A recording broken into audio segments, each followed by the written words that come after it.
You know what it is, Custom OG, and we're back. Alright, man, let's get into this. You already know the rules, you already know what time it is. So let's get into this. Alright, man, we're doing a live stream on the YouTube app. Fucking going to sleep, doing a little sleep stream.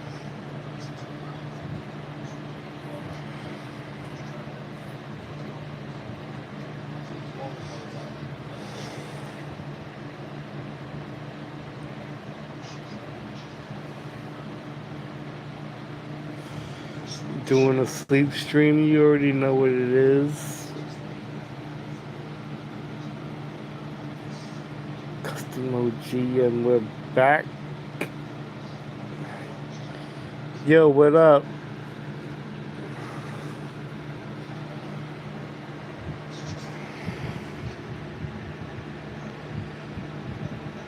What up, motherfucker? You know you are a motherfucker.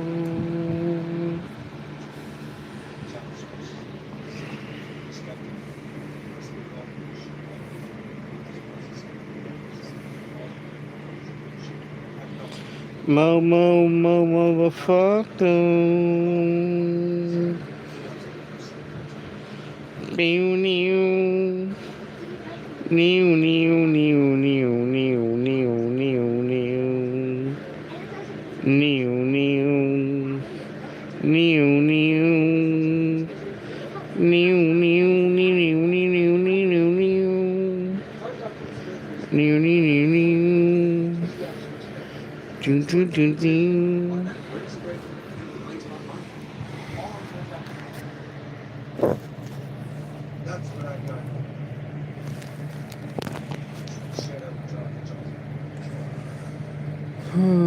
You know what time it is.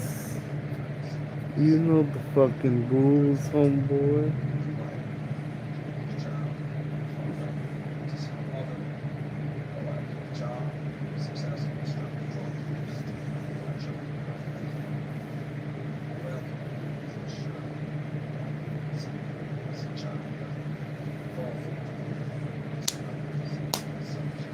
Yeah, you know.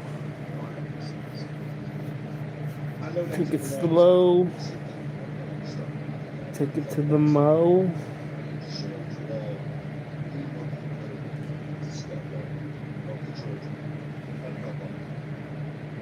So I've talked in the past about having a shower.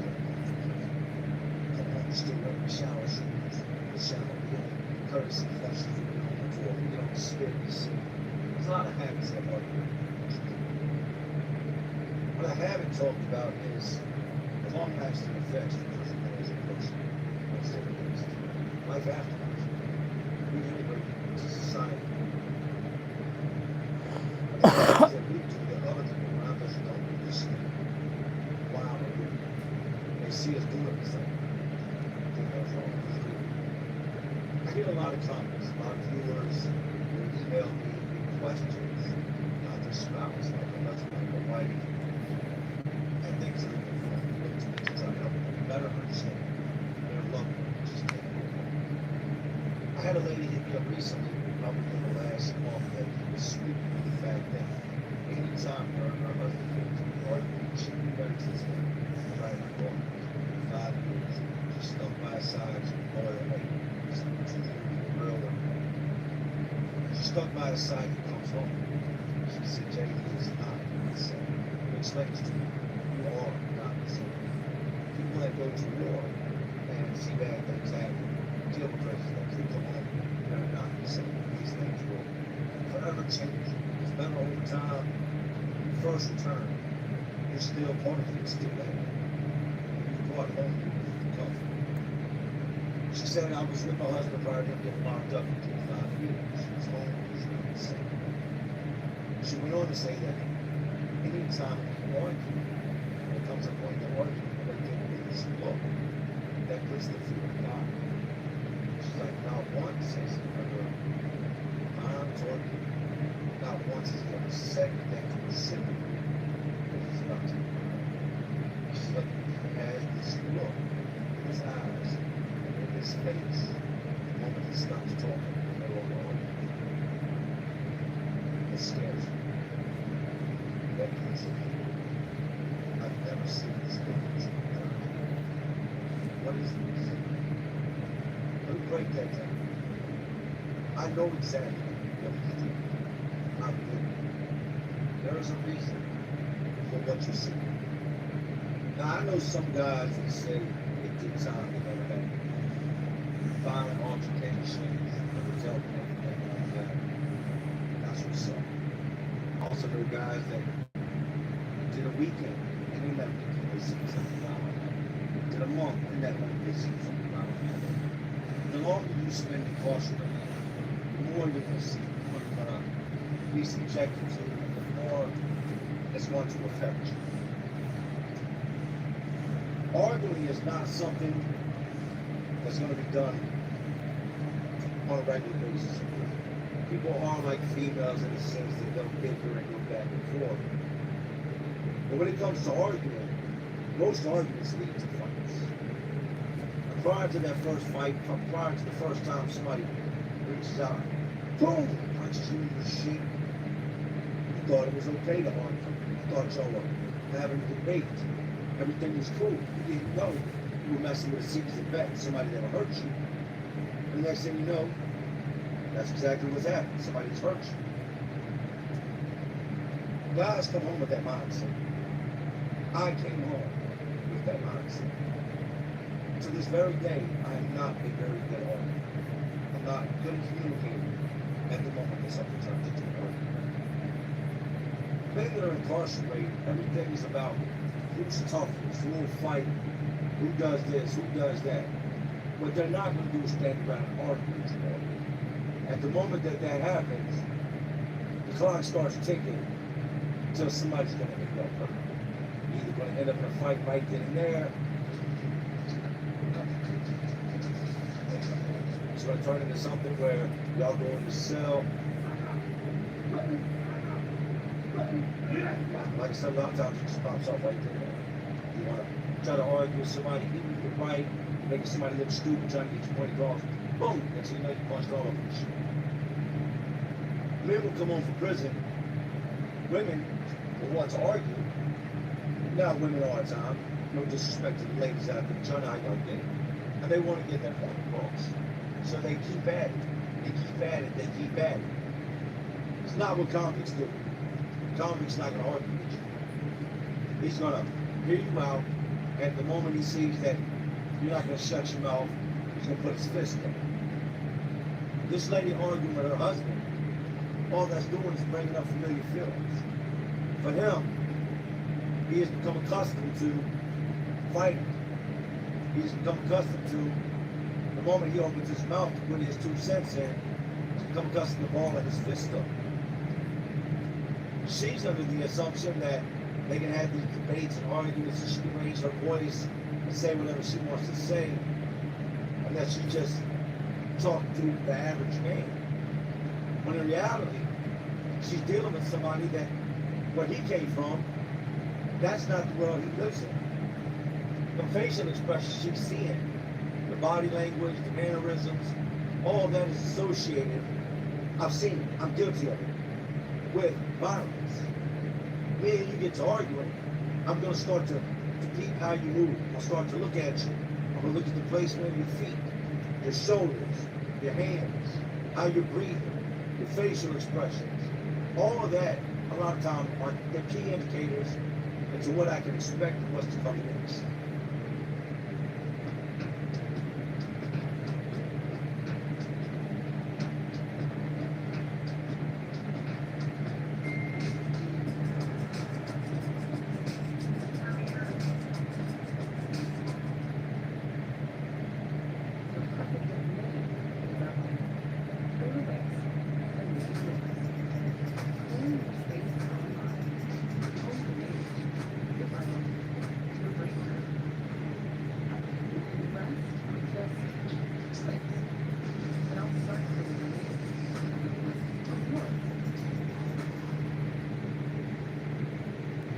later had that comment.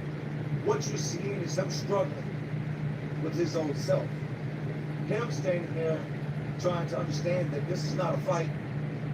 This is not going to become physical. And coming to terms with the fact that he can argue without it being. I'll give y'all a quick story, quick as I can. The first fight I got into when I got out, I didn't come home looking for fights, but I did have a bad temper. I did bring a lot of my personal mentality with me. Just the facts. We have a family member, and due to what happened, I'm just going to leave, certain relationships and who they are out of this. But we had a family member one night call us. She says, he stole my car. He's been out all night getting high. He just got back. I confronted him about it. Put his hands on me. He's downstairs, and I'm scared to go down there. They won't give me my keys. When my wife gets this phone call, we are out at the grocery store. I had my youngest son wasn't born at the time, so I've got my teenage son with me. I've got my nephew Dylan, who I had taken custody of at the time. Pretty much a very similar situation to what's going on with the little girl I have now. They were in the car with me. My wife, my nephew, and my oldest son. She's on speakerphone. I hear the whole thing take place. Please have Jake come over. I'm scared. I'm afraid he's going to hit me again. I want my keys. Give me my keys. Part of me knew prior to going there, this was going to turn into a couldn't convince me otherwise. We weren't far from where she was at. We drove to the house, and they stayed with my cousin. And my cousin, they had this beautiful house with a full furnished basement, pool table, fireplace, guest room, bathroom, all that was on the lower level, the garage. And these people were renting out this room. When we pull up, I tell my wife, and I tell the boys, I say, lock the doors and stay in the car. No matter what happens, stay in the car. The girl comes walking up to the car. I roll down the window, I said, what's going on? She tells me everything that I just told y'all, everything she told me. She's got visible marks on her. He's crazy. He's been getting high all night. I ain't talking about no smoking no weed. I said, where's he at? He's downstairs in the bed watching TV. Leaving my keys. He's crazy. I said, all right, stay up there with me.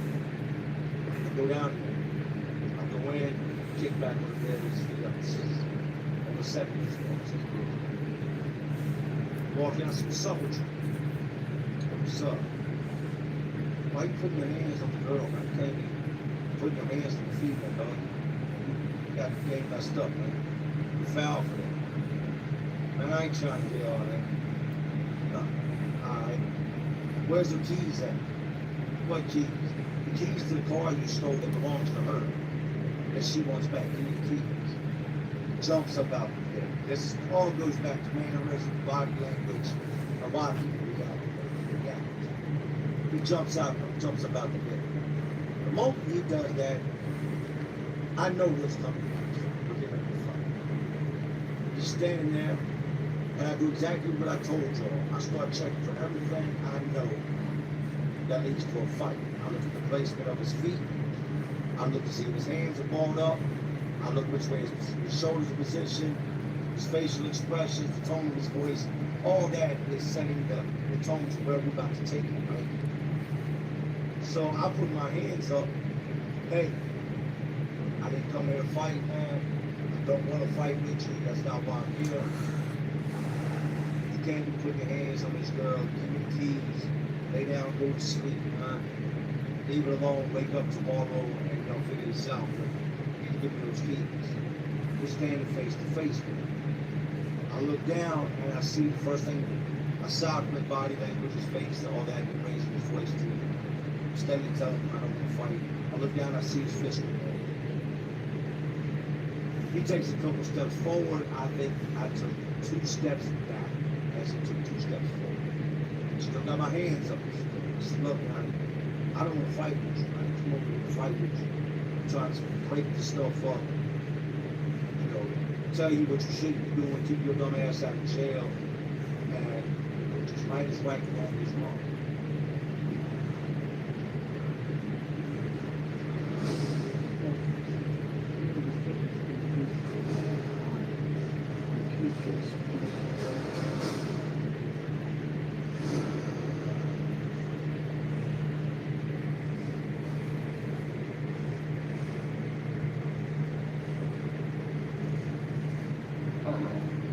Trusted for over 60 years. He comes closer to me, I take 2 more steps back. I look down and I see his fist clenched really tight. And in that moment, he's raising his voice and saying something. For me, I know the fight is there, the fight is coming. Talking is over. Fire! I walk off. Didn't know feet. Boom! He staggers back, spear pick him up. First suplex, there's an entertainment center sitting there. He's got these 3 glass tiers of different shelves with knickknacks, DVD player, pictures, flash screen TV on the top. I pick him up, first suplex and backwards. Boom, we go to the entertainment center. And we go to 1. I'm on top of it, just, he's rumbling, he's fighting, throwing punches in. I'm in full out comedy mode. I walk back up to this moment. I'm doing exactly what I would have done had that situation. Peter Bottle was locked up, man. I see all the things I see as far as his body language. Just going in. Right? Glasses everywhere. Glasses. Cutting my knees, it's cutting my elbows, it's all in my hands, it's all in the back of his head, his back, his legs. My cousin comes downstairs, screams my name, Jenny. She was like got her leg wedged in between us, trying to stop. She was pretty much essentially just stuck her leg between 2 people. I don't know that she's there. I don't know that her leg is in between us. I don't know that she's trying to stop this fight. I continue to swing. Top one time. I let him on the double door. And of course, her standing there, she's all these bruises on her. No intentional, never did I intentionally hit her. I'm continuing to swing, and her leg was in the mix. I don't know who's there. Eventually, I come to, I hear her yelling my name, and snaps me out of what's going on. So I stop, I get up. You destroyed the rooms, is what she's telling me. She's gonna be to my house, and I'm sorry I did that to your house. I go upstairs, and I'm talking to her, and I'm explaining the whole situation. She had heard the argument going on downstairs prior to getting there, but she didn't know anything about it. So I'm trying to explain to her, I didn't just come over and destroy your house.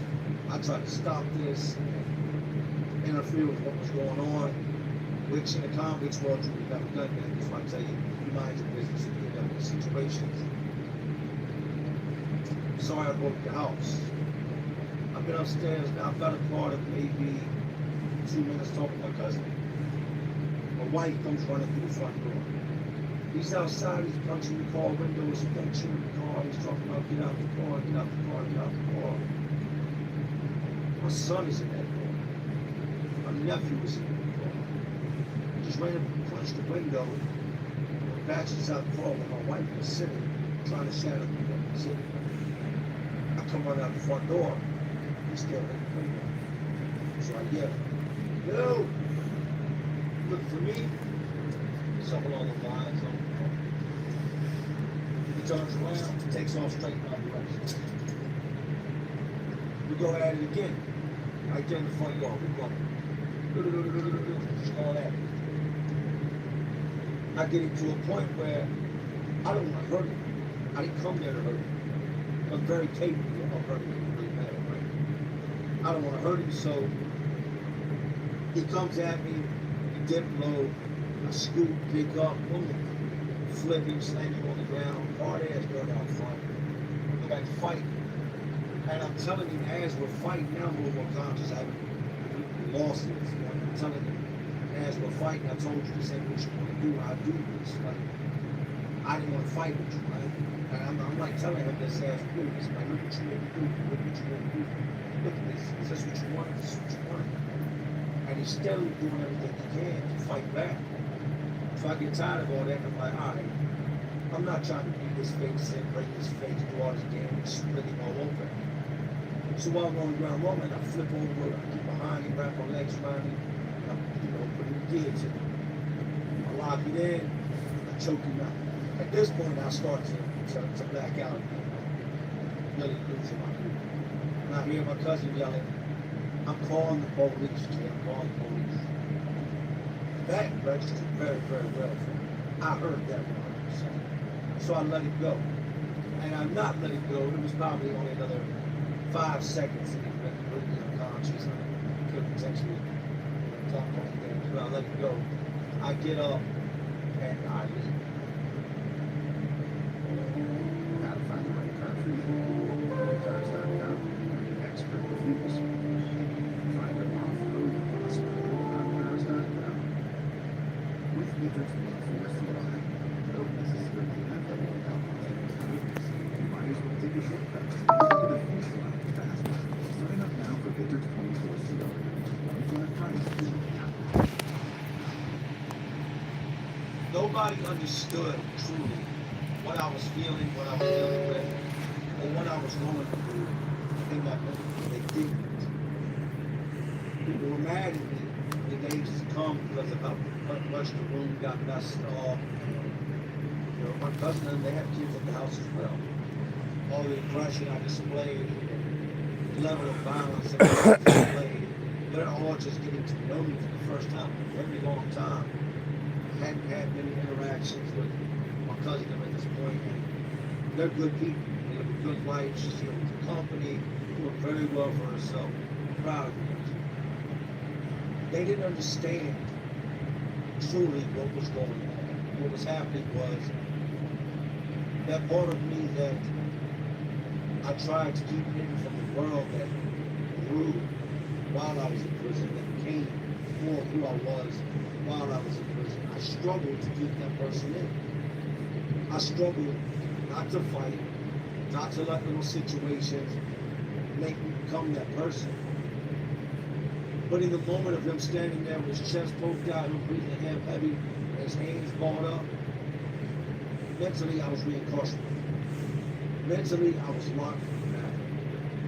Mentally I wasn't standing there looking at someone I knew. I was standing there facing somebody in a prison cell that wanted to hurt me. I was back locked up in an altercation, and I was doing what I needed to do. I know that probably makes me sound like all the time psycho. That's the God's honest truth. That's what it is. I tried to explain to my wife afterwards that I'm not an arguer. I don't argue. I'm not going to argue. When it comes to other things, if and when I see the first sign of aggression, I'm going to strike first. I'm going to do it first. I'm going to do it worst. Because my biggest fear is sitting there letting someone else be. I can't sit by while you punch me in my face, beat me up, knock my teeth out, knock me unconscious, get on top of me, just God knows you can do whatever you want to get knock me out. I've seen men get knocked out and then mean things like you. I've seen a man get knocked out one time and they do sit on his chest, put him in an armbar, and he commits to breaking his arm after he was unconscious. I've seen guys get knocked out and dudes stomp their teeth out. So all that stays fresh in my head. So the moment I see the first signs of violence, all this stuff comes back to me, flooding in. And the last thing I want is to let somebody else hurt me. So I go into defense mode, and I strike out, and I become the bad guy. I am not the biggest, toughest son bitch walking the streets. I'm not. There are all types of people out here that I know for a fact can kick my ass. But you're gonna have to. The last thing you want to ever do is just not kick my ass, stand there and talk about it, and do everything but put your hands on it. Because if you convince me that you're about to put your hands on me, I am going to react in a way that I have no control over. I like to think these days I have a lot more control. I know I have a lot more control over it. And I can say that because there has been situations that have taken place that I was able to walk away from. Be the beginning, not lash out. It took many, many years for me to find my way back to me. Who I was, the good part of who I was, and not who I have become. When you leave prison, prison leaves with you. When you leave war, the war leaves with you. These men that you see returning from Afghanistan, all these different places that these wars take place. For a lot of these men, the war is not over. It continues to take place. There is no glory in going to prison. In no way, shape, or form am I comparing myself to someone that fought for this country and that went to war for this country. That's not what I'm saying. I'm saying that on the side effects of the PTSD, the trauma, what you're subjected to, you being ready to go at any given time, you knowing when to strike, you knowing when something is about to happen, and what you do in those moments. It's very relatable to somebody that's been through active combat. I hear it all the time. My wife is a wife. And anybody that's married knows what wives do. They nag. They complain. They bitch. They argue. It's what wives do. Not all of you. I'm sure some of you are chill. Most wives, sometimes, at times, need an argument to know that, I don't know, I guess it makes them feel like somebody cares. Or to just prove they're right. Whatever the case may be. I hear this all the time. You suck at communicating. How do I suck at communicating? I get in front of this camera, everybody says I'm a great storyteller. The way I communicate through these videos is great, but it's not the same. I communicate just fine in a conversation. I do. I communicate just fine when I'm reliving it. I'm telling you about the past, I'm trying to take you down memory lane and paint a picture for you. Everything's fine. But at the moment that somebody starts to argue, was trying to push an opinion. You didn't inherit this. You built it. Every labor, every dollar earned, reaped. See your cash flow, clarified. Every account, every move, instantly visible. Real-time dashboards, mobile controls built for action without friction. Relay is built to run how you run. Separate, sync, automate all in one place. Fast transfers, smart permissions, zero guesswork. This is business bank and money management website. Join the Cellmate Nation. Discover more at relayby.com. We had a particularly tough year with a higher number than normal of students who had experienced trauma in their lives. Our school system wasn't working well for them, and they were having all sorts of good behaviors. What do those students do if they can't be successful in that class? They want to need someone who can bridge the gap between some minor challenges and then also more extreme, and then can also need someone here who students can relate to. What the certified wellness coach does is it completes the puzzle piece that our students have been really deeply missing. We now have 2 other certified wellness coaches in the district, and we're working to get 3 more certified. And every school should have one.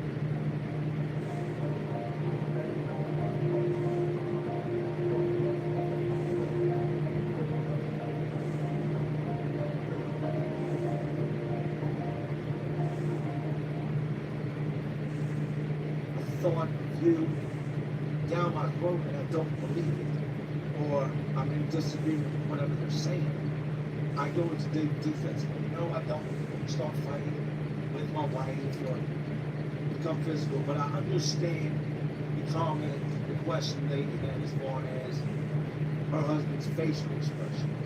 And the moments that I get to argue, I do the same thing. My face changes.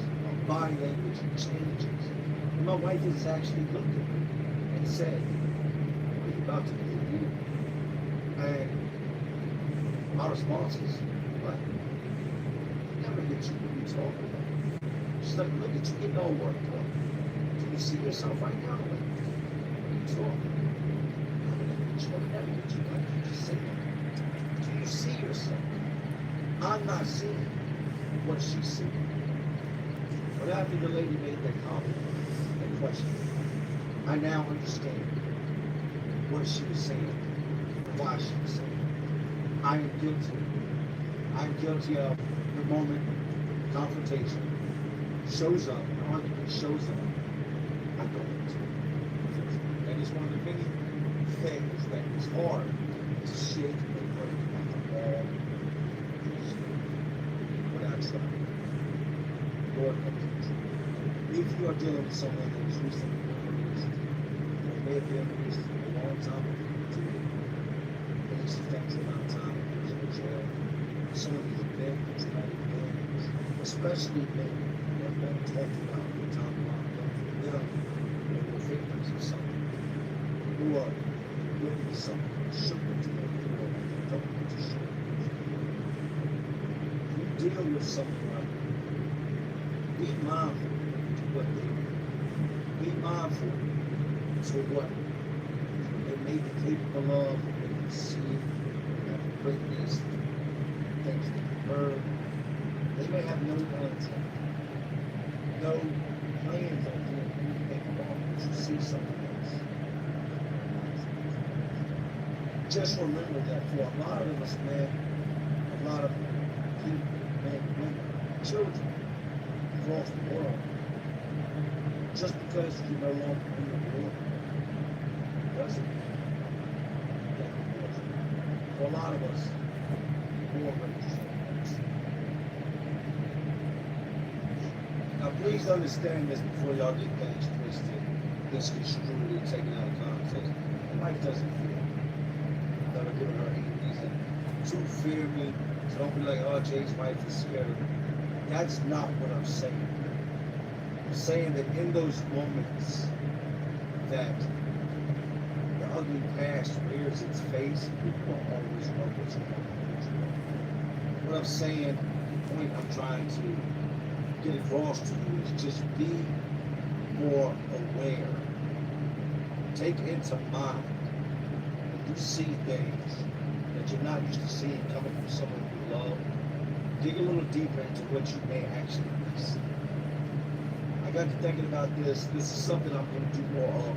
Something I want to do a lot more of. There are so many different things that you are going to bring home with you after incarceration. Not habits. I'm not going to say habits. I'm going to say the mental aspect of the things that you never fully 100% unlearn, let go, learn behavior. That others are going to notice that you don't even see. Big salute, man, to all the women that deal with the men that have these issues at hand. Like I said, going forward in the future, we're going to speak on this a whole lot more. This is a lot more than just what we spoke on today that people deal with when it comes to having a loved one that did time. I can sit here right now off the top of my head and probably mention 25 other things that I've dealt with personally, that I deal with personally, that I know people deal with when it comes to dealing with the next con. At the end of the day, we didn't all get locked up and say, hey, I want to experience this. Hey, this is something I want to go through. We didn't come home and say, hey, I want to latch onto this and make this a part of who I am. It's not what we do. But we are who we are because of what we've experienced, what we've seen, what we've gone through, the hard times in life, being backed into a corner, being incarcerated, away from loved ones, the lack of affection, the lack of love and understanding. The people around us at times turn us in to the people that we are. This is episode 1. Make notes now because you're going to see more. This is episode 1 of what's to come.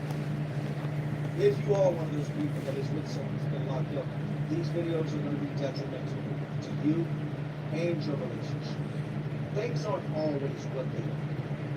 Just because you see a crazy look in someone's eye, don't mean that they're crazy. It doesn't mean that they're about to attack or that they're going to hurt you.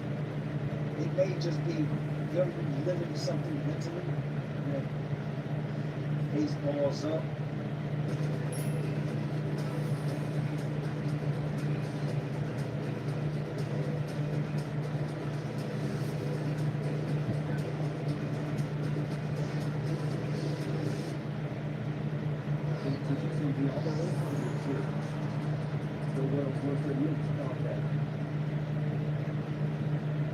Because for you, it's just an everyday argument.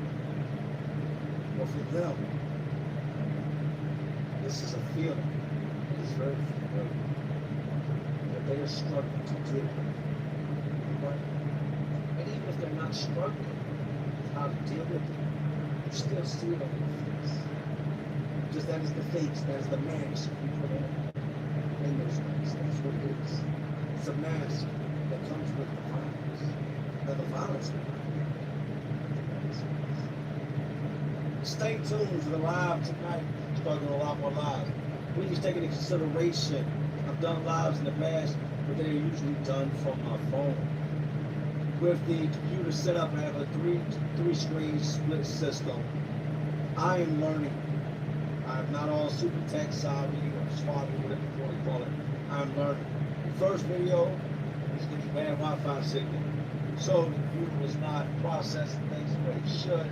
The video lagged. I hated that. I'm big on my finished product. My brand, genuine because of life as a whole, disturbed me that the video was so lagged the way it was. A lot of good messages, a lot of good conversations, had questions. Somebody got lagged out. Please still check that out. The last night's video, I have several different setups inside our studio. The backdrops, and I have several different cameras. With last night's video, the video quality was great, but the recording, the sound was being recorded from a secondary camera, so it came off as a little bit rough. I appreciate y'all sticking around with that. There will be no second, third, fourth camera hooked up. Everything will be as it should be. I love the lives. I love interacting with y'all. I love getting further and further and further away from the prison genre and being able to just kick it and talk with y'all, laugh, joke, share experiences, answer questions. That is something I enjoy. It's an interaction that we all have together. Being able to take what might have been a crappy day for you and make you smile. As you see, I'm a whole entire game, 100%. My son will run up in there, boom, keep going, run up in there like a SWAT team. The moment he finds out I got that camera. And I saw little Nico last night. He is doing great. That dude, like I told y'all, is a whole entire business machine. All he knows is eat and be. Stay tuned with live tonight. Anyways, as y'all know, it is Friday. That means it is payday, payday, payday. Gotta get this money. Gotta get you guys paid. Let's get it. It's Friday, Friday. See this man everywhere. But anyways, jails, detention services, prisons, facilities, all the strips and birds all the places. And as always, I don't like just trying to keep going. Are you not entertained? Like always, this is Jay because of life to all my girls, all students watching, all students watching.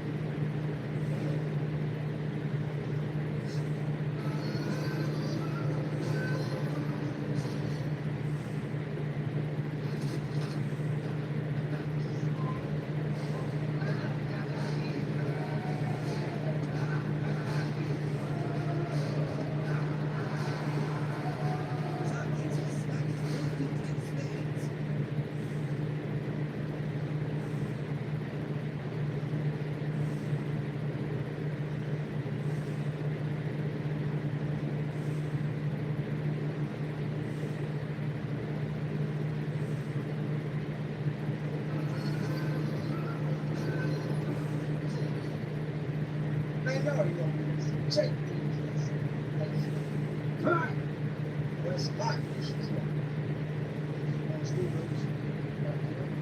But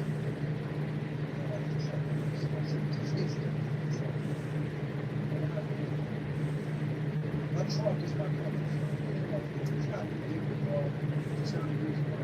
No matter how terrible this is, it's like stage project, sitting on top of the place.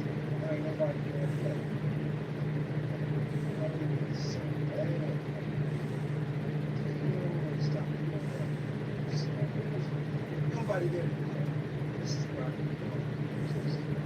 It's a fun. It's where outside excursions.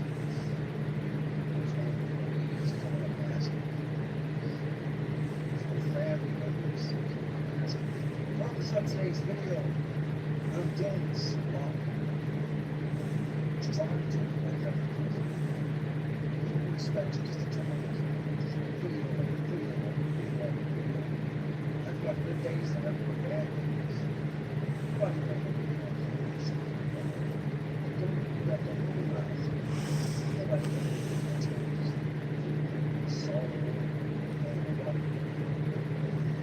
so what days they're feeling down and out, which I can think about. Because I have to do well, that's the way I do it. That is my job. So I'm trying to such and such, such and such, such and such, such and such. That's right. So I have to be around the advanced to get them understanding. It's catching up before we get into this infection. I think this is what I'm looking at $610. Horizon, Rob. Boys rob you with no gun. Straight to my word. $610. I went to the glass on reading for all the place for the guy said, you know what I got? Nothing out of 6.6. Just feels like it's got $610 just to go with the guys. I'm not I don't think it's so track maybe it's that is but definitely $610. So why is it? Found a turtle yesterday in the backyard.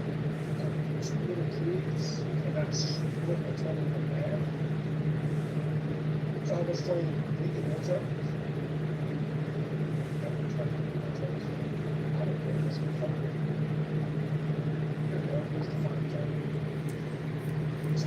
Turtle like this morning, and I didn't find one of the 32 turtles. You know what practice starts as something that's supposed to happen until it's the very end. 1:30 minutes after most never comes. This moment, you can take that control. With Preventive, you can connect with your doctor online as soon as possible. Visits are affordable, and there's no insurance required. Get started and book a visit today with Dr. D.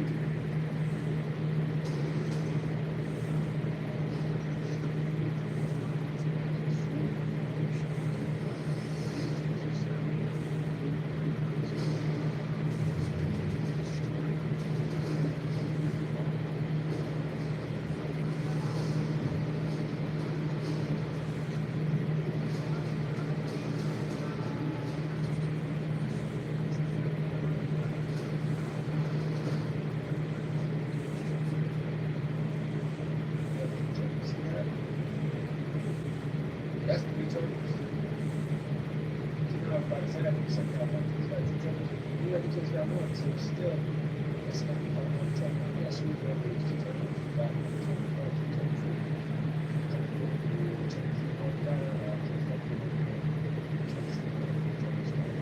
A lot of guys going back and forth.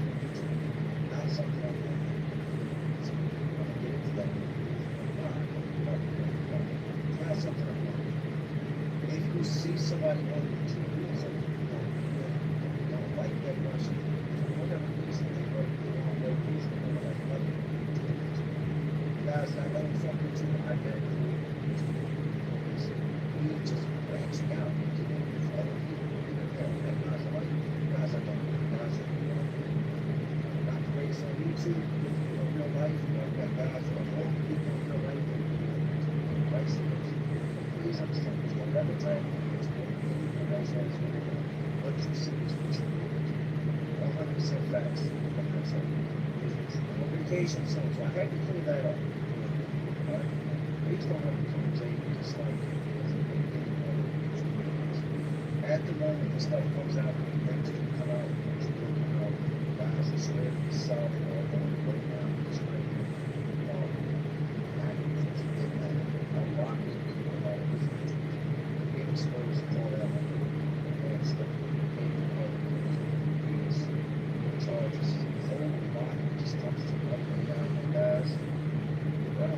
chance you can tell me.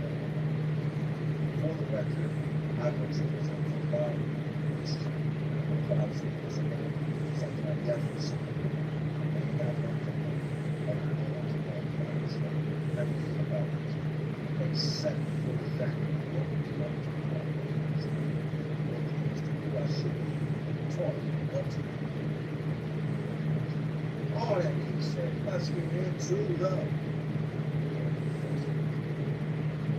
how I use the things I do. Please believe me. Please believe me. Even though I'm on the streets, I'm trying to use it. I'm on the whole lot of lessons that I've been learning.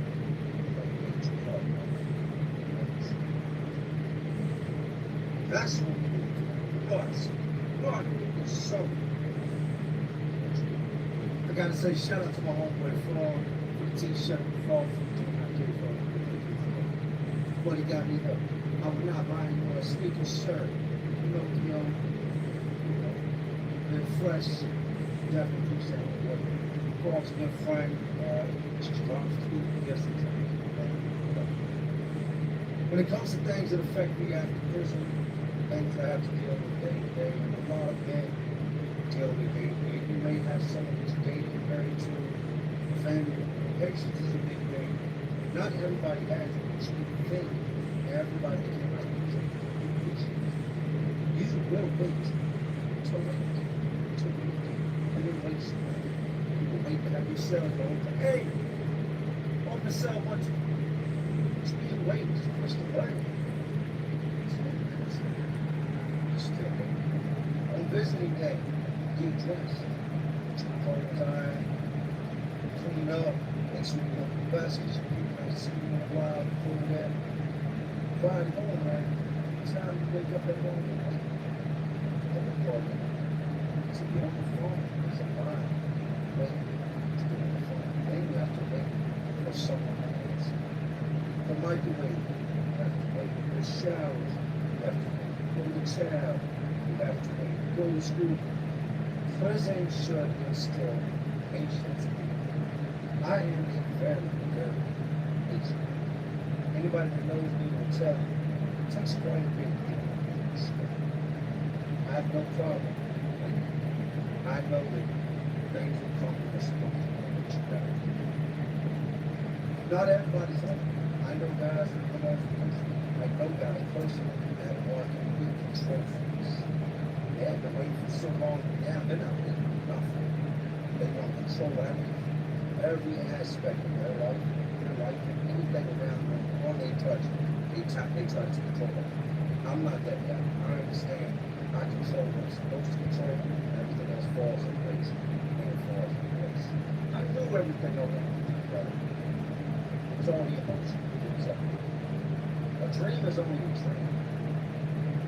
Rising insurance and power rates, education and healthcare might be the bottom of the state, failing roads, and escalating health crisis. The North State needs leadership assignment that will put our needs first. Boulder Chico Bay Engine Coolidge will bring that leadership. Trusted and approached by local leaders, Coolidge has the skills we need in Sacramento. Join me in this fight to show the folks in Sacramento and show people throughout California that we can make NorCal strong. Hotelkeys.com is where you go to choose from hundreds of thousands of hotels, all their reviews are just like it's exactly what it sounds like. Unlike Dash, which is not what it sounds like. Hotels.com, it's all in it. It's talk. It comes reality that you have to talk about what they want to do, what they want to do, implementation. Everything I've done up to today. Starting as a journalist, and I act like I mean, it's reality. Even when it comes to YouTube, people don't know YouTube is stressful. You are on display to the entire world. You are taking part, trying to find reasons to discredit you and tear you down. Dig into you and try to make you like somebody bad and down.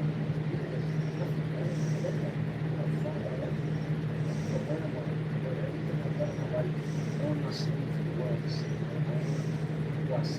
But even with YouTube, there's a lot of patience. And I have tried to get to so many. I've spoken to so many prison trauma YouTubers, YouTubers outside of prison trauma, like all different calibers of YouTubers I've spoken to. And they all ask me for advice. But one thing, no matter what job they're in, they all have the confidence to get through it. They actually get to an educated, get you an opportunity to grow. Like, I've been doing this forever. I did this. Man, it's just luck. It's not luck. It has nothing. It has to do with you. So you have to find your way. You have to say, this is somewhere you I can see myself taking it. You have to have clarity. That's it. Number two is the other part of the word is honesty. Don't kill me. You will get caught. Yes, you will get caught up in lies. Do not kill me. At the moment that you have to kill me, you have to lie, to tell a story, or lie, to put out content, switch your movie skills. It's just your lies are one of the two important. The truth is, it's one of the and I tell guys what to do. It's consistency. You have to consistently do this. You have to be on here to the point that people want this program. But you want to be on here for the right reason. You don't want to be on here and be hated at your name on who wants to be hated by the entire world? Nobody wants to be hated. Nobody. If you're someone that cannot take criticism, this is not the place for you. But back to patience. I've told guys, consistency, character, and honesty. Those are the three keys right now to being successful. People got to know. I'm saying right here, when you eat what you're waiting for, you have to be. If they don't, it's never going to go. Guys want YouTube to take off when they want to take off. They ask me, is it a video that I should take off? This is that when I give them a rundown of what worked for you, and they try that doesn't work for them, so they feel like, that could be us, that didn't work. So then they try this, try that, and they're putting patience. I grind. I put these videos out 5 days a week. Start YouTube January 20th. You know what it is like 2021. I never had talked to YouTubers like that. I never talked to guys like protection and money. I did this because it felt good. I knew that was helping others. So therapeutic. Get these stories out, get them off my chest, release my brain, and be able to sleep at night without everything just running through my head like a rat. My head just felt like it was feeling like 12 people. There was so much going on inside my mind. When I would turn that camera on, it was like pressure out inside. It's really pressure. I never got behind the camera. I expected to be behind. I never got behind the camera. Expected to go big. You know, my reasons for being on here are legitimate. And it shows the ball. And that's why it's the ball. Because people found out what I was. Gratitude. They did that ever since. I would say, if I could break it down in a percentage of love or slave, it's 99.999. We are always going to be for something. They may not like to talk, whatever reason, we're always going to have something to say. A lot of people just need content. And when they run out of things to talk about, they start talking about the next one. So I've had to do that. But you have to be patient. It's going to be what's there. Prison talk. Just slow down. It's okay if you have to. Sometimes when you've got way more things, that's that much better. Don't try to force yourself on things. Force yourself on the world. Try to make things happen. It's much more fun. Everything will fall into place exactly that it's supposed to fall. But you push it, you rush it, you're doing this, you're doing that, and it can make it fall into place. And it can make it worse experience than you want. If you don't have patience, practice patience. I spend a lot of time in home, isolation, self searching by myself in a tiny building. Nothing was those moments I learned. Those moments I learned. Throughout the years of being incarcerated, I come to realize who I was, how much I need, the life I want to live, the things I didn't talk about in prison, everything I need, just the POS that I was. The patience, especially when you have these children. I'll tell you about it another time.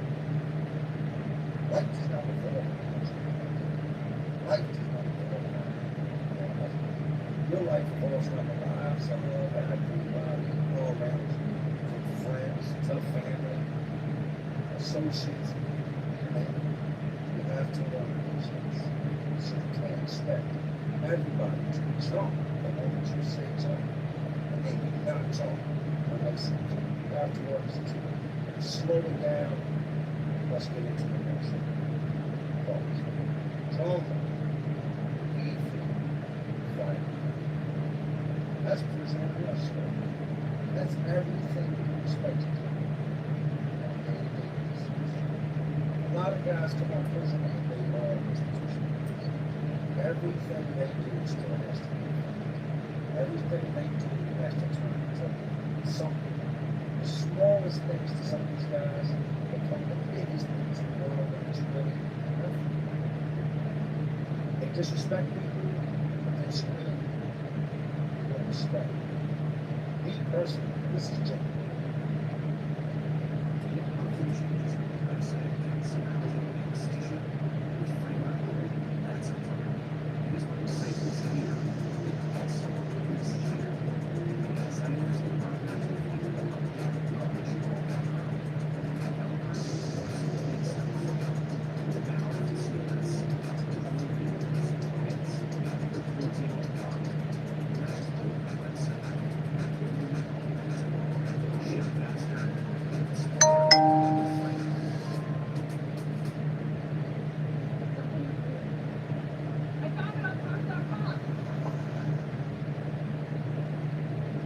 This is what you trust so much content. What I think of this question, what that question, what that question.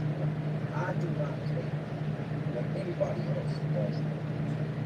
I don't care what content creator does, what content creator does, and what YouTuber does, that YouTuber does, this, that. I don't care what they're doing. You know why? It doesn't affect my life. It has nothing to do with it. You are talking. Mind your business. You know what happens when you don't mind your business? You get that stuff. You need to fight. Find yourself in a whole world full of trauma. I did from the detention centers to the jail to the penitentiary. There were moments. I'm out. Put me in situations I should be. By me speaking up on something, damn. Now I got into the jail. I dealt with trauma from a long time. Violence was never taken place. From the moment I got on YouTube, I stayed out.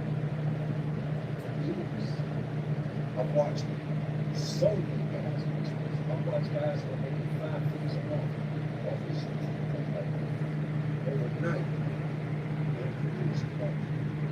I've watched overnight the guys everybody, hey Jay, what do you think about you making money? Hey, what do you think about your video? Hey Jay, what's your input on this? Hey Jay, you still think of such and such? Hey Jay, what do you think? Jay. I don't think it. Because once again, it has nothing to do with it. If you was really, if you was a convict in prison, inmates are going to go around story about it. Inmates are the ones that pick up gossip, do all the drama. Convicts don't do that. What comics do, they sit back, watch the bullshit unfold. And then when I try to interview, hey, stop that. You got a lot going on. Or you're gun stuff. You got a whole bunch of other people jailed up. You got to do with gun stuff. That's what comics do. What he won't do is get out there and mess things up for everybody else. Speak on things that ain't got nothing to do with it. What his nose not his business. What his nose not his business. That's not just what I brought that out. I have been in fights since I've been out. Not a lot, but I've been in fights, fist fights since I've been out of prison. You You know the common thing in every single one of those fights? I tried to stop it. I tried to, hey, hey, no, calm, hey, calm down. Maybe I shouldn't say what you want, because that just escalated. But I always try to eliminate the fight from that. I don't want to. I don't want to hurt you. I don't even want trying to hurt me. I told you, I look at all other people, when I get into it with somebody, I look at them like, listen to me, man. I think back, I look at that person, you know what I try to picture? Somebody holding me when she doesn't know. Somebody violently aggressive. That's how I view this people. Because at some point or another, someone gave birth to them. Someone loved them. Now, if I put my hands on him and I hurt him, I bust his eyes up, I bust his nose, I knock his teeth out, I put him in the hospital. He's got a mother, a father, kids, a family that are going to be in that hospital by his side. I don't want to do this. And anyone else ever feels it. I'm trying to stay out of this. Nobody gets on YouTube expecting to get their ass whipped behind you too. How would you feel? Just put yourself in a situation. Say you were in YouTube. Get behind the camera. You don't have it. No. Screaming at the camera. Doing all this, doing all that. Making everybody mad. Pissing the world off. Going to all these different people. One big ass is sitting there with everybody. So, somebody drags your ass out the door. Shots fall. The dude's on the door jumping in and start moving away. You done caught a whole entire beat down behind YouTube. You might have your kids in the car with somebody else in the car. Pop. Runs off shots. Look at the back seat. You're good. And now the kids humped off the car seat. You look at the back seat and the girl says, we're going to put up this out right here. All because of what you done on YouTube. I think about it. Think about it a lot. Now, guys, don't realize that this ain't Vegas. When it's ever happens in Vegas, this is shit too. What you do on YouTube is there forever for the entire world to watch. You don't want to get on here with others. Why would you? We're much stronger together. If you find that somebody's fraudulent and you don't like them, fall back from them. If you don't agree with what somebody's saying, come back and say, hey, I don't agree with what you're saying. That's it. The last thing, this is my advice to other people. They want to YouTube with females that they want to YouTube. Just be in return from somebody. Don't start unnecessary drama. I can't tell you how many fights I've had because of something I started. Because my nose was where it didn't belong. And my eyes were where it didn't belong. Because I chimed in on a situation that didn't belong. Know your place. If you get wrapped up in drama and everything turns into a fight or maybe an argument, don't be surprised when the camera's turned off and somebody does something in class. I'm responsible for a whole lot of violence.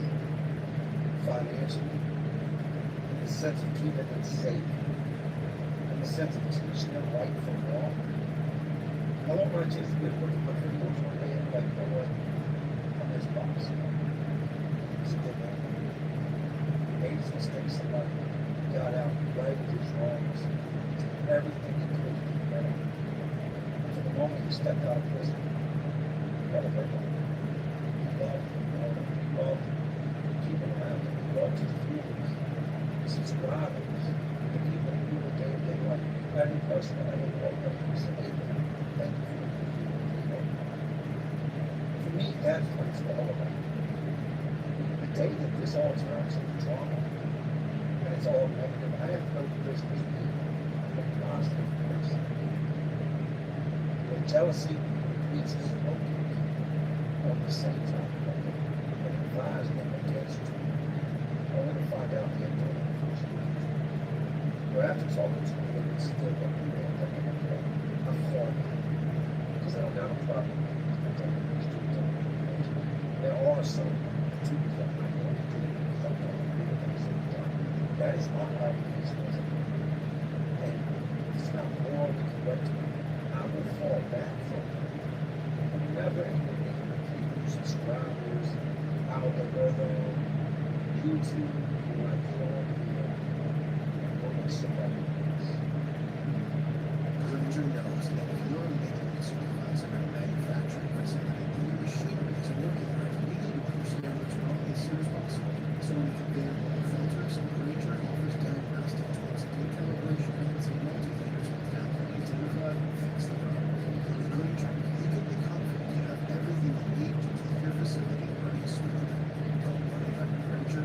Click Granger.com or just stop by. Granger, the ones who get it done.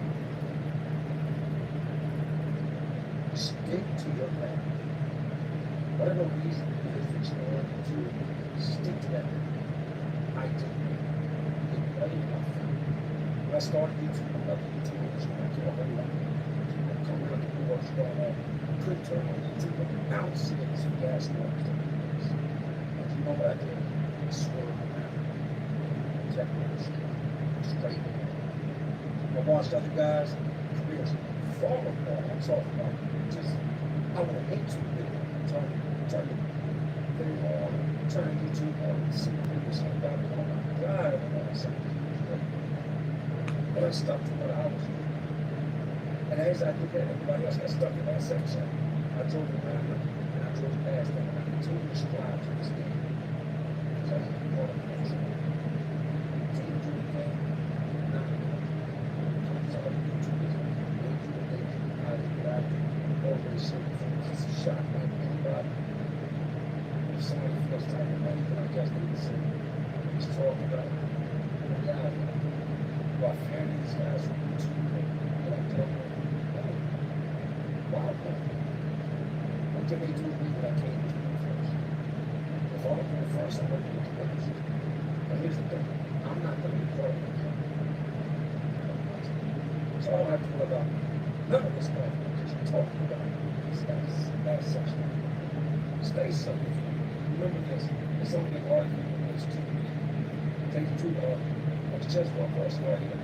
Dealing with things eventually. It's two. You got two minutes. I'm not going to do it. I've had things drop videos about that 100% can all free. Nothing really about it. I'm not kind of making you feel in such a way. Oh, okay. Don't hold it like this. Last time. They made a dollar on that. They got 15. It's really about all the niggas home.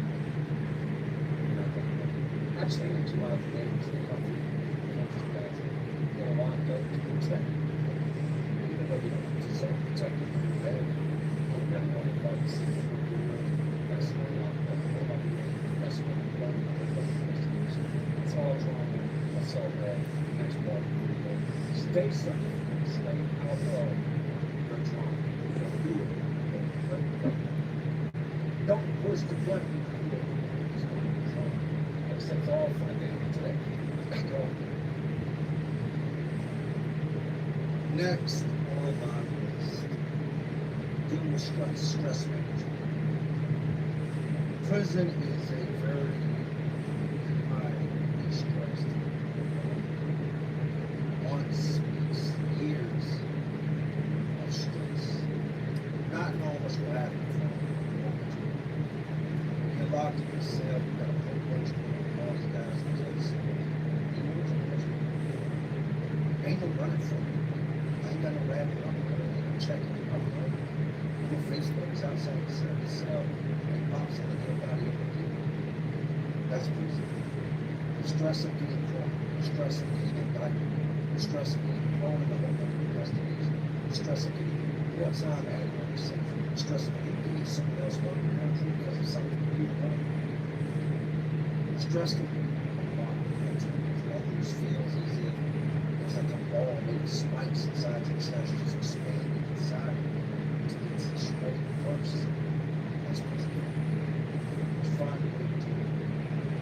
There's a lot of people who got to stress from getting high to collecting. I smoke. I take pills. Drugs. I drink.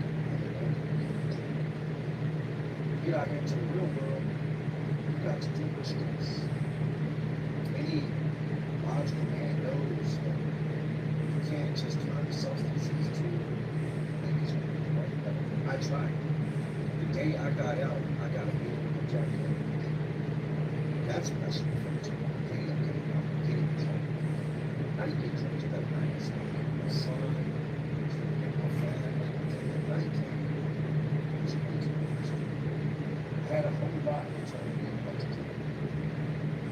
determines what the last decade of my life.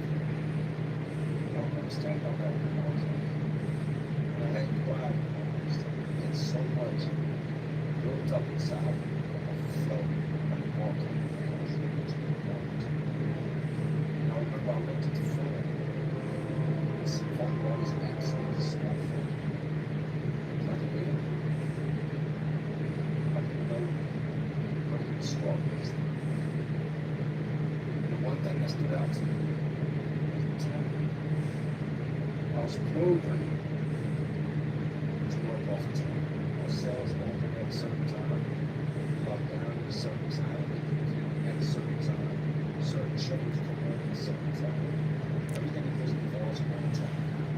If I look down at my phone, and I notice the time, and all I can think is of what I was doing the day prior to this, at this time, I was working at. I was surrounded by some of the worst society had to offer. The guys that had close to me, some of the best guys that came out, played with me. And I'm thinking about the people I met behind. The guys that were dead there, I understand nothing. It was dogs. That truck was gone. But you count that 86, I've got 86, I think, like the whole price counter for. I knew that's what my finance associates was. When it struck, we broke down. I mean, just reflecting about that thought of forever that I kept inside all these years. Just and I just stood there for me. Mom comes out, she was in the super guy. Nobody knows. I don't have to drive the car. Because I've been blind. It's just one truck inside of that too. Day to day. But I just stood there blind. That's my fees, all my fees. Also, I was going to turn my fees. School,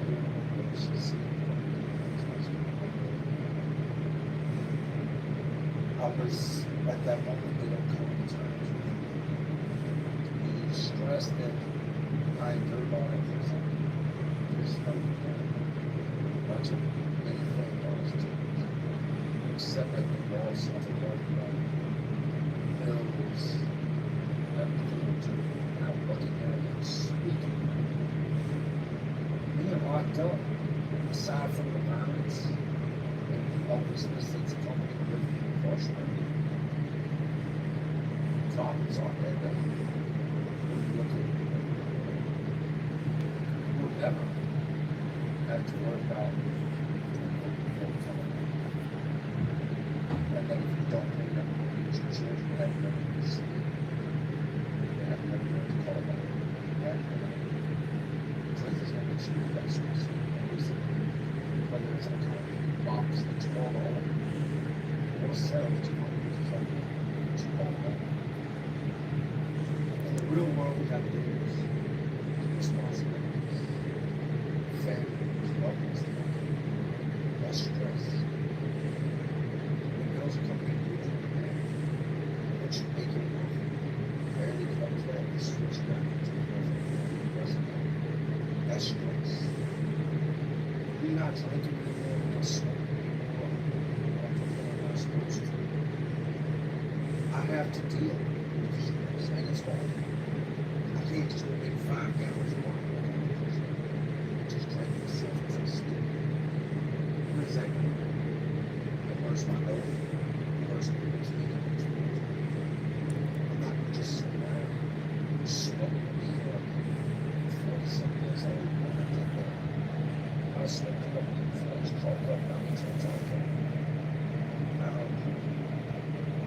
Plus, I preach a message to others on substance abuse.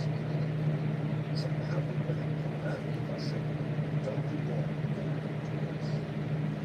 Anything that I do, like, if I ever take anything, it's because I need something I need. If I was to take a painkiller, it's because I was in pain, because I was hurting. If if I take any type of supplements because I'm having issues up here, if I take any type of supplements, it's because I can't sleep. I'm not somebody that just does things to recreation. So I have to deal with stress that comes with life. We have family members, people I know who are diagnosed that are stressful. Stressful person is as well. You can't be afford it. I can't just think about yourself as selfish. I deal with so much stress on a day-to-day basis that at times I just when nobody's around it's and it's coming from my soul just screaming as loud as it is. I would come over somewhere which means nobody else around. And hold on to myself and I would just scream at the top of my voice. Scream and scream and scream and disturb me until I feel like I'm crying. And that is that works for me. It's better than me putting my hands in somebody else, punching some holes in the drywall of the house. Even when I'm stressed, I don't like anybody else around me. My family is my wife and kids drive down. But inside, inside, I'm worried. I'm worried about failing as a man, failing as a father, failing as a father. These are small things for us. And even though I know I'm not going to fail, that worry is what keeps me on my toes. That worry is what keeps me okay. That worry is what gets me up every single day, pushes me out into this trouble, and out to the job site, to that warehouse. At the moments I want to give up construction, I say no, you don't do that. This has been good to you. When all this goes away and it will go away, what are you going to have to shift? Where's your family? How are you going to continue to live? A lot of these guys got a lot to worry about something really happened to this place. Just like Facebook came along, Facebook came along, buying MySpace. So for everybody that quit their day job, and I hope I did. So it's like, now, hey, bro, somebody quit your day job, please believe that if I move away from structure, I've already got my feet and my knees, and something else that's going to be forward with me. I'm not sitting next to my day job. I am with this. I am with the stress of these heavy is the day that we're now. Even with everybody watching that right now, somebody's waiting for me to say, well, see you. Because that's all you have to do in this game. But when it comes to my job, I do that every single day. When I'm hurt, I'm sick, I've got fever, I'm tough, and I don't do it.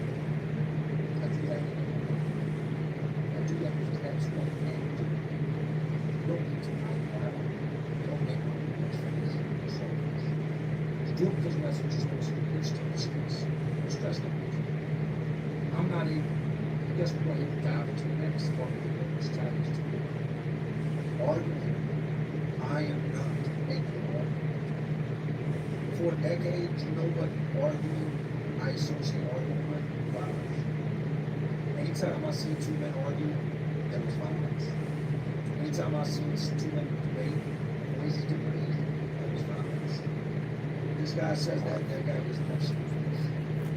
I hear it all the time. I'm not a conspiracy. I think we can date. It's a constant. I do. None of that, just watch my videos. Listen to talk to you. I do. They to be on here. What I don't do is argue. I don't know why you feel because I slowly, I'm untraining my thought process. I don't want it to be like it once was. But in argument, it seems like any argument I've been was led to somebody leave, led to somebody wanting their eye or cuts around their face. Argument has always been something that I despise. We're dealing with investors in construction. We can agree to school. Civil, we can professional, we can listen. Someone is yelling at me, screaming at me, laughing. I get quiet because I'm going to turn up. There's no turn up. If I'm going to say I'm going to do something, I'm going to set my mind to be disrespectful. I say, it just, no, Johnny, no. So to eliminate that,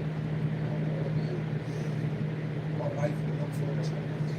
Someone comes screaming back and forth. It takes like, I'm talking about weeks or something to get me to that. Otherwise, I'm going to be next to it.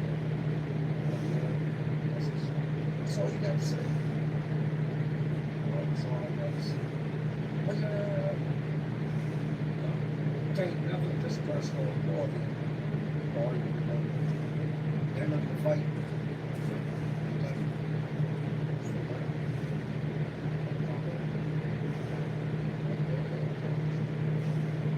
That's how I resolve. Not about to argue, not about to scream and get back and forth. Especially when I got all my family, my family. When it comes to the man, if I get too much on the screen, I'm back and forth in the argument. We can never see each other. Because I already expect you to do something. So I've already got to set my mind. I got to do something. I have to push you. And I won't have to push you. That way you don't have to think about it. That was what that was me out here on the street. That's what he told me. No one else was told me. That I left my family. He told me that I have a huge heart for others. He told me that I don't like people even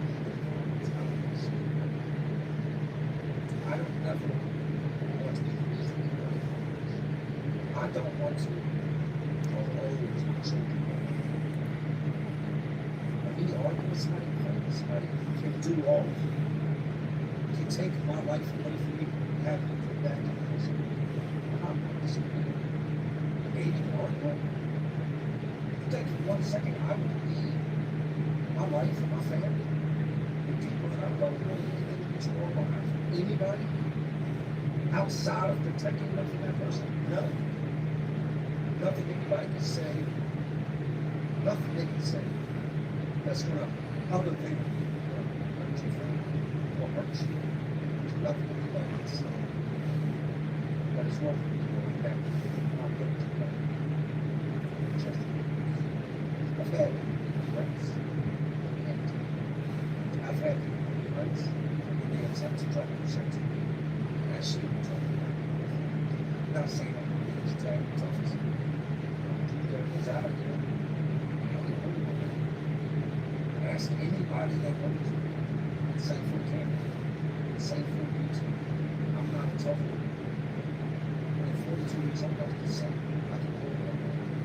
I will get down and dirty with the ball. That's not me. I want nothing to do. I want to motivate, push people in a different direction. I want to see people ahead. When I see somebody on YouTube, take it to the next level, or get positive feedback, or take off and just get off. Because once again, why would I dislike it? What they do right now, what they eat don't make me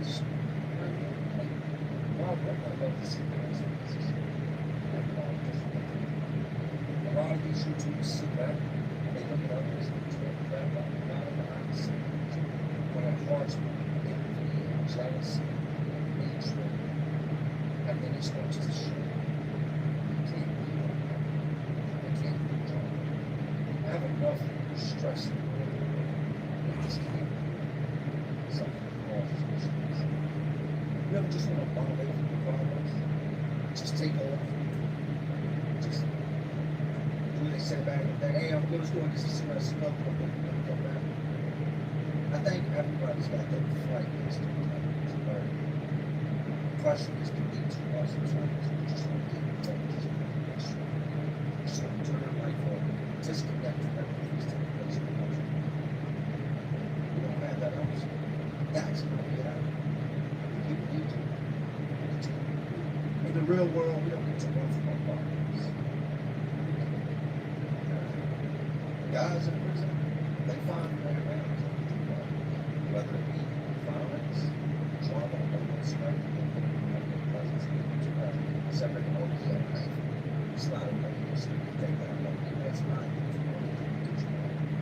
I know guys that had their girlfriends and their wives call up to prison and say, hey, he's planning to escape. Now they can be judged and say, yeah, I'll take you to the hole. Somebody that didn't like it.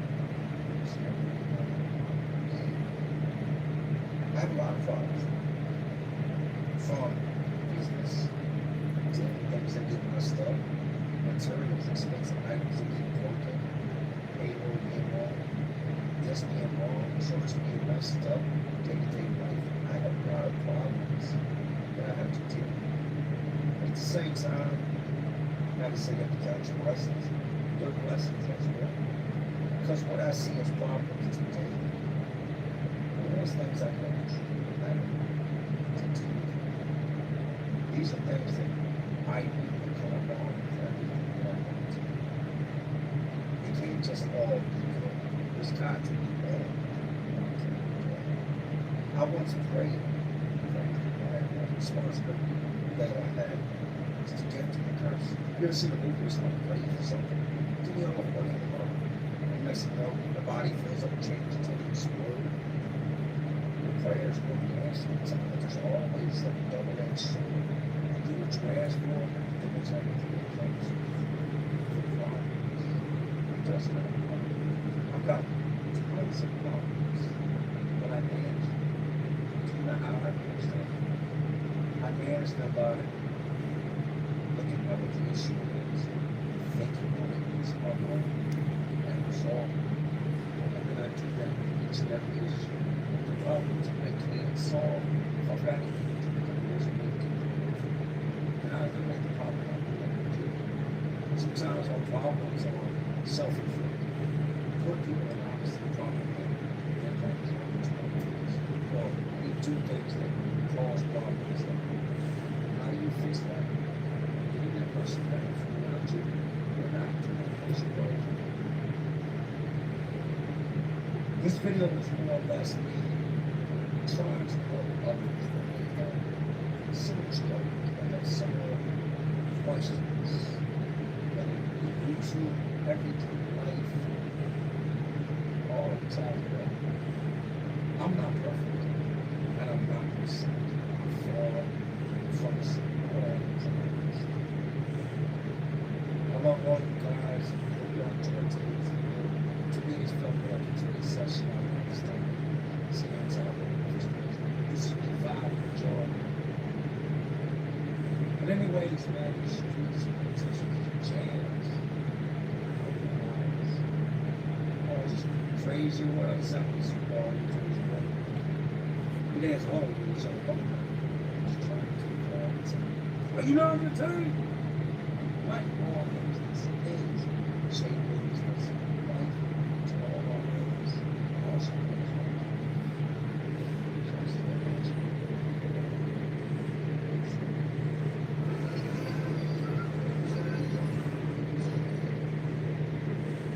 Feel like you're a marketing professional sniffing into the whole thing.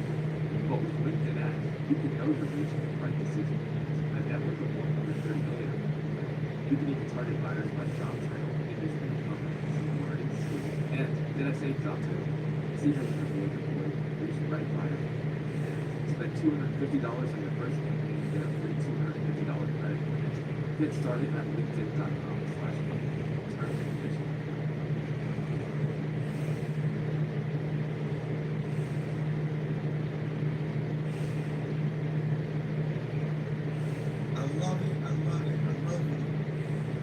So many comments, right? Why you always talking about? Why you talking about? Why you talking about that? You. So from you, right? The time you. I didn't have a choice in the matter of seeing it and you know. You chose. Yeah, you chose. So that makes me, I guess, kind of sort of in a way. I don't know if you can say mentally the victim, but you did this situation.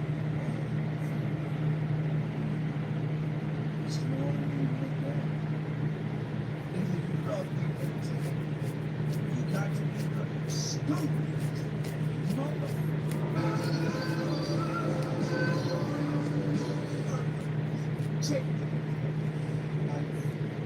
Well, I don't even know what's wrong. Some of what I'm going to talk about today, I am really surprised. I was into the darkest corners of my mind.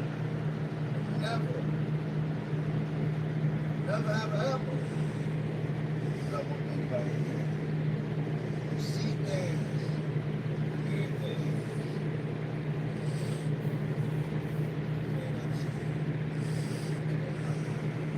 Now it's no secret. Every baby is ready to quick this way. All day, it's just get down. I didn't get down before. Never had, never will. Not my cup of tea. To each his own. That's your flavor. That's your flavor. Not my favorite. But there was a lot of that. A lot of old years. Right? Man, I got 300. Ain't talking about without me. I got 300 years. I ain't never see a woman that look. Now I'm going to the whole. I'm sorry. I'm everything right next to us in the hand. Or I'm honest. And I see young dudes that must be dangerous killers. Not even got locked up. They see it take place around. Let's play ball. Hey, it's the most disturbing. It's the most, like I said, for everybody. Might be the line here. Don't do well with Evans and Christian days. Might be no colors. Might not be beautiful. Today, people. These things I saw. That's just things I saw.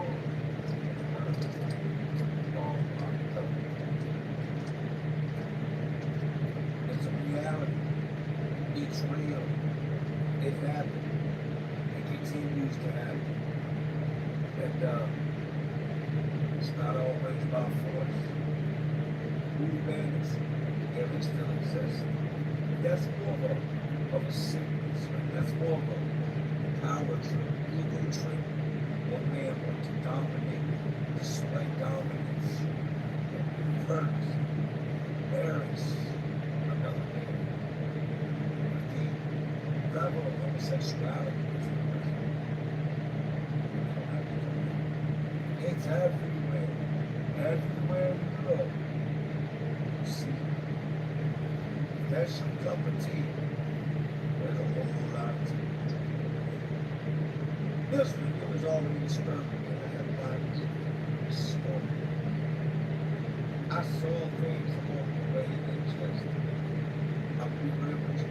I haven't been until today. I've been asked about things I saw. Switch the subject.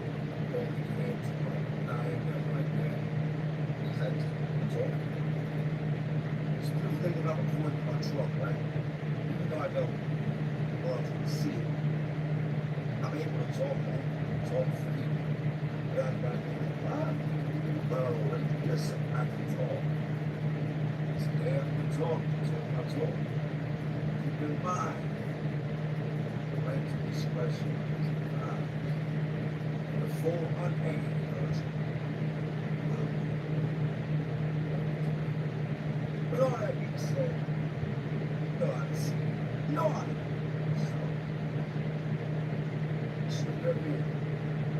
so I don't even know if I can get my man the same exact place that I started. As far as prison, I went to the neighborhood for a second. And then here's the front of the said, me of all people, they say, I need to sit me all the time. I didn't like the place. I didn't like it for a second. This place did not have as many as the majors out there. When you get up to the majors where guys are doing 800-year sentences, just astronomical amount of numbers, oh, they come all the way down. They don't hide it. They don't try to deny it. These dudes ain't never going home. And then, hey, this is my options. Yeah,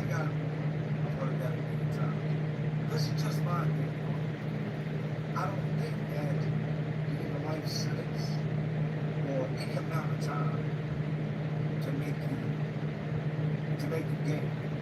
I don't think they'd be like, man, I got lights, so that's why I use it. No. I'm not buying it. I think that's something that you're attracted to, something you like, intrigued you, something interested you. It just so happens you have your life sense. So you use that as your ace in the hallways. I mean, that's the reason I do this a lot of the time. When I was on the streets, I would mess with boys.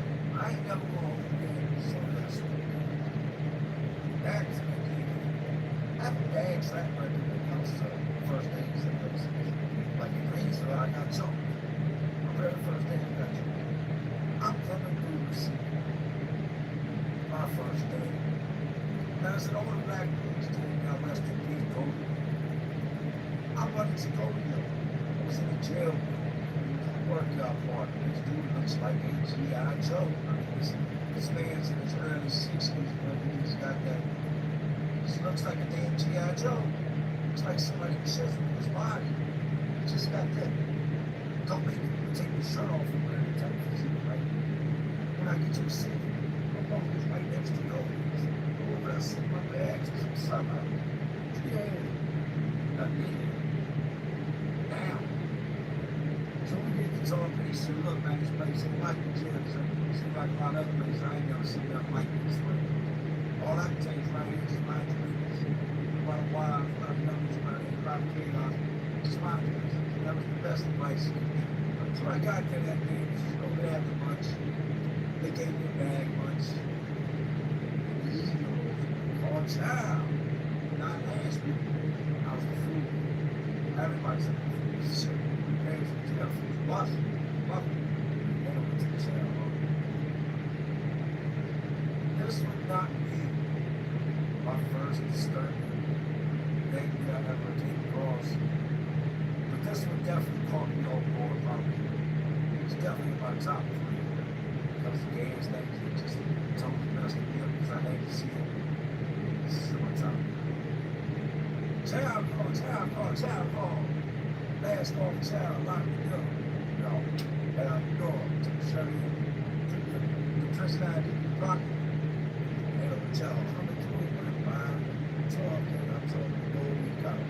And we're talking about chopping up in the street, and mind, man gets a tray, goes sits down, next man gets a tray, goes sits down. Now it's loud. I'm like, hey, partner, I'm telling you, it's real loud. It's almost like a high school. Cafeteria. It's like a high school cafeteria. Really loud. So I see this dude as I'm talking. I'm ready to shoot to come down and back. And then he goes to the window. There's a certain line. Go down. There's another opening. It's a muscle. This is training. A little round cup of sport here. Wrapped up. A napkin. Salt. Pepper packet. No fight. Same. Just chosen. Just tea. No drink. Drink. Oh, yeah. I can't believe it. So we're coming up with a big closer. That arrow turning around this corner. There's a man all the way around the side. It's always time. Two bowlers. Runs all the way around. Keeps you inside the line. Let's take it a little time. Keep out. Boom. What's the level? About 10 people away from my train. And I'm walking up. There's a door. On my hand side. Hit the ground. Metal. It just screams. Trying to I'd like to say that I opened the door. There was nothing in it. I'd like to say that I turned the door, I opened the door, and it opened. Not what happened. I'm talking, down the door up. I turned the door up, I opened the door, and there's a dude standing. There's another dude, he's not standing. He's on his knees.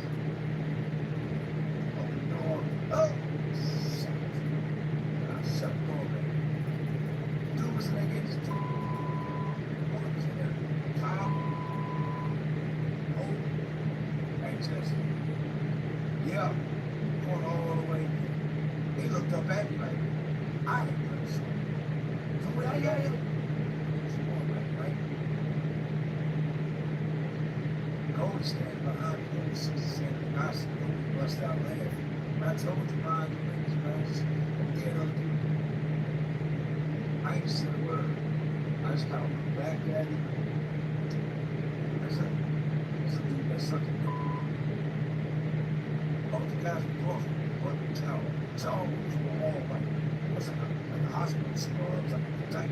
These two dudes are supposed to be out there cleaning up the town hall, wiping off tables, doing their job. And something they stuck up those doors. I knew all these people. And I won't lie, at this point I was very going into prison. I didn't know what he gave me. I never met he gave me. I was super homophobic. I just thought that like, if you talk to a gay person, they'll automatically get you. You know what I mean? I'm just being around. So I had no past experience from being around people outside of incarceration. I definitely never seen niggas lock like that. So that right there fucked me up. And to this very day, I never see people understand people should be like a mental block. God, you got walls, you can't see. Like it's you. I got some trauma in my life that I just, for one reason or another, it's hard to remember. Why is that so easy to remember? Why can I still never see that man? Kim Kardashian status on his knees. So yeah, that's what it is. That's just at any time I ever walk up on somebody, come up on somebody or something like that, they should be doing. I ain't gonna approach me afterwards. I did so wrong. Like I was in the clothes. Like, oh, like, you know, y'all remember that day, told me something. That night, told me something. Hey, man, why you open the door to child? Like, he's running me down. I just got here this day. I said, nah, ain't nobody supposed to be here. Yeah, man, they got us all types of, what you trying to do? What you saying, right? I'm not the one who just like talking back and forth, so it's the middle. All right, you could have got us, what are you saying? What are you trying to do? You trying to say? You was in there giving me this. Maybe you shoot me close and keep it to me. Maybe you should do whatever y'all do, something else, but not in jail. Not to mention, I know his dirty hands went right back out there. Didn't clean her hands, didn't clean nothing. Went right back out there doing whatever he was doing. He had a whole set of nuts in one hand, and I smashed in the other, and his mouth just packed with his head. Gone. Just sitting out there, pretending I'm sitting alone. I ain't got no appetite. And it's hot dog day. You know, these hot dogs are on trade. Oh, my. I can't even blame myself for these hot dogs. I took my son on before I cut him off. I didn't like the hot dog.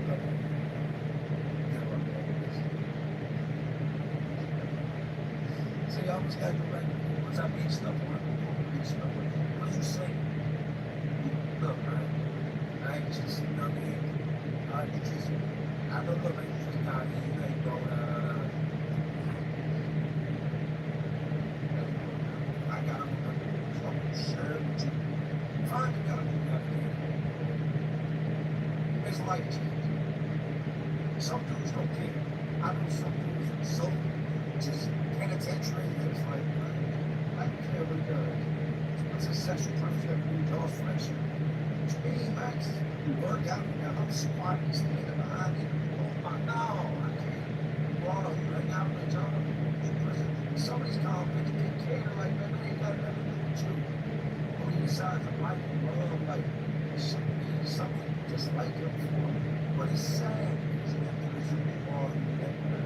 So if I kick him, the dude has got a boy. And all the other boys will be like, oh, no, oh, he's funny. Or he ain't got no boy. He keeps such got a boy. He's down with the boys. That's his own boy. They wouldn't be keeping him unless he likes boys. And I don't like boys, so I don't think of dudes got boys. Follow me now. Finding out your own boys is a terrible, terrible homeboy in prison. We want a homeboy too. I am in the police. And playing poker with dice with each other. And just into his personality. Not to lie. So we can talk, we can laugh, and it was up. We got up, we walked up towards the TV, and I was at the cell, and we walked up and went, yo, where you from? So we started to, I'm going to give up. That's what we'll call it Masters. So he comes up and introduces himself. Yo, my name is SD. This is for this. My name is SD. Yes, sir. This is with no T. For the following weeks, more or less, it's a game. Go outside, it was like straight game politics. Now, there wasn't a lot on this game. This game in particular. They didn't have a lot. You didn't see a lot of the prison in general. So this game that was real smart. It was the only one in our pod. By the time I left prison, there was a lot of these guys. Right? So he was more or less the dude I took to the pod. We pulled up like a staircase. We do dips off the benches. Do our push-ups. Walk around with brown gloves on. Here, one time. It's more or less like inside one another one. I go into his sometimes he can draw, I can draw with some draw tattoo patterns and just more or less conversation, right? So I'm working on this one piece and he's like, man, I want to add some things to this. He has tattoos for me back. But I'm looking up like this misses. He's like, no, let me put the pills in the background. I can figure the pills out with these with the pills. And he showed me some of his work. It was like his style of building, right? And I was like, yeah, I can build, yeah, I can build. So I give it his focus and I take it together. Take off the units, put them on the pieces, and make it one big picture, do the big ass back, right? So I sit it over down. He brings it out to the table. He starts sketching off, you know what I'm saying? He takes it to the sun. They see that, they're going to fun, they're going to take it out, skate. Right, it's a charge, right? So about 2-3 days goes by, he still got the picture. I said, yo, man, I need the picture. I need the picture back for you. I was going to start tattooing these back, right? That guy tried to come over to the ceremony, right? I said, all right, man. So he called back. Everybody goes out to the slap, right? Right, picture for you, right? Back when he took for me, boy, it shows you the picture, everything. I said, just hold it, man. I got my stuff up. They call him right. I'll be back. They do what's called a gate break. After an hour, people out there didn't come out the first time. It's too hot to go. Carry your hands back in. I come back to the pod. I go to syrup. I grab my stuff. I go right up in the shower. I brush the dust, the stink. Just finish the place. Just finish running the job. Doing all that. It's dusty in his field. And I'm like, the syrup. He's got the dog. Now we got a slot. It's perfect for you to take a rinse and shoot with a shirt. Like that slot with the water. What you did, that make nobody see. That pillow here, you know, it's like, do not disturb. You know, somebody's bad for his when he's got jumping off. Somebody said they're doing something they shouldn't be. You don't want to disturb. It could be somebody praying. Usually, when you use the bathroom, on the thing, right? Mind you, man, I don't keep it with this dude a lot with the dog. We're pretty close when it comes to talking as far as inside the pod and getting right. I've seen this girl, this station, this girl come up with his son. You know, and that's the kind of group of people as far as being in the pod. Woman have me in the gang member. Once he goes out the door, I have to fall back. I'm not afraid. So if I'm taking the pill and they get into another game, they get it, see that I'm taking them all day. When they go stab me off for which was the thing that I'm walking up. So it's kind of vice versa. You can't get involved in nothing I got going on because he drags his game into it. I can't get involved in nothing he's got going on because I'm not getting it. So I'm heading back to the shower and I see him coming in myself. Nobody going on, get dressed, come out. No, it's not going. I was up the door and I said, no. I put my hand up the door. I said, no.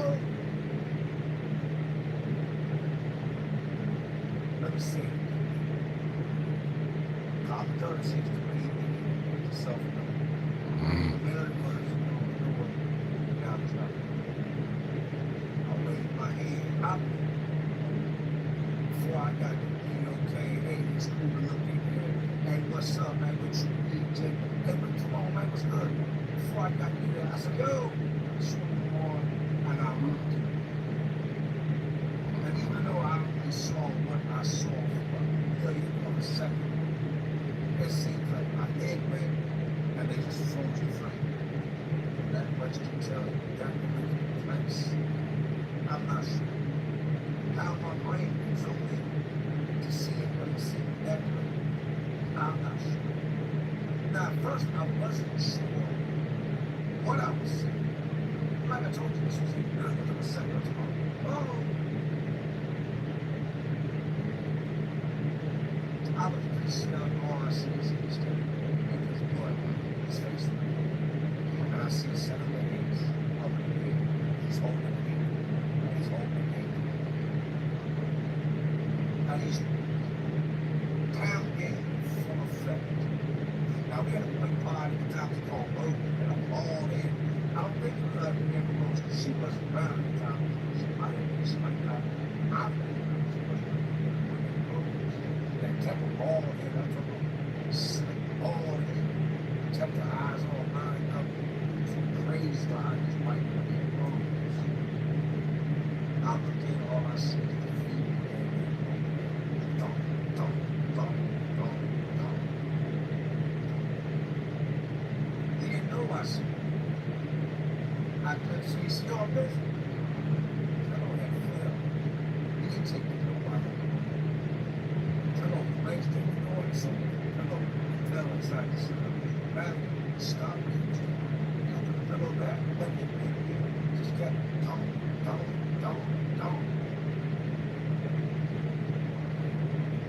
Down to my cell, sat on my bunk, the cells on the top bunk, very question. I have a true question that we about right now. Well, there's one true question, question not. Now, why did you Why did you understand? Is this all part of the big plan? You never coming back? Is this all part of the lesson? Why did you teach the lesson? So I'm just sitting there, right? No headphones in, TV, time to stop. I'm selling this on the side. I'm selling to somebody that can pick up money and Jesus. No, it's not.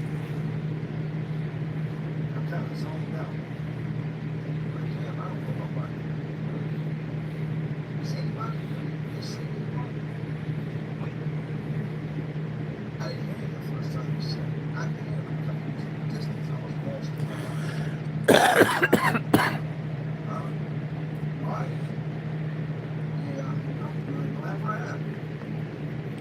I can't tell you what I can say. That was a game, but if I'm not about the rest of them, I'm fight my eyes. Then about 5 minutes later, I heard the doors open. And that's these slide things not in. Wow, they're on the wall, this is like chains. Trying. Yeah. Taps and all the bugs. Yeah. I'm sitting up right. I'm still right. I'm still alive out there. Don't get rid of. And what I know, you're not ready. Instantly, you do something wrong. I just shook my head. And you're like, what's up, man? What's wrong? You got problems, somebody said. I said, nah, man, I got no problems. What's up there? How are you?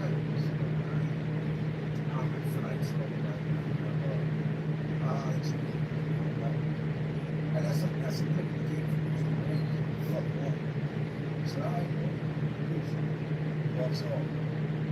My son is like, what's up? I said, I said, he said, oh, we still calling and found out about all about this. He never knew that. He had seen that boy, he had seen news going in and out of SD7 a dozen times. He told him. So he said, oh, you found out about the board. Okay. Like, you knew this the whole time.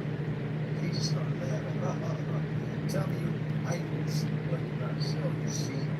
Like, no, tell me when down there. You look to the sun and see what you see. I still ain't said nothing.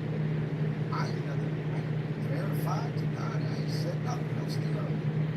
It's not a little better. What you saw it, dude. What's he doing with his son? What's he going? I don't know what he's doing like to use the tree and quiet. It's just funny. I don't find it. I would end up telling everything that I'm watching the beach and I'm sitting there at TV myself. No reason for me to sit down and eat. But I kind of just want to. I don't want to trap myself. So I have it. I'm in the hammer sometimes. There's bleachers inside the pond. 3 bleachers actually. So there's no bleacher by myself. By the center of the staircase. All the way back. That's DJ the set side. The set not just right. So I looked at it. Like, what's up, man? He said, man, Squash. You know, I just said, are you acting real funny? What's up? I'm saying that. So I know it's like, what? I just got to look there. I just look back and say, that's an issue with something like, I ain't looking at you like that. So maybe you should have told me. Like, you know, it's like the streets. You can't beat me. And I just can't beat you. You know that. Like, why ain't nobody else talking? This is what this East Coast shit is on nerves at times. Because everybody's so secret. Do not talk to the next man. That's how you get your shit straight. Anybody that rock with you like that, that really down with that type of shit, should have told me. They did. And cut his lead on. I told him something like that, man. We ain't beefing, man. We ain't on bad terms. On no terms, man. It's kind of where I gotta get off of my direction. You know how it is. I ain't right to do this. But I ain't know you was messing with boys, man. Like, it's like boys. I don't think messing with them. Not messing with boys. That's it. Tomato, tomato, man. It's alright. I see how it is. I see don't fight. Stands up and says, alright, I see how it is. I see that's it. Just look at it. Like, turn around, long dog. That would be it. No more conversation.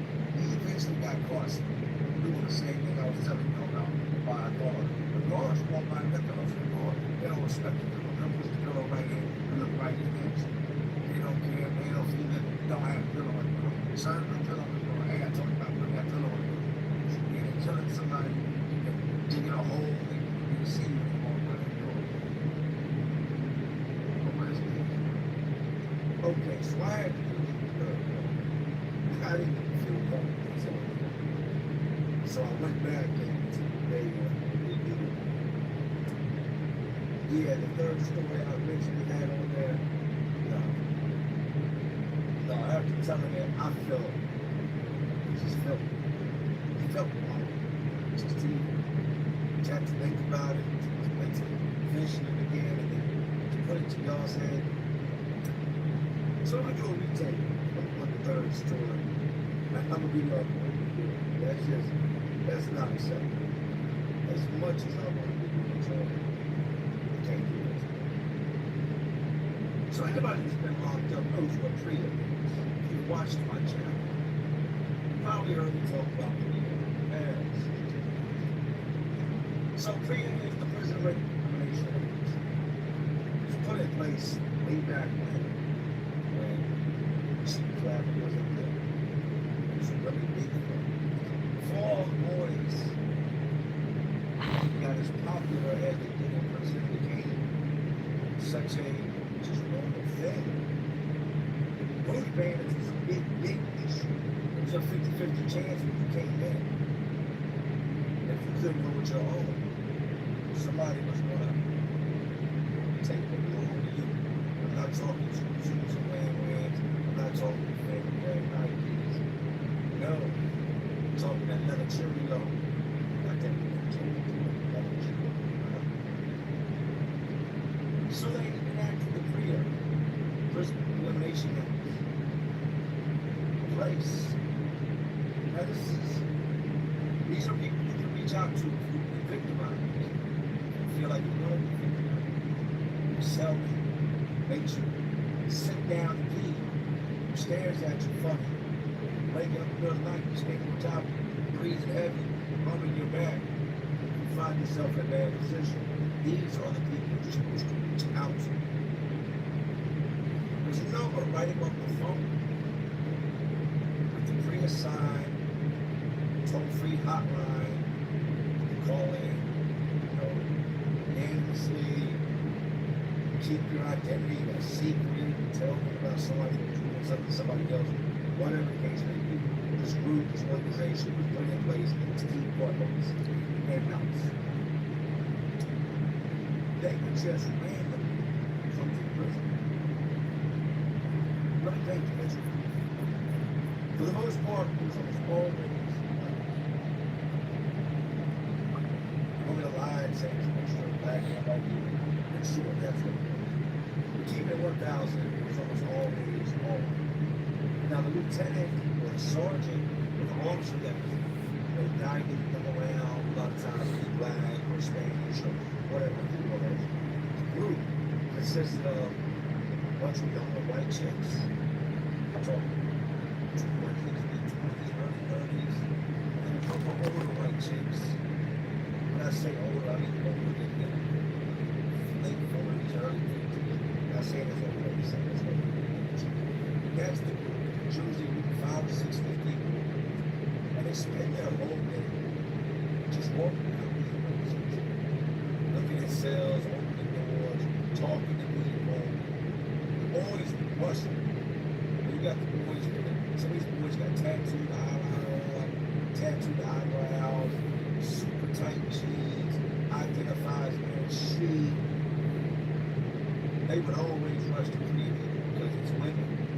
I mean, I would know, oh my God, what's what happened? They would be a bit joking because they identify as girls, they actually had girls. So boys were big on how you doing, going there, and keeping talking to them, right? These are some of the most nosiest people you'll ever meet. Times have changed. Man will still exist. Man will still be victimized. But if y'all think y'all can come in and catch somebody in the act, what are you going to say to them? You're wrong. Everybody knows you. All related activity has come to a halt. What hasn't come to a halt is the guys and their homes, the relationships that take place between the men that date them and raise vessels and always have a boy on their lives journey. Over in the school hallway, in the Southern Buildings Administration building, where schooling takes place, whether it be college courses or trade, school there, they have this classroom, now wherever they're going to use them like that, they have their bathrooms. But these bathrooms doors don't lock. If that door's locked, grab an officer, push them up in there, and it would take the large time to go around there. That's a terrible thing. So these doors, the hallways, take the lock. So as convicts, the things we know, don't just walk in that door and open. You gotta be recognized. You'll see something. You'll see. A lot of times guys will come over their gun, like their son would never leave the cells, and they could never just their own cells and take their pictures when they're gun to. Then go over to the hallway, go to the bathroom, catch some props, and that's when they're handling their business. Guys would also go on dates. Guys also go on dates, right? Meaning they would meet their boy over there, go to the bathroom, and then they would sneak in. I gotta use the bathroom. They would sneak about the classroom and into the bathroom. And around lounge, going down in there. Yeah, getting in, literally. Well, these three people, they go building to building. I see them in my pod, they're walking up looking at the cells, they got lieutenant, I'm in the cell, Mr. Robinson, I told you, put the pillow on the door. That means don't move the pillow, don't touch the pillow, don't look at the pillow, don't think about the pillow, something's going down here, and you don't put the parts up, you just be a man pooping, like it's the only way we get privacy, otherwise people walk by and see what people want to say. Oh, the lieutenant takes one himself off, push the pillow in that point. Ain't no telling how many guys he caught in there, releasing themselves from there. And you got these men right behind him, keeping it straight violent. It's worse than they can. And these ladies, they got the prisoner name tag on. Hi, I'm Susan, prisoner. And the Priya name tag also. Hi, I'm Susan, Priya. Prior to them coming in, this go around. I've talked about this hall, I talked about school and all that. Just got to get y'all into the actual event that takes place. I knew the rules about that bathroom, but I didn't always know. When I first got to that prison, I went over there, I went to church, pretty sure I told this story, didn't want to tell it again. But I left church, went to go use the bathroom, opened the door, and I found two men in the bathroom. And they weren't fighting, they weren't talking, they were fighting. So there was a stand over there in the hallway outside of the school. Who banged it up. That's the hallway, there's another chest, and a whole lot of stuff going on, the cameras didn't work. And now, first toes all in there. Just trying to take it off himself. For whatever reason, whatever he did, maybe mad enough to get married, got all up in the hall. Everybody saw it. Nobody told me. There's no cameras. Now they had cameras, but the cameras were almost the prison. Cameras have been up there. Everything else has been up there. All the electronics and wiring, but these cameras have not. They don't even look up to the new system. So the wires just got dated. And all the inmates knew the cameras do not work. So if you want to get somebody, as long as an officer don't catch you, that hall looks perfect. It's made up. He working maintenance anytime something like that dressed, where the guys were dressed. So after I saw them in God, I went on to work, as they were still looking at doors, heater gazing, heat checking, a bunch of heat gazers. They go over to this hall. I'm on a 6-foot step ladder, not 4 feet, maybe about 8 feet from that. And I had been seeing the boys. They were getting out of the bathroom. Now what you can see is you can see the maid going in first. And you get one up to go to the maid. And then you get to one minute. Now my boss knew those places. All the places. Outside world, two places. They were not told. They weren't convicts. They were working along the way. So they would see the boys come and go. Their maid come and go. This was generally like one of those hotels you could rent for an hour back in the day. And New York might still have some parts of the stuff that you could rent for by an hour. It's kind of like this bad. Except for like 3-4 minutes. Those guys come out. Another couple. I was never a couple of partners. Don't be looking at it. 2 years I've been here. Yeah. When it comes to treating people down the hall, this little skinny white dude just went up the bathroom. This dude is about as skinny as Napoleon Dynamite. Napoleon Dynamite is 5'5". So a young, frail white dude. And his boyfriend looks like he could be a linebacker. Like the fridge numbers, like went from his big man to man. These people are walking, they're looking at glass, they're opening different pockets, drawers, they go up to the side, they go check off the hallway, look at there, look for other areas where somebody could possibly compromise. They come out, I'm on a ladder, and I'm looking his wires up, I'm laying his conduit, his wires, I'm looking everything up. And I look over and I see the kid open. I look over the bathroom, I know there's concrete that's taking place in the bathroom. I know right now the blue Mr. Napoleon is in there, nothing but to see. That's all. They open this door. And I don't think we expect to see. We knew better. We knew to knock on the door and wait for a response and wait some more. And then maybe we're a little longer because you think we're open the door and see something. They open this door and all the boys go to the bottom. He is an edge. Sees the name. But the love and rolling down. Before they even realized, I think it took, just like any time I've seen it with that, it takes your brain a second to catch up with your eyes. Your eyes see it, your eyes legislate, your brain tries to not. No, I'm not seeing what the victims see. It's not what I'm seeing.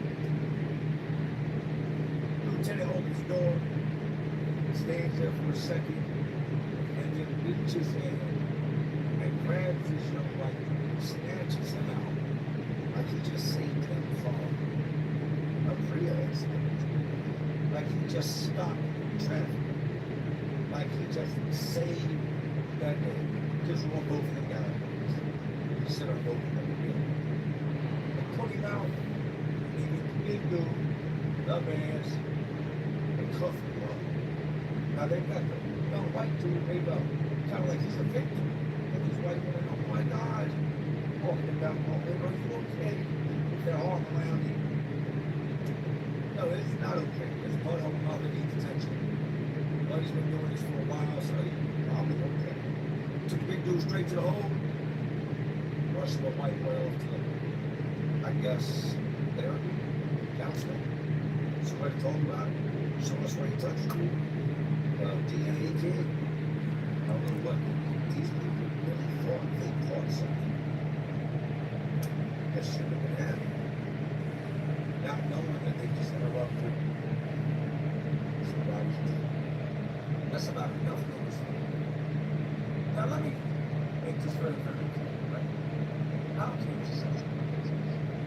I don't care what you identify as, what your pronoun is. You like boys, girls, girls that look like boys, boys that are girls, half boy, half girl, half girl. I don't care what your preference is.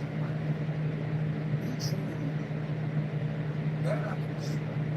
Be yourself. Be honest with you. I come to learn real quick right now. Who's ain't pushing the board? The only ones that are trying like that are new boys. There ain't no boy going to come up with a straight name. And ain't no straight name going to come up with a boy. They know who plays ball. So I'm not homophobic. I've got a problem with you being right. Do your best like that. What you're doing don't affect me in no way. Who you lay down with at night, who you say you love, who you connect with, the person that you call yours, that's what you know. Please do me a favor. Don't get a sex problem. Don't ever let me walk in a position like that out here in the world. Hey, ankles all in your hand, you just on the knees, just hot, man. Stay out of prison, man. Stay out of prison. Prison is a very violent, high testosterone war. There are some situations, dangerous. A lot of gay men in prison. A lot of gay men in prison. A lot of boys in prison. A lot of undercover men that like boys in prison. I can also tell you this. A whole lot of straight men in prison. That know their own ways. That's not something I'm attracted to. I don't see how you can do that. You gotta be attracted to whatever it is you see. It's gotta be attachment. Otherwise, that ain't gonna work. That's not my thing. You're not gonna ain't none of that power balls. You got nuts.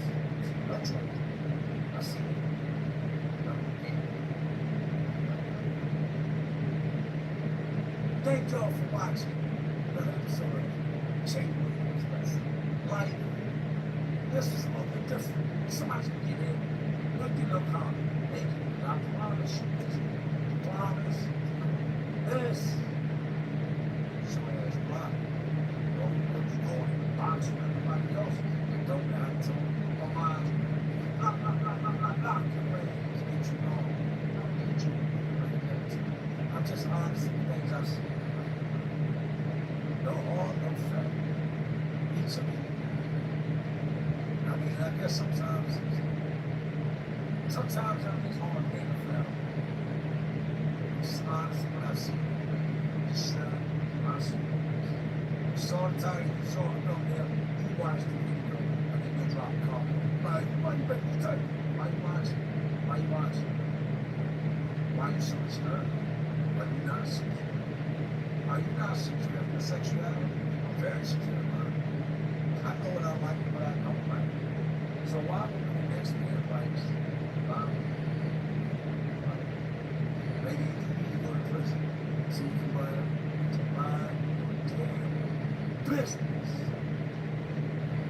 So look at some of these things I saw while locked up, all very true stories, all very much still just like burned into my brain forever. That does get like Alzheimer's or one of those, dementia. I really hope these are the type of things that I forget. I'm not going to forget my loved ones. But I would be okay to not remember SD having the way legs they had the 2-child heart. I'd be okay if those numbers. But I guess now that I'm going to tell them,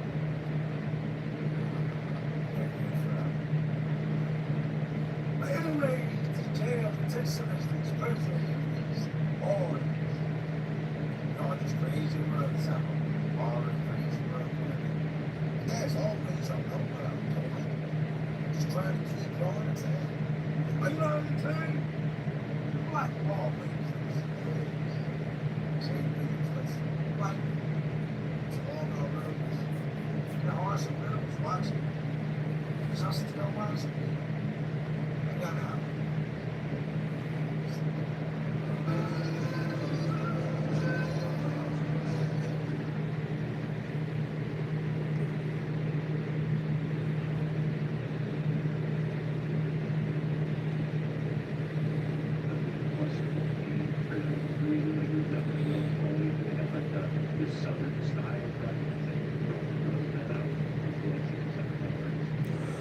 I feel like it's hard to do this top five, especially because we're getting now. I'm more a tangentially related question.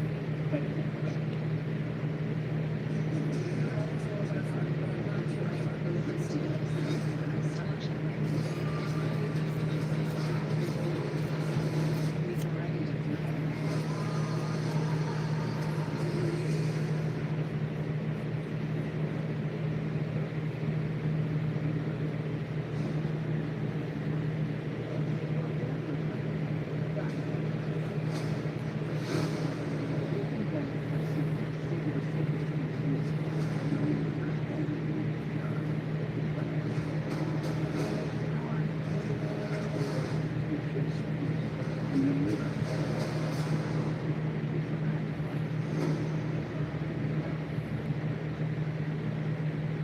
I am a big believer. If you pick up the hamburger, he does not go back there. The hamburger stays in the hand.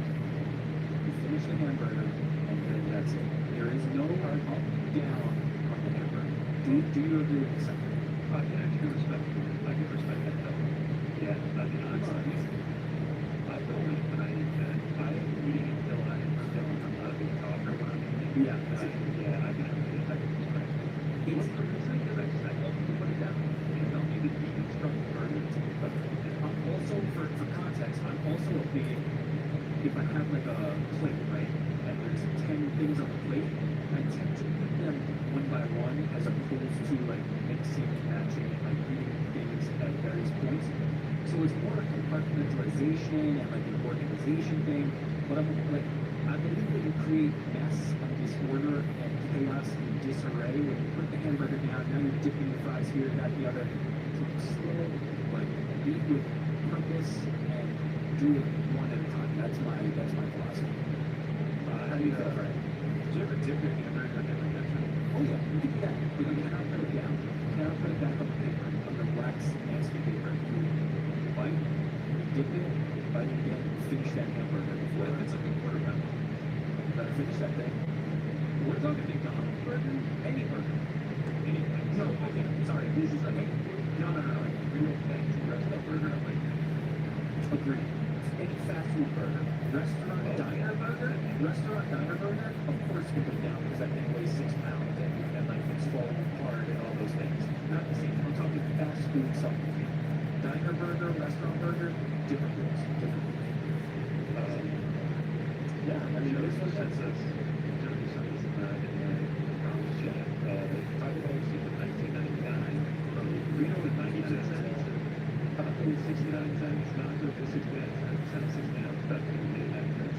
Both like $3 and 50 cents. Dude, I saw a Chipotle that's late and it's disgusting. And it was like, what are we talking about? Like, give me a number. A burrito was like $5. Oh my lord. Yeah, sir. Chipotle is like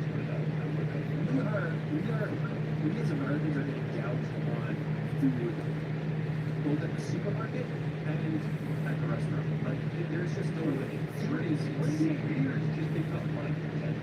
Yeah. It's just $10. Now it's just like, it's crazy, man. It's crazy. Speed rankings, Chick-fil-A. Taco Bell.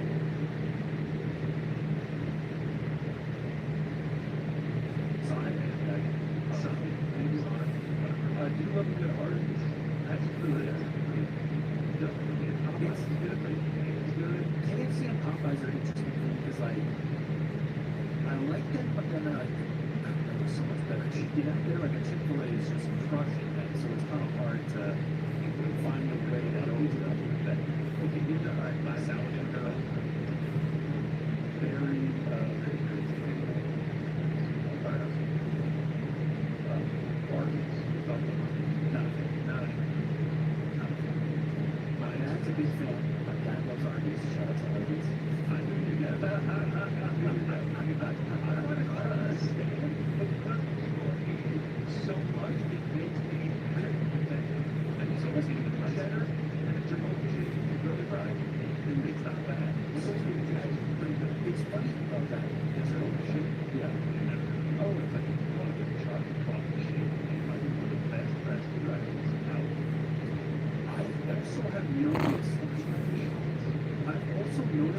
the Arby's sentiment, and I don't know where that comes from. Why do they like hate it? Why are they just hate it? It feels very, yeah, I don't hate Arby's. It's just not in my eyes. They are being close to it. I don't know if that's your restaurant. Got it. But you gotta go with the Subway. You should be there too. Yeah. Yeah. It's all fast food. Big onion on. Big toast. Big cheddar. Curly fries. Masala. Horseradish. Authentic. Focus shape. Lock it down. I'm not gonna do that. I didn't know that Arby's lower, but that's my name either.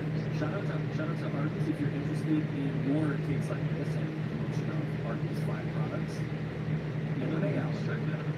Arby's doesn't even crack when I found five. Like, after the event, you can how much slab of that. The family like, keep the vibe, that's the product. There's an Arby's right by my apartment in Queens, where my dad is. I'll sit out there, get an Arby's. Okay, Parker Turk, the freaking boys, exclamation point. Do you think UFC would be successful if they launched a yearly subscription service, save $400 a year and get access to every game review? Right now, $80, $85 after taxes. Thanks. So, what about the idea of like a subscription model where you can just buy the whole thing? $400 a year, that's what you kind of off. That's something to think about. Totally. So here's my thought. You would end up with that outcome and it actually might cost you less. Here's how. If Netflix acquires the UFC rights, right? There's potentially a model where they do pay-per-views, right? Just order through Netflix. There's potentially a model where they eat the cost of that, but because of the subscriber growth, right? It's going to depend on what their goals are at the time. But because of the subscriber growth that they're getting from live sports, they may say, this comes with your subscription package. I believe WWE is that way. I believe WWE.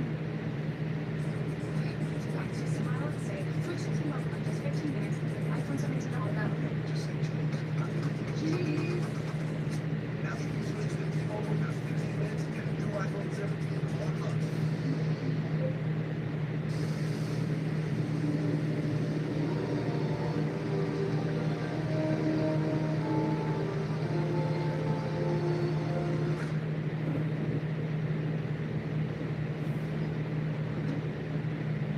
Is now just part of Netflix, right? What that really kicks in.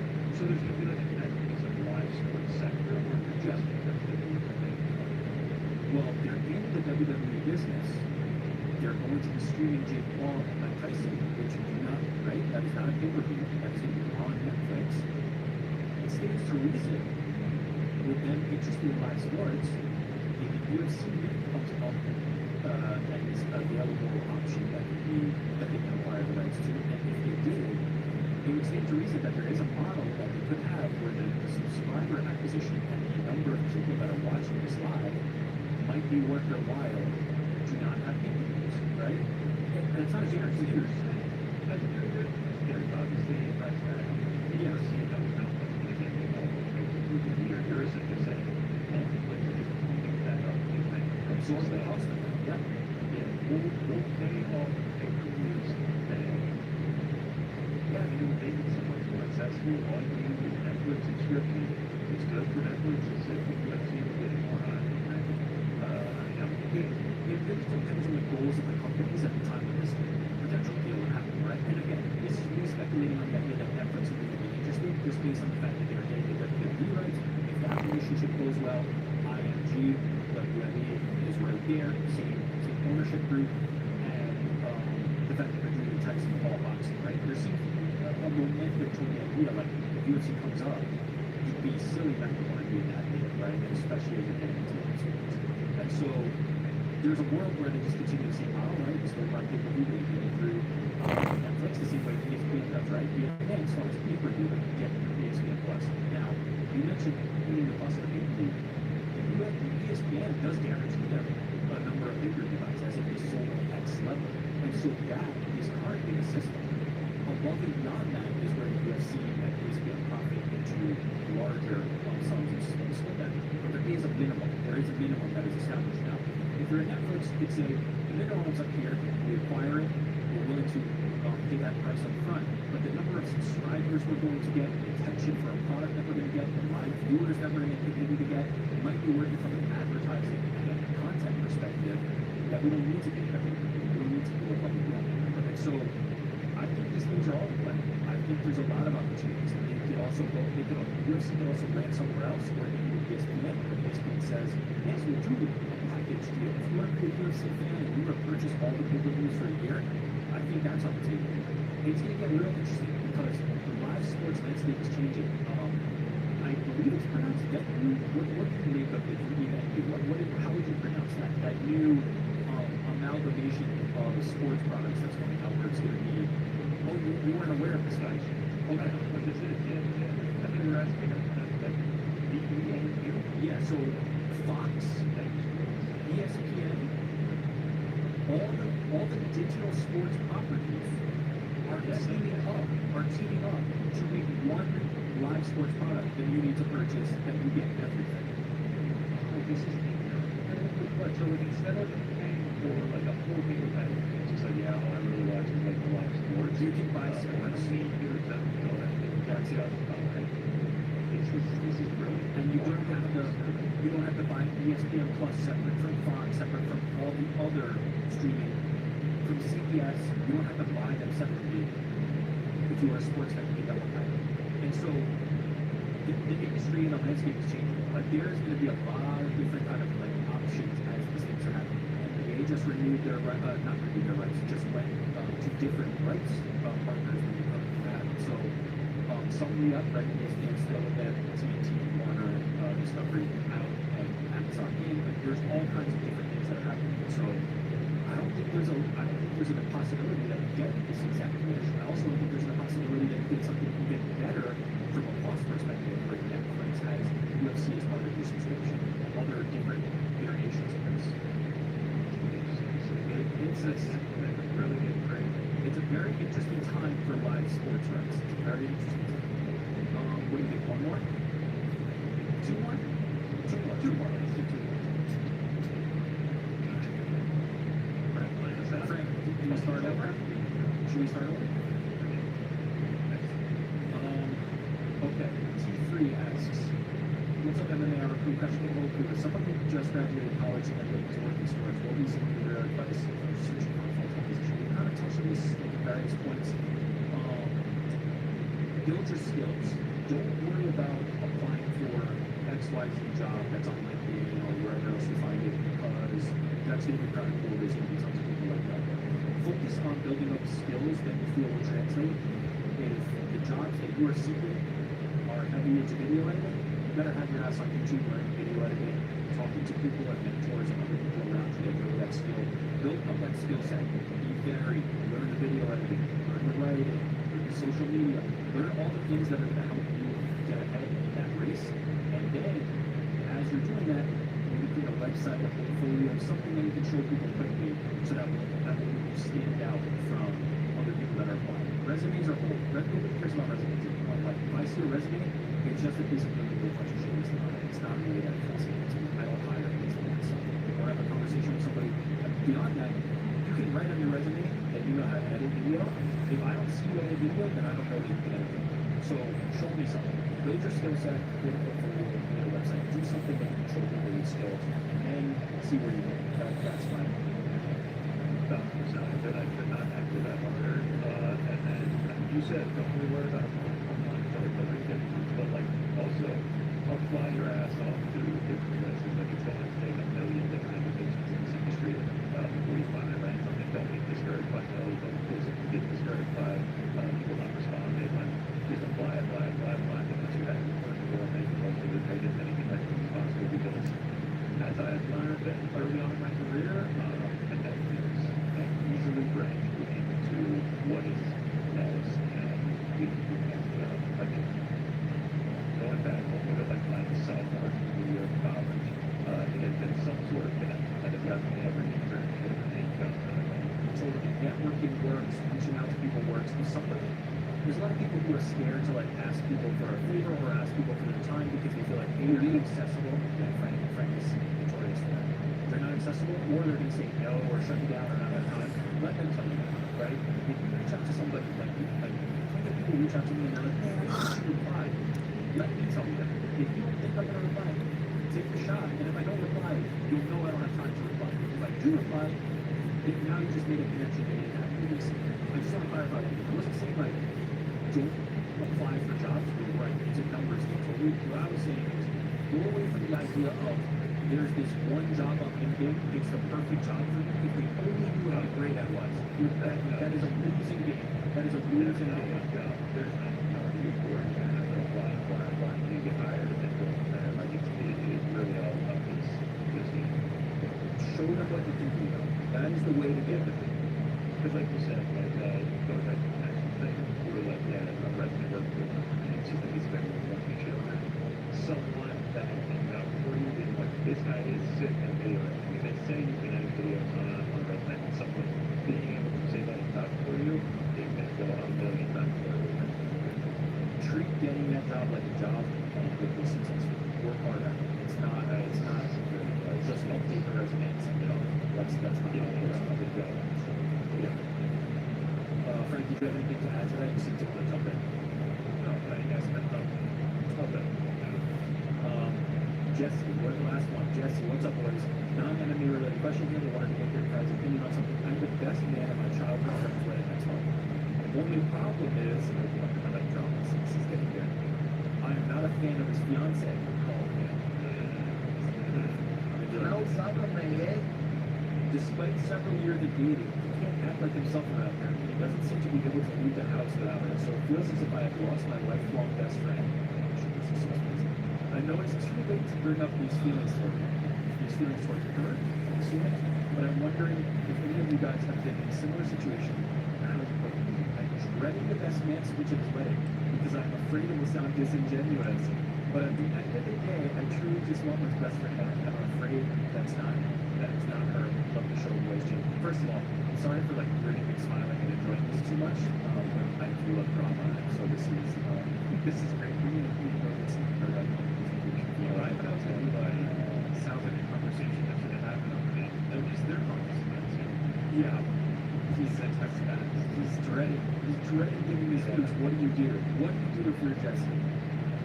I think he's just making fun of dude to just give BS. Like, don't make it. Just make it so no one remembers it. Like, don't really bombs people like that. They hurt one. But, like, don't say anything that hurt people back. Like, it was kind of weird that he said that. Just be simple and do right. You don't have to go into like a yes thing. Yeah, don't fake it. Don't fake it. Like this is your job.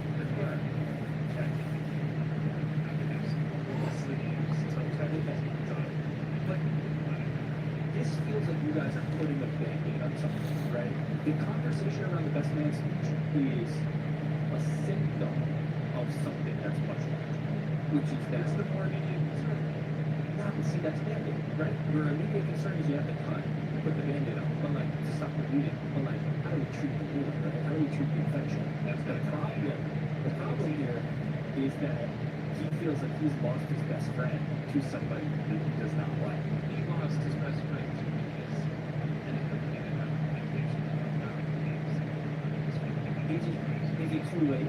Can I get I think now there's wedding sickness to because you either have staying or like, hey, the best man I ain't up enough for this. Yeah, I guess that's true, but you haven't brought up once around the whole relationship that didn't end and now about getting that you had once in your life. Don't compromise quality of food for many. Or for time in the day. Don't skip up. Or don't. Why do you skip?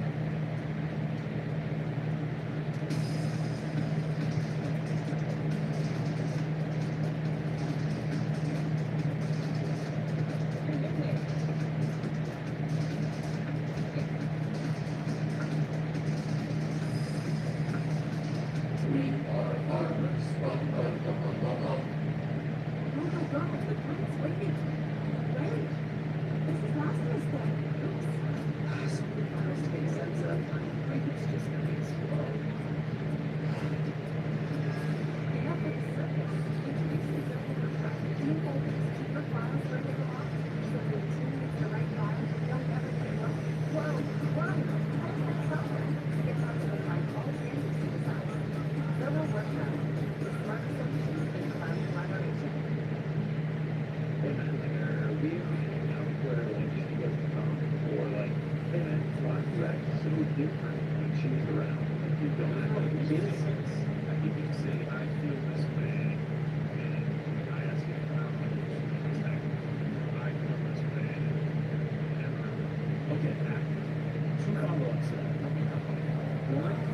Is it too late? Okay, that's totally done. You're saying wet post, but like wet is too late. So pretty dead. Question two. Question two. If you do that for somebody who's maybe not in a situation where it's too late, are you open to the potential where they're like, well, I love my fiance more than I like hanging out with you. Sorry, but you're kind of making that. So that's why you have to start out with one thing. This is how you have every right to do what you want. There's a way that's right. That's what's going to be choice. And don't give them like that threat. Like, when I get there, I'm no. But are you being willfully ignorant of the reality that if that friend is like, I don't have to deal with knowing that you don't like my fiance, why am I going to hang out with you? That that's a potential outcome, that's a potential reality that you can face. You can also just be friends and know that you're right and you're best friend. Don't get along that well. I actually have a friend that I actually just learned this. I was at a friend back in the summer that his wife and his roommate for 2 years were his best friends. Really not like each other at all. Okay, so we have a specific exact replica. I just met her, picked up on her, like riding over to something to get together, and it's like, oh no, that's like, you know, blah blah, doesn't really go along with them that well. I'm just like, wait, really? And they're like, yeah, no, I wouldn't say they hate each other, they definitely don't love each other. I'm like, oh wow, and you ever picked up on this thing when we got there? Like, immediately, I was just like, oh yeah, now I see it. They definitely don't like each other, but they're still in. So That might be this back together. they can coexist, but they don't like each other. Okay, so maybe that's the future for this one. Maybe for Jesse, it's like you're gonna have to either swallow your own feelings on her, right, and just be a big person and be like, I don't love her, but I still want to be friends with my friend, and just deal with that. It's definitely You know, I'm also that word is when your friend is married, it ain't gonna be the same. So you definitely want to see them less. Like you just need to accept that. So So you- I'm great for it. I think we're back. That's what you're seeing is that feeling that you felt that I lost my best friend is now being amplified more. Like, oh, yeah, that's a way I'm thinking if you had if his friend fans, but they don't need to yeah, I agree with you totally. I'm with you. I'm of the opinion like people can coexist. Like your wife doesn't have to like your friend doesn't have to like your wife, your friends don't have to like each other if they're separate friend groups, like, or even the same friend group. Like people's relation. I'm not the manager of your relationship with other people, right? Even though there are people who I love dearly and want to be all in the mix together, I am not managing your relationship with that person. If you don't like them, that doesn't mean I don't like you and I don't like them. That doesn't mean that I can't be friends with both of you. That has nothing to do with me. That's your relationship. So I would just say Jesse not liking the wife is their pairing and their relationship that either is amended or I'm so sorry, jumping down, that either amended or not, but the relationship with the friend can still coexist as long as you can handle it. As long as last thing I want to say is the idea of them really there's two things. One is this is authentic self-power. This is from natural inside. This is personally what I thought they were. Second, the way that he's acting around is an outlet, like using that part out. Just almost looking at it exclusively. It's like, hey, for me, he's authentic. He's figuring stuff out. That's for me. I just kind of look at it as a method. last thing on this, there's a lot of growing, there's a lot of testosterone there. I would like to get your results on this from a female perspective. I think that's an important part of this equation. I've been in this position before, where I have to like bring benefit of close friends from 60 years, but I will say, You'll just tell them. I'll just tell them straight up, like, listen, if you're not a friend, you said, possibly I see you right to you, so, but I'm like, if you're my friend and I actually care about you, I'm gonna tell you about it, I'm gonna tell you about it. Who the fuck is we? Did it make your relationship with that friend stronger, the same, or worse? Like, what was the impact of telling them? So at first, not any better. At first, it was a lot of like, well, then I'm just not going to tell you or bring but I feel like in the end, it brought a lot of stuff to light. And it made it better because you were more transparent with each other. Yeah, I think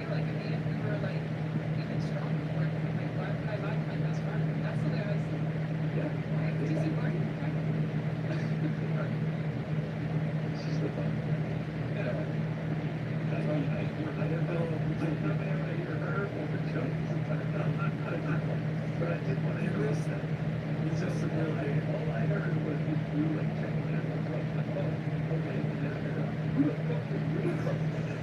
We're checking in, and it's just like, you, I think on the girl. You missed some middle game. You dropped some knowledge. She just said sorry to you for not, you know, I didn't hear that. No, I didn't. Oh, okay. Yeah. That finishes the project. No, that honesty is building up the mind. Honesty is key.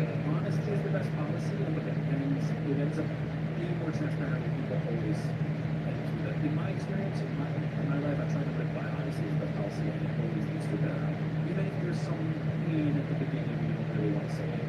On the back end of that, everybody knowing where everybody stands is the best way you can kind of approach it.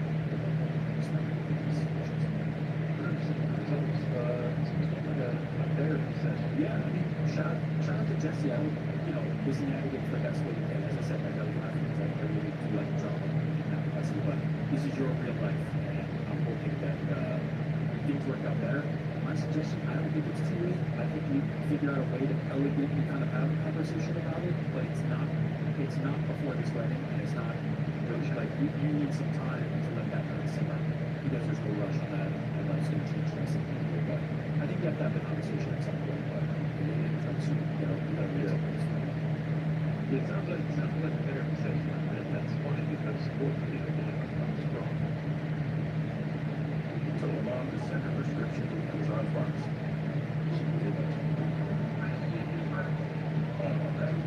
It's Amazon pharmacy. Ready to be delivered, ready to go.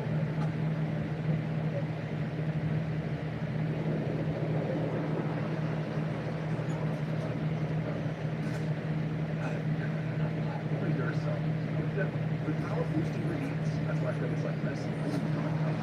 Oh, and this. Better than hormone therapy. I mean, some parts of your self-care routine, they should just be non-negotiable. That's probably different for each one. Personally, I always try to work out the old regimen, not for my family. But it can be hard. It can be hard to take time for you when things get hectic. Take a slip, sacrifice sleep, skip a workout, eat a bag of chips for lunch. That's like so different there for each and every week.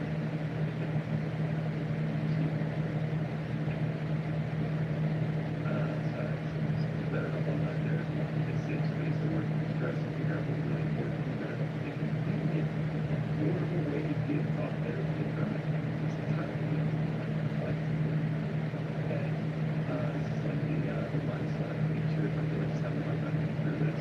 It's entirely like without things. Please go to frequent and get that life therapist ready to help you like your help. With better help, visit BetterHelp.com/man or today you get 10% off your first month at BetterHelp, HELP.com/NNA. You know what's good therapy? Laughter. So I'm feeling pretty good. Yeah, I went to I think somebody did that. You ever done BetterHelp before, right? Yeah, I had my first session with BetterHelp last week. Wow. But that is verdict versus like what do you feel about it? Great. I know where the head is. It's like trying to Did you remember when I first said this second one? Yeah, I found it to be really helpful. I got the feeling that Frank started like shuffling through the kid's mouth and like had to stop down there and I think I'm trying to get a jar or something. That's still, and he just takes it to brother. Like, oh, so he's going to try to chew through something. He's trying to get something. I think that's part of both. Yes. So, we out how you guys are nailed up. And I think just wondering, I think we got a lot of since the beginning, so I did want to remind you that we have the rest of the part of the life during 2016. And then, we watched we have a world champion, but the song that gets sort of the judge credit for that. We have a world champion. We have a Rob Wilkinson. He's taking on third man stand. Dr.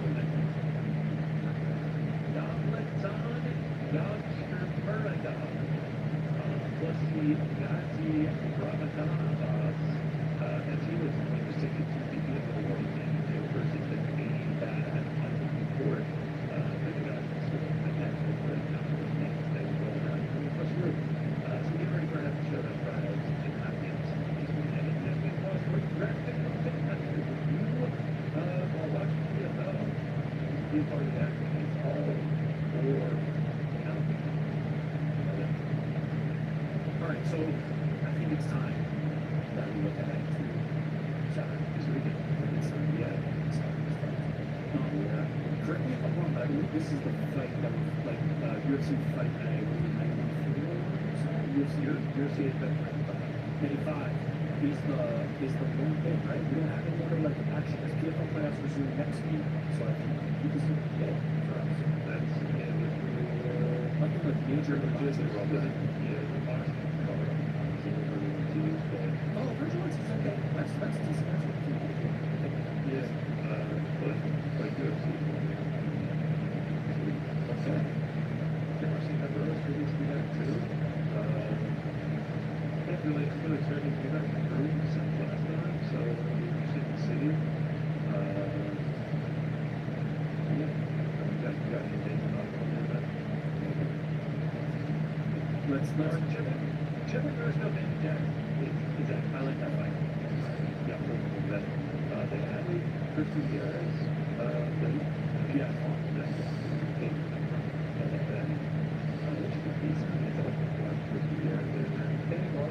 two guys, he's gone. So I do love that he's a great you got some great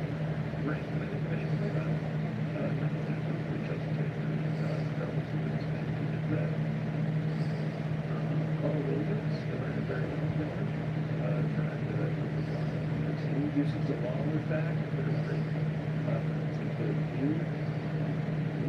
Fantastic. Then we get another rematch. We'll get a rematch on this one. So that's Tuesday.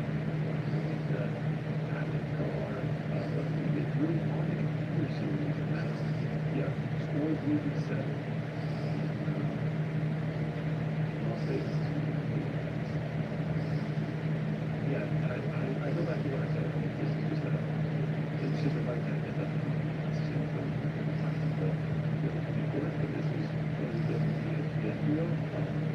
It's Philly. It's a Philly. It's 10 crowds, about 5 p.m.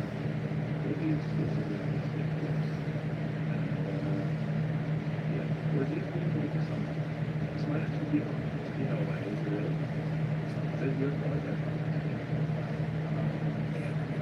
I don't know what to think of this. It just feels like a product of the schedule and the current broadcasting deal, and this is just, again, like voting laws. So there are enough people that are really going to watch this, throw this on, and the train will keep going. There will always be these segment events that are like, at least we have one. It's like, always, part of this, and then they go. Oh, you don't judge a part until it happens, crowd? That crowd? I enjoy states with all of these states. Yeah, that's right. And the main value and the personalities and that Hollywood stars. So yeah, I'm much more looking forward to matches. If you're a hardcore UFC fan, you can find stuff on this card, right? You can dig and you can go, oh, I have a favorite here, and you can find some spots to enjoy it. And if you like boxing, like, I hope you enjoy it. I will also be watching, like, behind you. So, it is what it is. Just leave a line from that time. This is one of those cards that's just like, it's on, it's going to happen. The implications of this are not going to be far-reaching and not going to have lasting impact.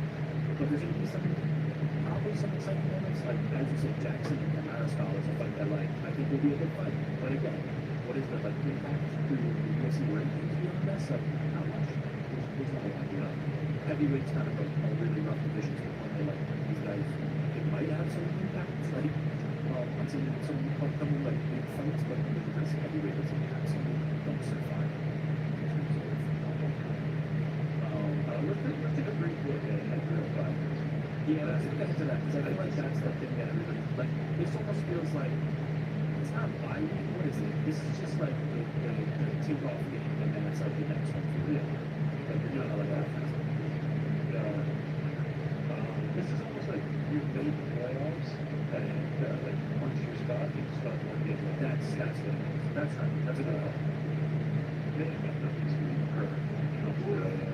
DB's already touched down. He's saying we're getting all up there. Let's see if you're on something. I mean, this is the finest I want to say for my life. This is who we are, loose grips, we're the biggest hiccups. Right. This is skanks, right? This is a butcher shop.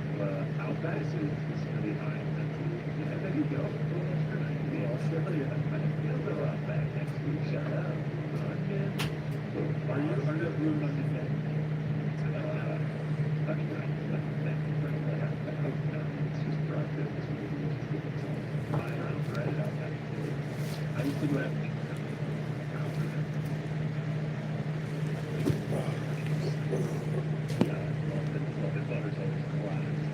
I used to make my dad take me to Outback and I would just I would not order anything. I would not order anything else. I would just So speaking of Outback, oh, I did it. So I love that. You know, I have a friend who they Outback over the year, right? yeah. It's good. All of you was like, we're gonna have to see something like that over now. This is what I think, and I think, Frank, what's our pretty ridiculous. So all season, preach Outback, go Outback, go Outback. They gave the Outback over. He wins 2 Outback, 1 Outback, find yourself on Listerine. I love it. There's gonna be so many comments, right? Why you always talk? Why you talking about that? You. So from you, right? Right? You. Imagine being just like thinking about GPS 44. AI creation platform. You know anyone who's trying to dream. Describe what you want and watch it take shape. You can plan, customize, and expand in any direction. Tools built for one, platforms ready for them. Passion projects to enterprise-grade systems. Everything is built in and ready to launch. It's a new world of creation, where you can go as far as your imagination takes you. Can you imagine it? Let's make your dream a reality. Right?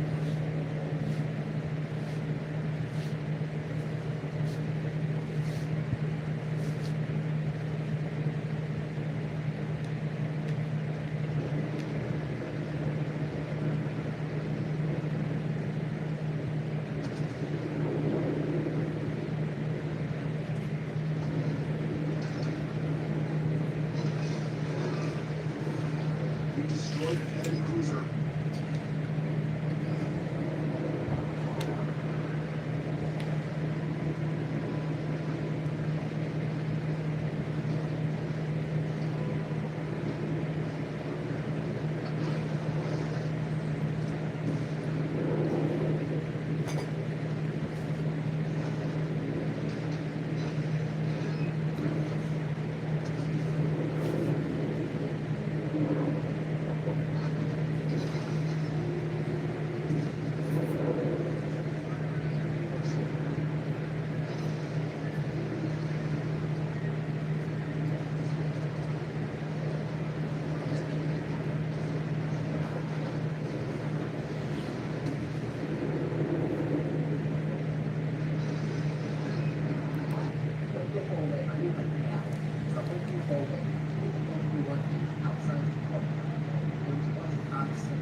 Zigzag giving himself a line and up the ball, right?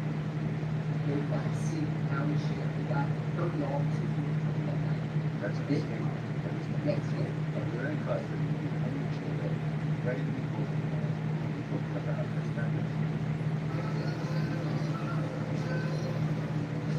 All right, I got. More crimes. and no shape or form trick. And anything I'm about to tell you. I'm not who I'm preaching.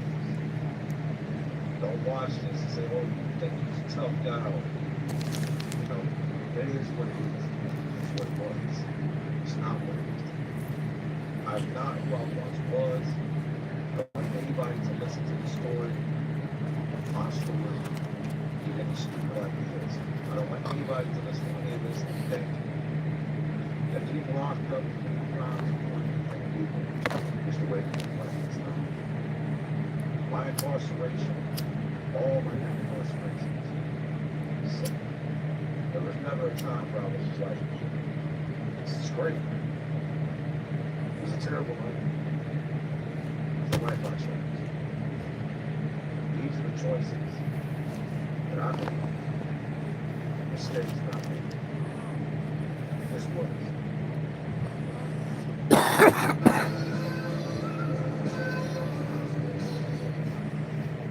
Y'all already know what it is. Check it. Like, back. I did a short video one time. That's what today's video is on. Today's video is on the years, months, and days that led up to my long-term incarceration. Events I've never spoken about, things that transpired. A lot of people know, want to know, things that y'all know. And I'm going to do this video today in hopes that anybody that lives, catch my message, and hopes that someone out there watching, will stop. While you still have the chance, you still have the opportunity, and not find yourself sitting in a cell standing on the wall, sentenced to a decade, sentenced to life, sentenced to whatever the judge gives you. Thinking back on everything you did, look what you did. They say the work in prison is made with bad intentions. I'll go along with it. Because no matter what, everything I did out the streets, everything I did prior to going to prison, I knew it was wrong. Even if I was just trying to pay bills, hurting somebody else to use money, it's bad intent versus bad order on board. Selling drugs, selling crack, selling dope, selling pills.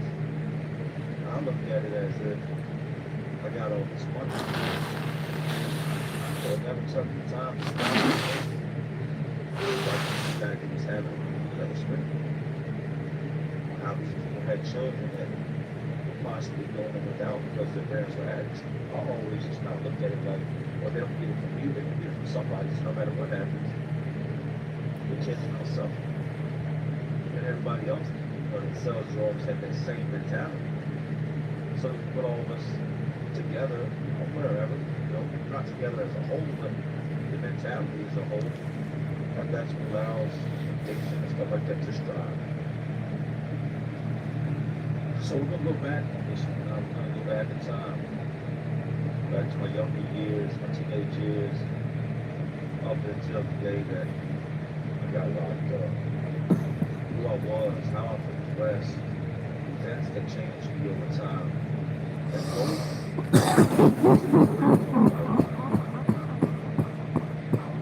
it's not always easy to tell the truth. It's not always easy to picture when you're the bad guy.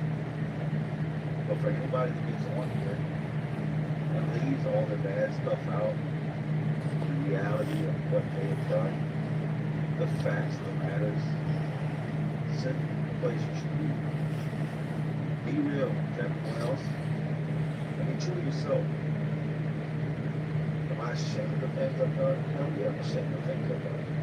Do I regret things I've done? Hell yeah, I regret things I've done. But I can't change or undo the things I've done. And everything from then to now is what's made me the man that I am, the father that I am. I no longer blame others. I no longer make excuses for my actions, because my thoughts and my actions are my own. Without further ado, I wrote through. Not a singer, not a living. So much for quick. Real quick, I was in the shop. Went in yesterday, get that back in the next couple of weeks. Took my brother up from prison Monday. He's back in the hole. He's gonna get right. He's always in the hole. But I take this 6-hour trip. I'll leave 12 a.m. Monday morning. And I'll be to the prison a little bit after 6 Monday morning. You should come out around from 6 and 7. Just a quick update on what's going on with life. Let's get back into the purpose of today's video. I tell people all the time, I was able to overcome and make it out of my madness, make it out of the madness that had become what I know was right. My life was far from normal. Nothing normal about my life. Whether it be my home life, the life outside of the home, school. It's almost like, you ever see somebody with a tattoo for the hurt saying on the news? It's kind of like, you know, the debt was stacked against me. But even though I had the options to do things, I know that now. I didn't see that then. If you're lucky enough to pick it out, I pick up a life sentence, pick up a grave, pick up a warrant forever. You're lucky enough like I am. You look back, there's usually a defining moment. There's a moment that if you search hard enough, you'll find that changed everything. For me, that moment came when I was 17, 1997. My dad died then. Prior to my dad dying, we didn't have a good relationship. My dad wasn't very emotional. He told me love me. I don't remember hugs, there was no tucking in at night. And I honestly can say, man, never ever, 17 years I was alive, looked at me and said something I love you.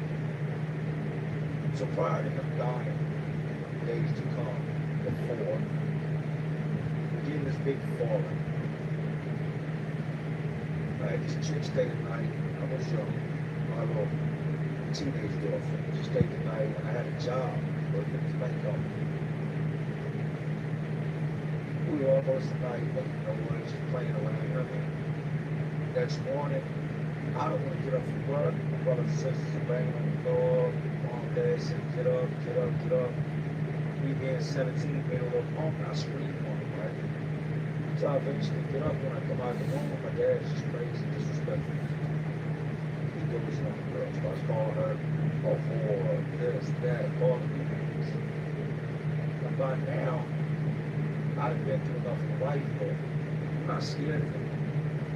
All the beatings he gave me, all the times he put his hands on me and my brothers and sisters, like, I feel like it's time.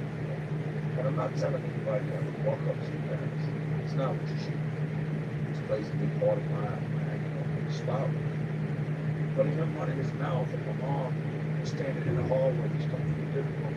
I just come down the staircase in front of me, and then my mom comes out the kitchen. And I don't know if she saw it in his eyes, or she saw it in my eyes. She knew this shit was okay. Jay ain't over the boy anymore. They didn't want me. As he's running his mouth, it's October at this point. It's just a little cold outside. I got a hoodie on. I'm getting ready to go out the door. He's steadily coming behind me, running his mouth. This time, I dropped the hoodie. I turned around. My mom's trying to get in between us, and I said, what's up? Square off. I'm not scared of you. You can't beat me. Like, I might be scared of you now as a kid. As a minute, maybe I might be scared of you But I'm not scared. I come face to face with my person I fear the most. One man I feared more in my life than I've ever feared anybody else. I can't think of one person that has ever struck fear. Father. I'm ready to go. Let's go. Let's go. Come on. And I don't know. I don't know how my mom got me some more. At this point, my dad had started getting sick, come down bedding. That played no part in the fight. I was at my boots because it just 17 years of this shit that finally come to a head.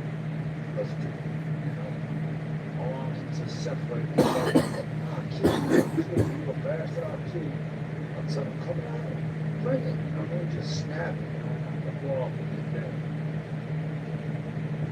What I'm gonna tell you next, you need to listen to because it's something that I've had to live with ever since. My last words to my father were, I fucking hate you, look at that. He was not a good dad, but he was not good. He was no good role model, but he was not good. He had hurt me more times than I can remember, but at the end of the day, that was my dad. I left out the door, went on to work, one thing said to me up a hop to work, and all that. Went stayed at some of my homeboys' houses for a couple of nights, didn't even return home.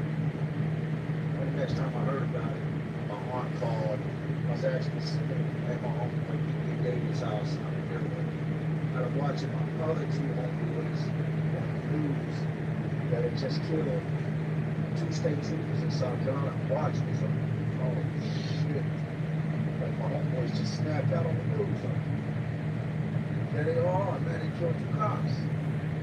So all this time they're watching this unfold. Damn, they went hard for 2 cops. Their house from the wings is my home. There's Jay there, I'll be calling out trying to tell me Jay said. And he talks to me. I get on the phone, as soon as I get on the phone, I can hear everything. He come to the hospital. He come to the hospital. Oh, what's up? Your dad's mad. Like, he alright. What up? She's like, it's not what it was. She's like, they did a surgery on him. He should have woke up. It's not what it was. While he was having surgery, he had a stroke. It pushed the blood clot in his leg all the way to the point of brain.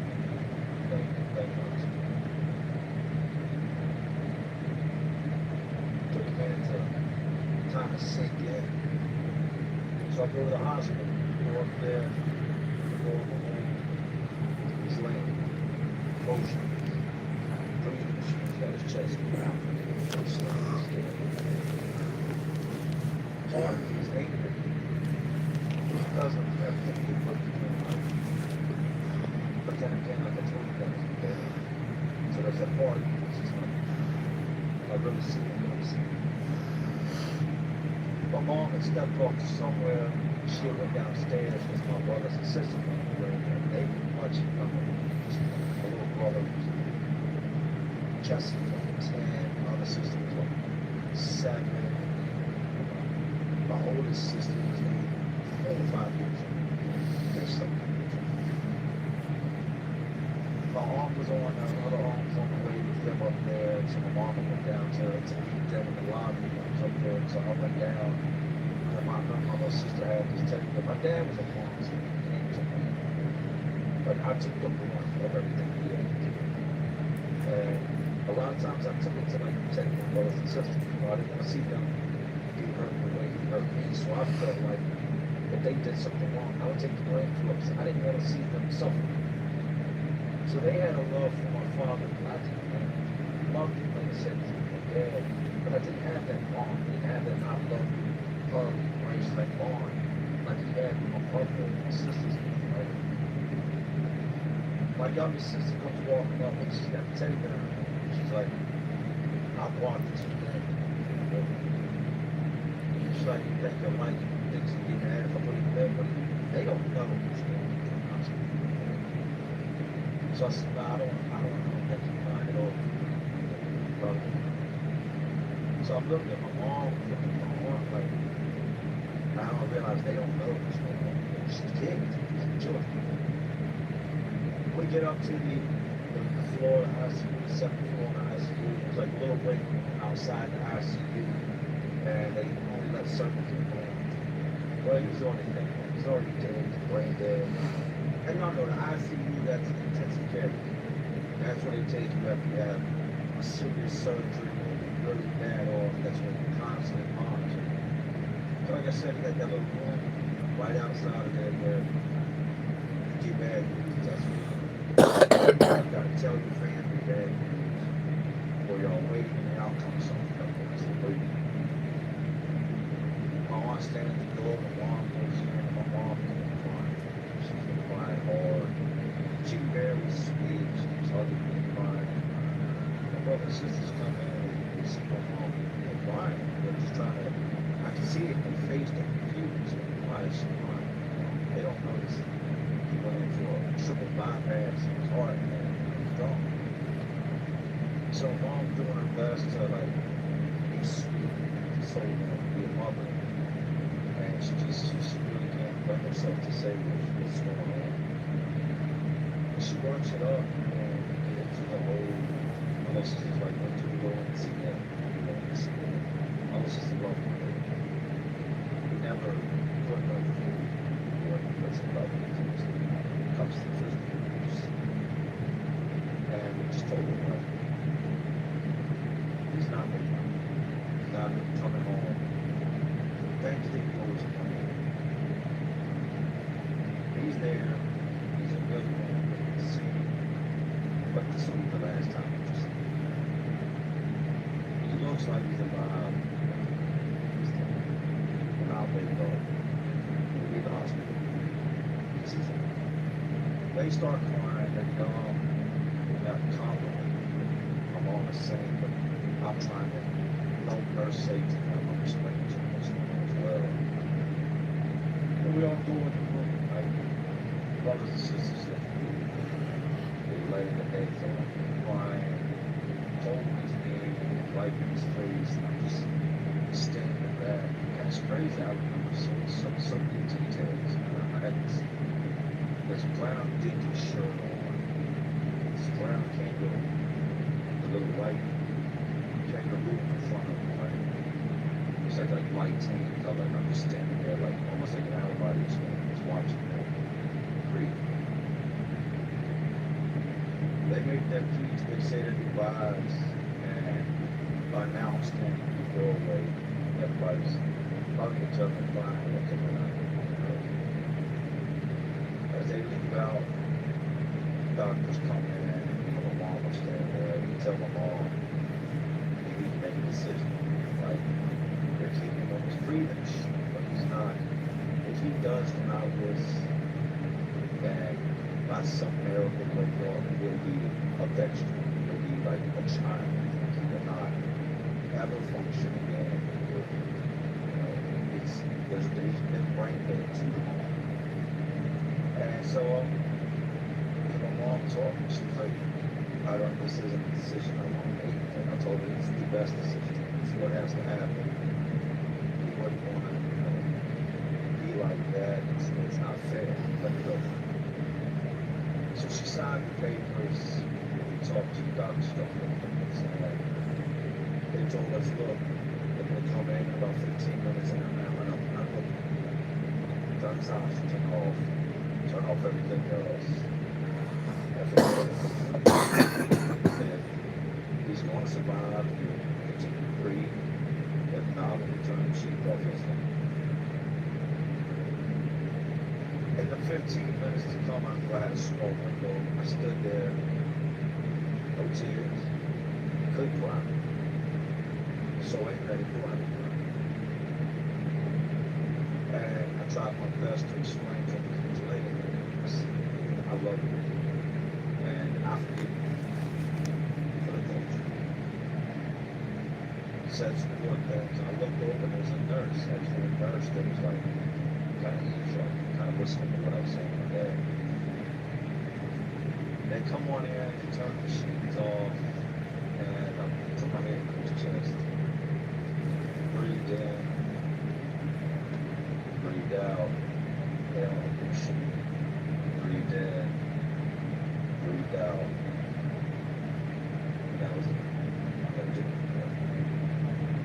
lived there for a little bit. And it's weird with death. As soon as death takes place, it's like a statement. No question. You know, that's like you see, physically see the person change. You see the light leave. You see the texture of your skin change. You see all in that moment. You can see it. So I stood there after he officially dead for a couple minutes, just with my hand on his chest. I'm already breathing. Then he left out my October 21st, he was dead. Now by this time, I've already been in and out of line. 17 years old. I am a convicted felon at 17. I've been locked up repeatedly at this age, in and out of trouble at this age. My life of crime was already started. A lot of it was rebellion. You know, there was nothing at home for me, so I stayed in the streets. I stayed around the people that were older than me or that were up to me. Drinking 40s was every day. Smoking weed, like my mind and everything. At 17 years old, I got a prison, because I did robbed out here where I live at these apartment complexes. Got to catch me sleeping twice. So I stayed in the prison up at this point. We did the funeral services, and from there, I wasn't the same. I didn't cry at the funeral. Helped up the casket, watched the equipment running around, all that. So mad, infuriated. Like I felt like I didn't feel, like I didn't cheat, like how dare you do all this to me? I'll never get back. You just die on me right there. Like, it just left me so mad and it hurt at the same time with all the different feelings, emotions in my head that I didn't know what to do. That's when my spiral began. From there it was kicking fights, starting fights, robbing, stealing. I didn't care. By the time I'm 18, I get my first little apartment. Oh, but ain't long after that, it gets rain. All of us get hauled off. Most of my friends get hauled off to the place. I've told the story before. I'm real quick. Salute, rest in peace to Joe Clark. I told the story in the past. Joe fell out. I just found out. The last few days, Joe was dead, died. Hotels.com is where you go to choose from hundreds of thousands of hotels, and where you're going to visit. It's exactly what it sounds like. Hotel.com. Hotel.com. It's all you need. It's just like a very cool way to prototype extremely quickly. If I don't hear anything about how you just have this design here that I give you I can just take a link, I can copy the link, select it, and then I can go to direct and I can place the link. Use the Figma skill to implement the automations page in my app. It was like 90% of the way there.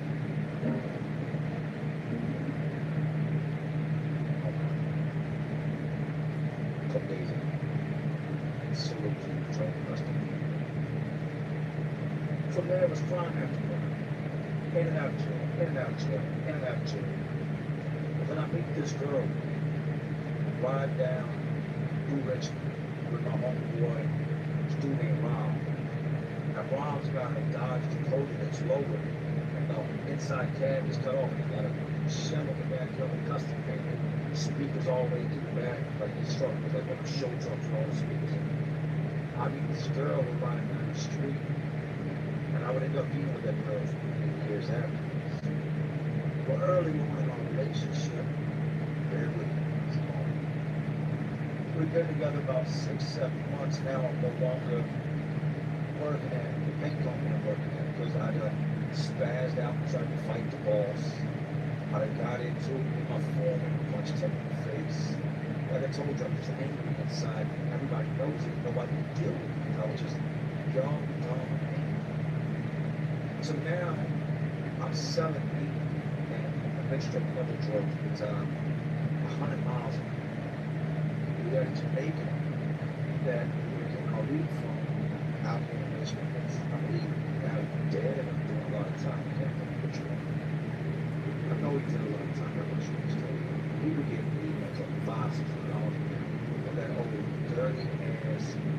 engine, you know, they swag. Like, you get a pound up and you're guaranteed to get 4 ounces. I work at this gas station. The only reason I'm working at this gas station is because it's covered. So people come to the gas station all day long. You get anything from 20 cents to half. Weigh it out, bag it up, put it right in the bag with everything else. You pay me the money like you're paying for your stuff, gas, whatever. It goes to the register. Money from me goes to my pocket. I'm 6-7 months into this relationship with this girl. That's what I'm doing, right? I call one day and she don't answer the phone. Like, and this is like one of the first people I can actually attach to her love to, right? And I'm not understanding that. She's not answering. And then a couple days go by and nothing else going on, right? I've given her all these flowers, all these roses, tons and tons of flowers over time. She calls the store and I answer the phone. And this Chevron gas station was working at in the bathroom outside beside the building. Where people would pull up the bar. And she's like, look, this isn't working now, blah, blah, blah. I brought all the flowers back. It's not working out. Everything was good. Then a couple days ago, what happened? Like, that's neither here nor there. She's cheap. I left the flowers outside the door. So I go outside, I look, and there's this big brown bag full of dead women. Now there's been 50, 60 dead women or something. It's the whole bag of dead women. I don't like flowers in this sense. So I looked at it and hurt. I'm still dealing with a whole lot of other things, the stuff going on the streets, the stuff with my dad, you know, just everything all out of one. Okay. I'm not one of these dudes that begs. I'm not one of these dudes that pleads. But damn. I'm going about my business. You know, whatever. Now I'm super heated. My feelings hurt. My heart's hurt. I'm living on Tyrone Street, Richmond, and now I'm not working. Now I'm just a full-fledged drug. Catch crack sales out there. You know, skip through the alleyway behind where I live at to the main strip where everybody comes through. And this strip just, the only reason you come through there is one of 3 reasons. Police, a drug addict, and living. Most people that came, if you see the car coming through there, 9 out of 10 chance that you're in my credit. So at this point, my dad's died. The girl that I thought I was going to be with forever, I found out was cheating on me.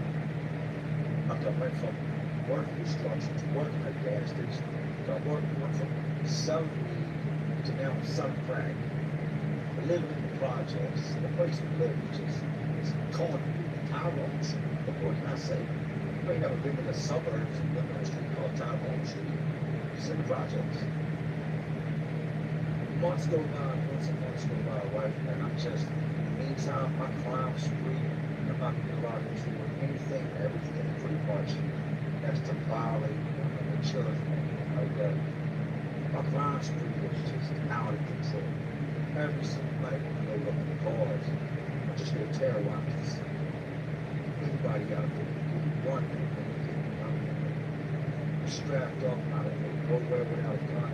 There's been times I go to jail and I go for the cops and just toss the gun and get it off and get out of jail and go back right to I toss the gun. You know what I'm saying? Take it home, put a order rag, try to get the rust spots off of it. When it rains, fire, make sure you work to keep it on. The girl calls the house and I'm going off Tyrone Street. And by now, I'm in the 6-7 months of marriage. How y'all mission? I'm like, alright. She's up. Good staying. You know, I drive by the park and stuff when you live there. Not there, when I apartment got rid of it. I lost the apartment, got rid of it. Went to jail now. I've been to jail so many times that I've been to jail. She comes by where I'm staying at. And me being young and dumb, I take it back. All these funky feelings come back. I didn't know that at the time she became one of the first people I had trusted in a very, very, very long time. I didn't know what it was to trust her. With her, I thought I could trust her. And she cheated on me and left me. All the trust I had, all the good fucks I had left with me. What little bit I had. With her return, I thought it was something I could do, and I thought it would be a good thing. But it just made me a bigger monster. Even though I cared about her, I was willing to accept and forgive what she done to me. I couldn't do it. I started cheating. I loved cheating. To me, I felt like doing it was my get back. I mean, what she had done. I felt like it made me feel better that I had done it too after she had done it. But I just took it to a whole new level.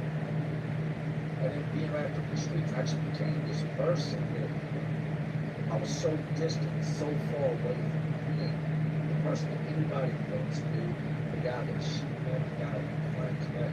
I just transformed into a whole different creature.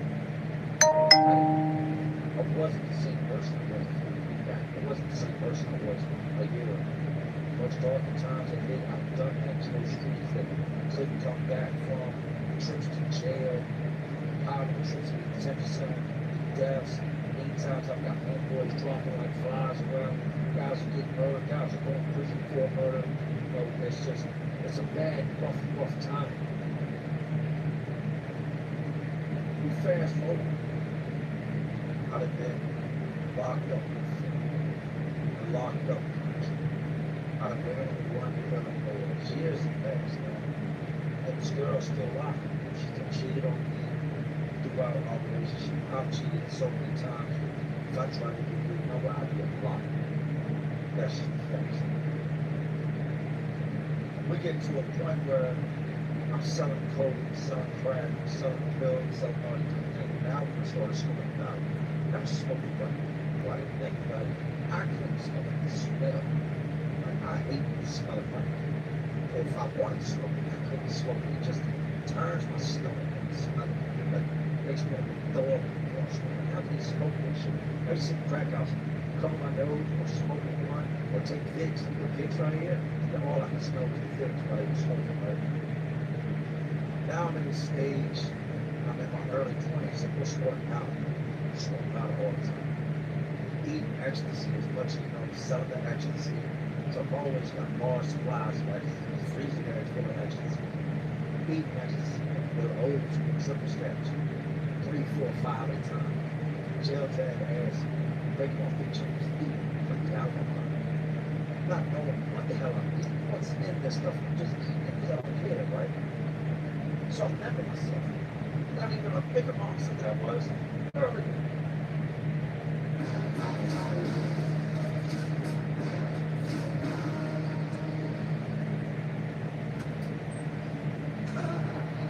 My life.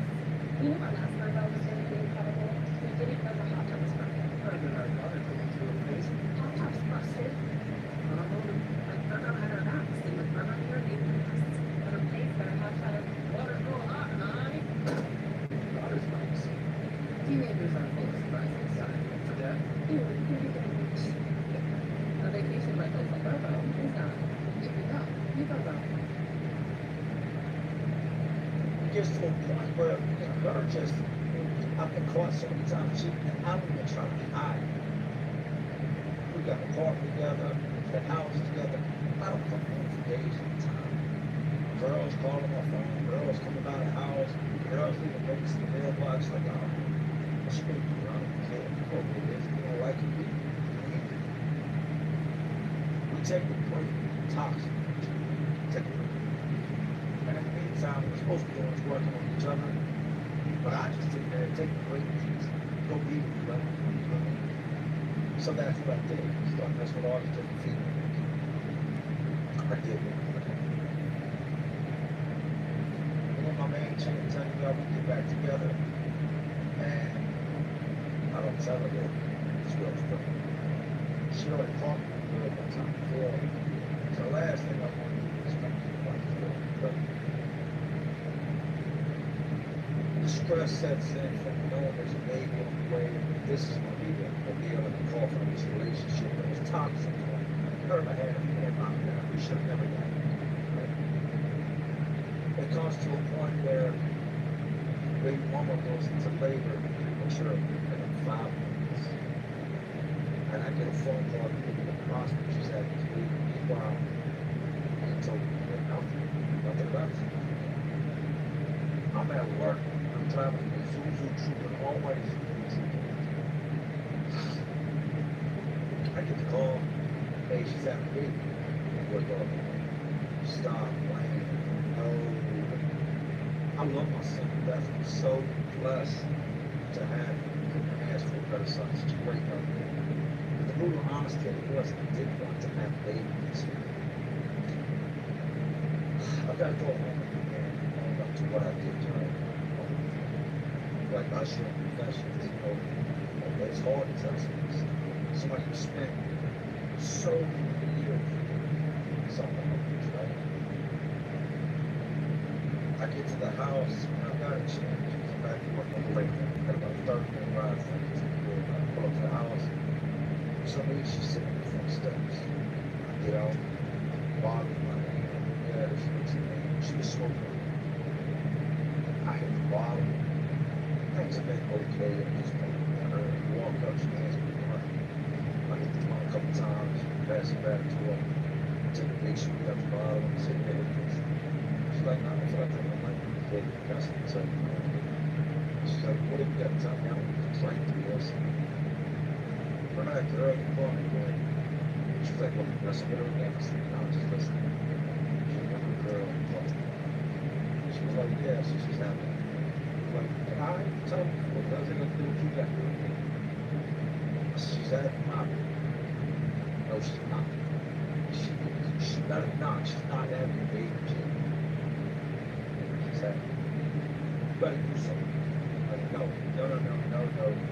And she was hurting with the because she couldn't have children. We had been together all these years and she had children. She couldn't get pregnant. But she's not understanding. It's not she's having it. She's having it. She's having a baby. That was for me the whole time. She said, no. She takes that bar, turns that bitch up, drinking like it's water. Standing there looking at me, takes the bottle, and says, smacks me inside of my face with the bottle. It wasn't a stain. Not in my face, she dropped the ball, tequila busted, brushed me, scratched me, punching me, slapped me, just hit me everywhere she can, and all I could do was arm that would take me. I go in the house, change clothes, get back to the trooper, go to the hospital. This whole big ass fiasco takes place in the hospital. When I get there, there's a bunch of different shit, stuff I know they can get you, my baby, and they're there. When I go in the hospital room, there's like nobody in there, it's quiet. It's the room, right? I look at the name of the room, I guess it's the room. And I was like, when I walk out the room, I hear noises. I go in, I open the bathroom door, and there's people in there broken in the hospital bathroom. The kid ain't been born, my son ain't been born a couple hours ago. But I'm gonna get out, right?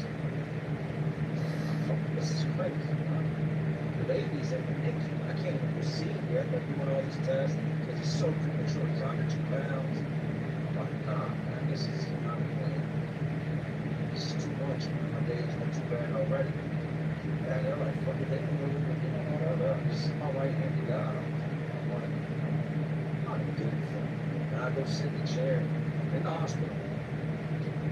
With that little trash can right there. You throw paper towels and shit in. Tissues and whatnot, reach in my pocket, pull out the box of Dutchies, drag a Dutch, dump the Dutch right into the trash can, sit right in the chair, sit in the hospital. Light the blunt up, start smoking. Everybody smells it on the floor, and I just smell a weed. I'm trying to. Doctors and nurses come in. Sir, what are you doing? What's up? You can't smoke with me. You can't smoke with that. This time he's like, It's alcohol everywhere. So I'm like, all right, whatever. We'll call them security. Crack the window because it's so high in the air. Window doesn't fully open. Crack isn't there, like falling out or jumping out.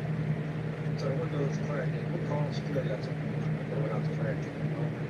Not even. They won't fight. Man, they're going to run through the hospital, down the staircase, jumped off another floor, jumped on the elevator, hit the parking lot, whole thing. So boom, my son's here. Everything works out as far as his health. Doctors at first were saying, this is bad with y'all doing. You shouldn't let this child suffer like this. He's too young. Nothing really good. Like, y'all should make a decision to, take him, just like my father, take him off this league. You should take him off this. Nah, that's God's fault. I'm not, he's going to fight. That's my son. He's going to fight. He's not going to go out and my son. As y'all know, my son is 19. He goes. Fast forward, I'm deeper and deeper in the streets. Deeper and deeper in and out of jail. Potentially getting locked up from the Philadelphia. I get out, come back to VA. No sooner I get back to VA, I get locked out. I'm spending more time locked up now that I am out on the streets, and I'm still in this relationship with this girl that said she would accept this as his baby. So get a fresh start and move, right? Back on this one. I get this high-rise apartment, this beautiful apartment lot they have overlooking the city on the third floor, big ass balcony. It's in a popping section of the city, bars all around us, nightclubs, like beautiful. Come out in the morning, see the morning traffic, people jogging, walking with dogs. Like, yeah, this is different. This is way different than Tyrone. This is way different than Somerset Land and the projects. This is society. Doesn't take long. And now you just point now. I had to say my son is about a year and a half, maybe a little bit older. I haven't been much of a dad since he's been home. A, because I'm trying to please this woman. B, because I'm so caught up in the streets. C, because I'm so locked up, non-stop. I'm never really free. I get out and I just don't make it a month or so before I'm back in handcuffs for another charge. I can't even crime. We come in one day and I can't forget this. It was Saturday. And she just got a look on her face. And I had been bought my son a pair of shoes and was sitting in like the bar area in the kitchen where you were like sitting in cereal and stuff. And I come in and she's just kind of staring at the shoes. To date, she had touched my son. She didn't know my son. She never spoke to him. She would like look at him, use the ballers. But I could tell she just said this. It hurt. It was like a grudge. It hurt her to see me have a child with someone else. And it was like slapping spit in her face at the same time because that's what she wanted to work with. I come in and she's standing with the shoes and she said, "You gotta make a decision." And I'm like, I just got in and I knew this words she wouldn't talk about what decision I'm gonna make. You're either gonna be with me or you're gonna be a child, a father to this little lad. You're gonna raise this kid that she just started saying things she shouldn't say. It comes down to make a decision. Leave him in the refrigerator. Open the refrigerator and she just drinks beer, it's gonna be like that, you know, now. So the couch, drinks something, she's still talking. When I cut her off, so it's not a decision. It comes down to choose to be a truth for my son. I'm going to be a truth for my son. Well, you're gonna lose me, you're gonna lose me, I'm gonna be listen. Alright. I said, well, here's what's going to happen on Saturday. You got until next Saturday to be done. Take a look at me. I don't care. It doesn't even matter to me. Just like that. And maybe, that's how it's going to be. This is how it's going to be. I leave. They all listen to me. 7 days straight. They trash me. Non-stop. Pills, not anything. Smoke weed, like, I'm not even getting high. Because I'm always touching. Come back on Saturday, I walk in the park. It's empty. Doesn't feel like home. Doesn't feel like a space that you can share. I'm looking around. All the plants are gone. All the pictures are gone. Everything that made this place a home is now gone. It's like a shell of a ball. It's a shell of what it once was. Love the vision. She took things that she still knows. Took the place that TV, shoes, clothes, all types of stuff that she didn't. She just took it. She took it. What do you think about it? I want to do Joe. When it gets bad, instead of trying to fix it, I just shoot the shit over. I used to feel like everything I touched turned to shit. Exactly the same. Instead of me saying, all right, at least I still got the couch, got the love seat, got my bed. She took everything, things out of the car, SUV, big furniture, and we had to like 3 flights up, you know, to get in the car, and pocket, fight it all sideways to get through the door. She couldn't get that stuff out. She took everything in her, took it out. Instead of me saying aside, I bounced back, because I put my life together, I continue to smile. I go get she was around me, sawhorses from my own boy, painted black, and set up a beer pong table right there. From the bathroom, all right? Throwing parties every single everybody's walk out on the balcony, you got like fan where I'm living, that's a lot of college people trying to get out. Just run up on the balcony, hang some red balloons up, some red soda cups outside. You know, there's a party there. Walk out the balcony, hey, party! Jeez, go over to the meet my partner over that shit. In a matter of 30 minutes, let's do it on that shoulder to shoulder. Yeah, Bob and Nancy, I'm gonna let you show up.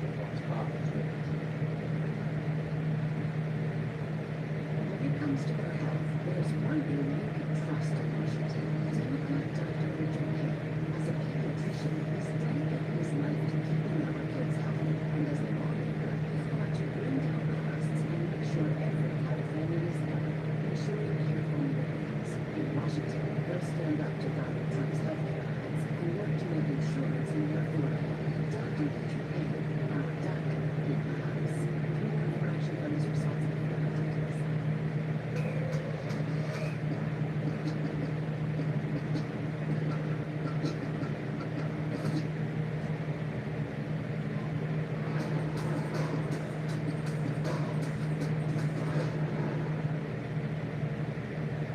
Fast forward.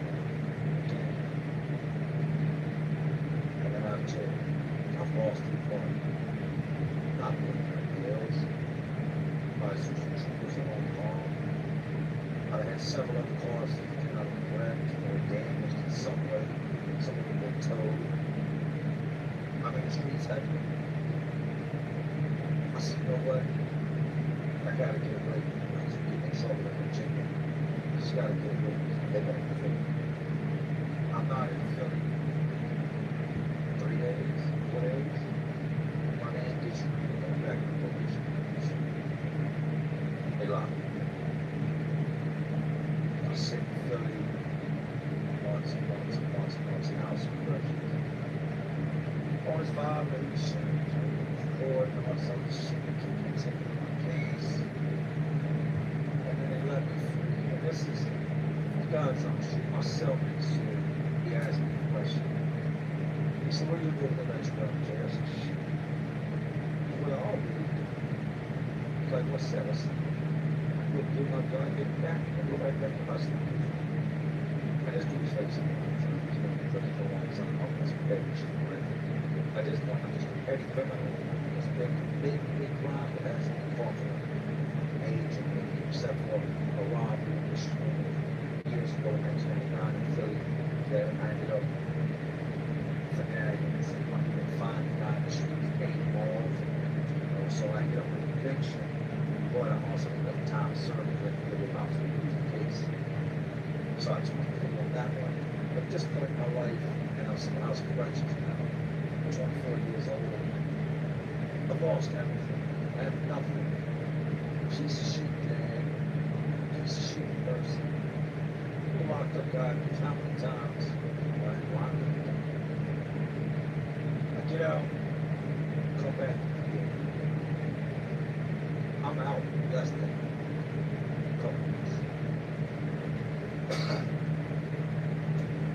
Nobody wants to hire me. All the guys that I used to work for, a lot of them, to be honest, they were drug addicts. I made them up to their company selling crack. Like, if they find out I was coke with them, some of these guys were covered addicts. I go from being an employee to being their drug dealer to in 90 days time, ain't nobody got a job. In 90 days time, they lost everything. So, lost my girl, have no vehicles, have no home. My criminal record's getting worse and worse. Jail has become my I spent my time in jail, not on the streets. I've created so many enemies now out in the streets that anytime I'm out in the streets, it's straight chaos. Anywhere I go, whether it be a club, a corner store, something's gonna pop off because I'm at a point in life I just don't give a shit. Rob whoever, demands on whoever. Plus I got pistols, so I feel invincible. If I can't beat you, I can beat you. It's not a sick twisted anything. I go on these little robbing sprees at times where I go bad neighborhoods. The bad neighborhoods I know I just sit back and cut, watch dudes hustle, watch them do damn things. Just wait. And some of the homeboys disperse and they re-up and they do this and do that. I swoop in, rob them everything they got, get up out of there for everybody to come back. I get super bad one night. That's diplomat's piece of trash. That man would say, well, I had robbed you, got 15 off of me. Hit my homeboy Philly up, hey, it was good, huh? What's up, Jay? You get a strip club? Shit, you got money? You got money, I got money. We go in and on and on. Going 120s. All night long, just making money in there, shrub, go in there. Shit. Text me, off the office, place up and stand, right? Wake up, all hungover, got the long drawer, yesterday's robbery. Gotta put some money in my pockets. I done robbed people that used to buy crack from me. Sold dummies. Because I done robbed the dope man and ran off around, ran off on the rug, so now I can't re-up. So I created so much weed that for me to make money in the streets, it's got different. It's got real hard. Nobody want to do it because of this stick up shit. Who wants to go do business with the guy that's possibly going to rob you? I hit him up that morning, like, what's up, bro? What's up? He said, what you getting into today? Like, shit, probably some shit with the kids, the girl. Alright, so what's up? What you getting into? I said, I don't know, man. Smoke this blunt, pop these hands. Drank a little bit of liquor, just left to grab some 40s and call it a day. We started. What is he? Sarah was doing it Sarah at the time. Sarah's just a good friend of mine. She's just something to do with nothing. She's just somebody I'm out. She driving me around. This is how my night starts. There was some dudes up talking shit about me and made it back to me.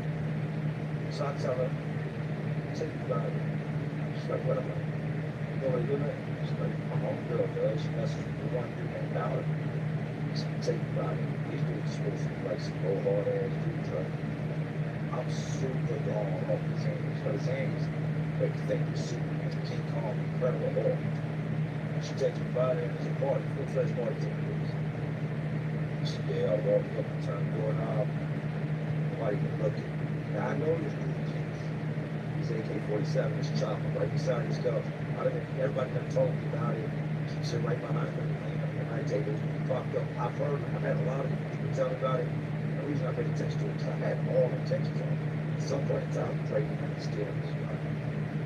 It just so happens that now I got beef with these dudes because they run in the house. So I walk up to the party, they're all in the kitchen. I got to walk through the living room to get to the kitchen.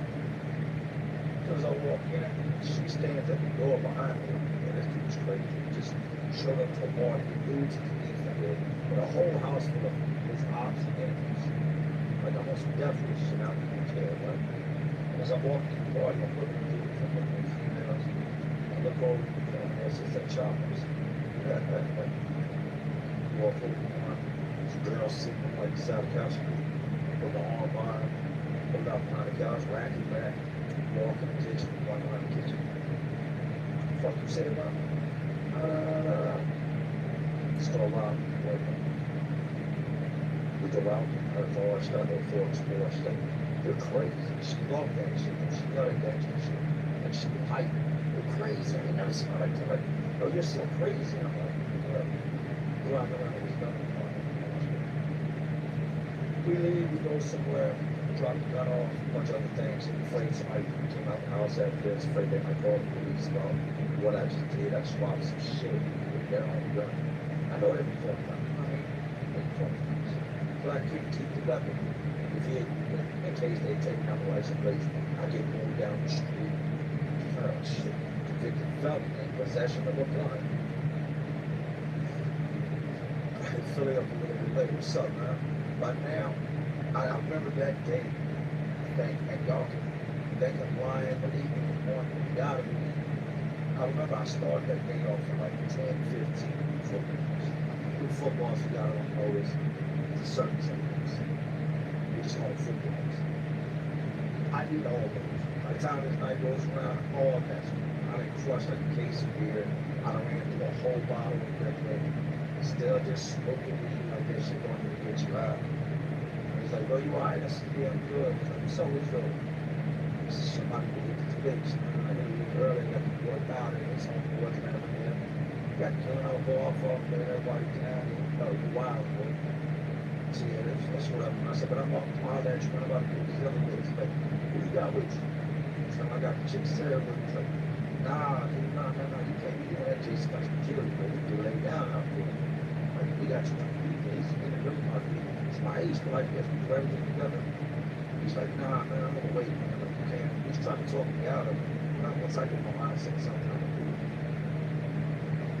it. He shows up, and I tell the girl, all right, look, I'll hit you up later, man. Be safe. Don't hurt some ass and shit. He's like, what you got mine? What you got in mind? I said, well, we can go to such and such apartments. There are a bunch of dudes out there, man. The robbers, lay him down. He's like, man, you should go give me some money, I got you. For me at this point, it was self-destruct. It wasn't about money. It was about me releasing that rage, releasing that energy. And please don't think I'm bragging and saying me. This is just the truth of what it was. He tried to throw me out on my brother, trying to village.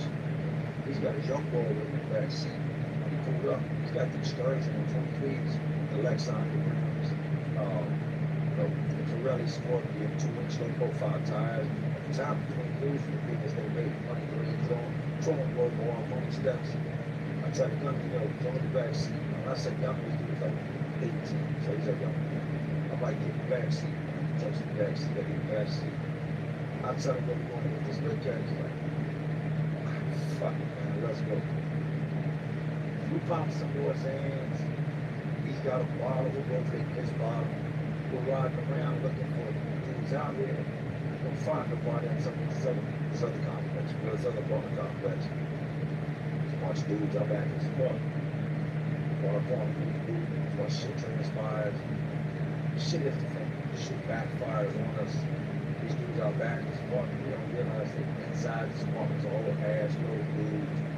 One of the dudes gets away from us during the robbery, gets inside, notifies everybody else that we're out back. These dudes come out the house like some shit out of a zombie movie. It was just so many people, so fast, rushing us. It's dark out here, so it's hard to tell who's who, who's my homeboy, who's my enemies at this point. And it's just complete chaos. And I look and he's rumbling everybody he can. And I jump in the midst of it. He takes off, running to the truck, gets up out of there, right? Actually, I take off, running to the truck, get up out of there, and I see him break loose, right? So I'm thinking, boom, he's at the truck. I get to the truck. He's not at the truck. It's dark. So I'm like, shit, I'm going back towards all the fight and commotion. Died head first into him. Go back to fight, bumping, fight. Going at it with all these people. Meanwhile, he was in the truck. He was coming around the back. I ran up on the back side, looked in the window, didn't see him. I thought he was back there. I just ran back to the combat, thinking they got my home. He's yelling at me, come on, come on. I run. I told him he's got to step on the side of the truck. I jump on the side of the truck. I try to tell him, pull on, pull on. He drives off. I'm standing on the side, step over into the air. This dude goes, this big ass Michael Myers car right there. Ricocheted off the side of the truck. I tell him, keep going, keep going, keep going. We get down the block. Pull over, I hop on the side of the truck. Before I get inside, that was crazy. It's like, oh, wow, man. By now, our fists are all wrinkled up. Believe that I'm still not happy. Still, it's out of my mind. We go by. We're sitting in prison. Heard through prison. I held the during the robbery. He actually thought this dude was somebody called and said, hey, such random girls hotel room, got y'all for that, got y'all for that. This dude ran up in the hotel room, stole a bunch of shit, stole some guns, some weed. They're looking for this dude alive. They gave to his ass, we catch him. Just where he's at, I just see him walking through there. Hey, they're dead now, man, they're dead. We go through there, it's dark. It's the place, dark ass street, all these trailers out there. Park around the corner, creep up on it, catch it. I'll put it in gigs and shoot on it, back and forth, run his pockets. That's the first part, it's all this phone. Try to see up the help, it's all good. You can say, oh, shadows just drop. I lift it back up. Gets hit again. Breaks on. This time it breaks on. I drop. He falls. When he falls, just motionless. Body is just all weight. He's got nothing to protect him from falling. He's unconscious. He got to put his hands on, he falls, smashes his face on that plate. Self-stomach feelings. That's good. You would stop this? Even that a few screws left there, right?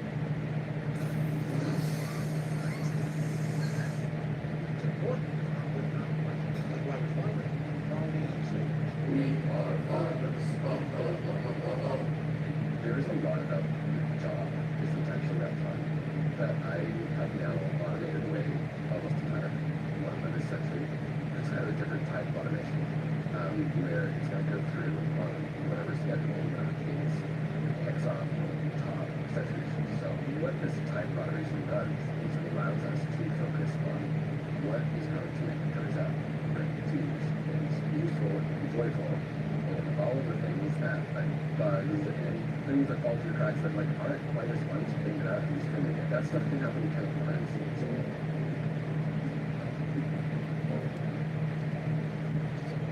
He's like, yo, we done done too much, Jay. Look, man, I gotta get home. Yeah, I'm calling the girl, and the girl come get me, so I get her up.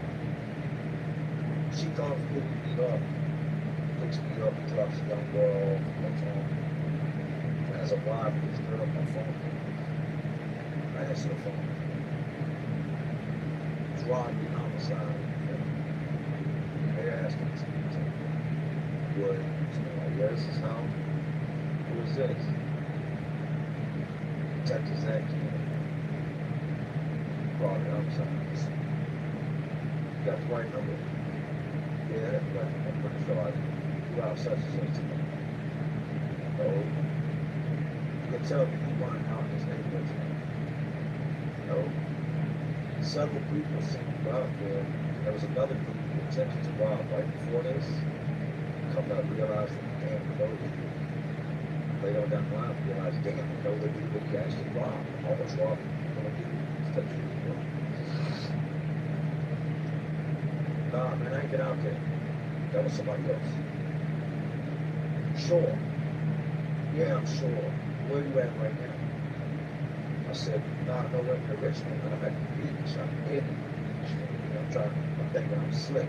Oh, well, this is easy then. Good. You're at the beach. Yeah, I'm at the beach. Staying in a hotel? Hotel. I'm staying in a hotel. Oh, okay, well, let's go ahead and clear your name off the list. Potential suspects, go down to the front lobby.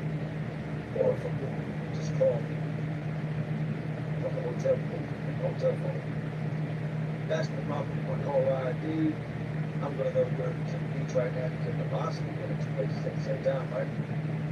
I see, ain't no problem. I'm gonna call you. I know you calling. I'm waiting to call. I'm on the phone.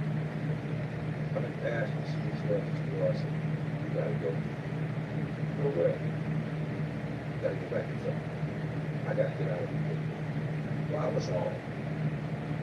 That was why I was killed. Ooh, she didn't know about all the stuff that happened, right? I got dropped off. Wake up the next morning, and everything I just told you came back to me. Jesus at a time. This story I just told you on that very day and that night, I didn't remember for the longest time. It started coming to me in dreams. As I spent more time locked up, I started to remember the little details. Everything was so amazing. There's some things in life I still don't remember to this day from his own experience. But this stood out to me, started to come back to me over weeks, months, and years. We had to flip it. I wake up the next morning. I'm home on homeboy Jim Clay, rest in peace, Jim Clay, Jim Clay. I wake up on homeboy Jim Clay's couch. I felt like shit. I was going so I look down and where am I at? I don't know much of anything. So we have next to nothing. If I go on my head, people spawn out, sleep there, sleep there. I walk and open the door, step out front of them. No Greenway Ave. Southwest Philly. Right? What am I doing in Southwest? Was I in Southwest yesterday? I've been dreaming that I was in VA. What the hell did I get to Virginia? What the hell did I get to Philly? I'm just discombobulated with what's going on. So here we are. Back in Philly. On the run. They're looking for us everywhere.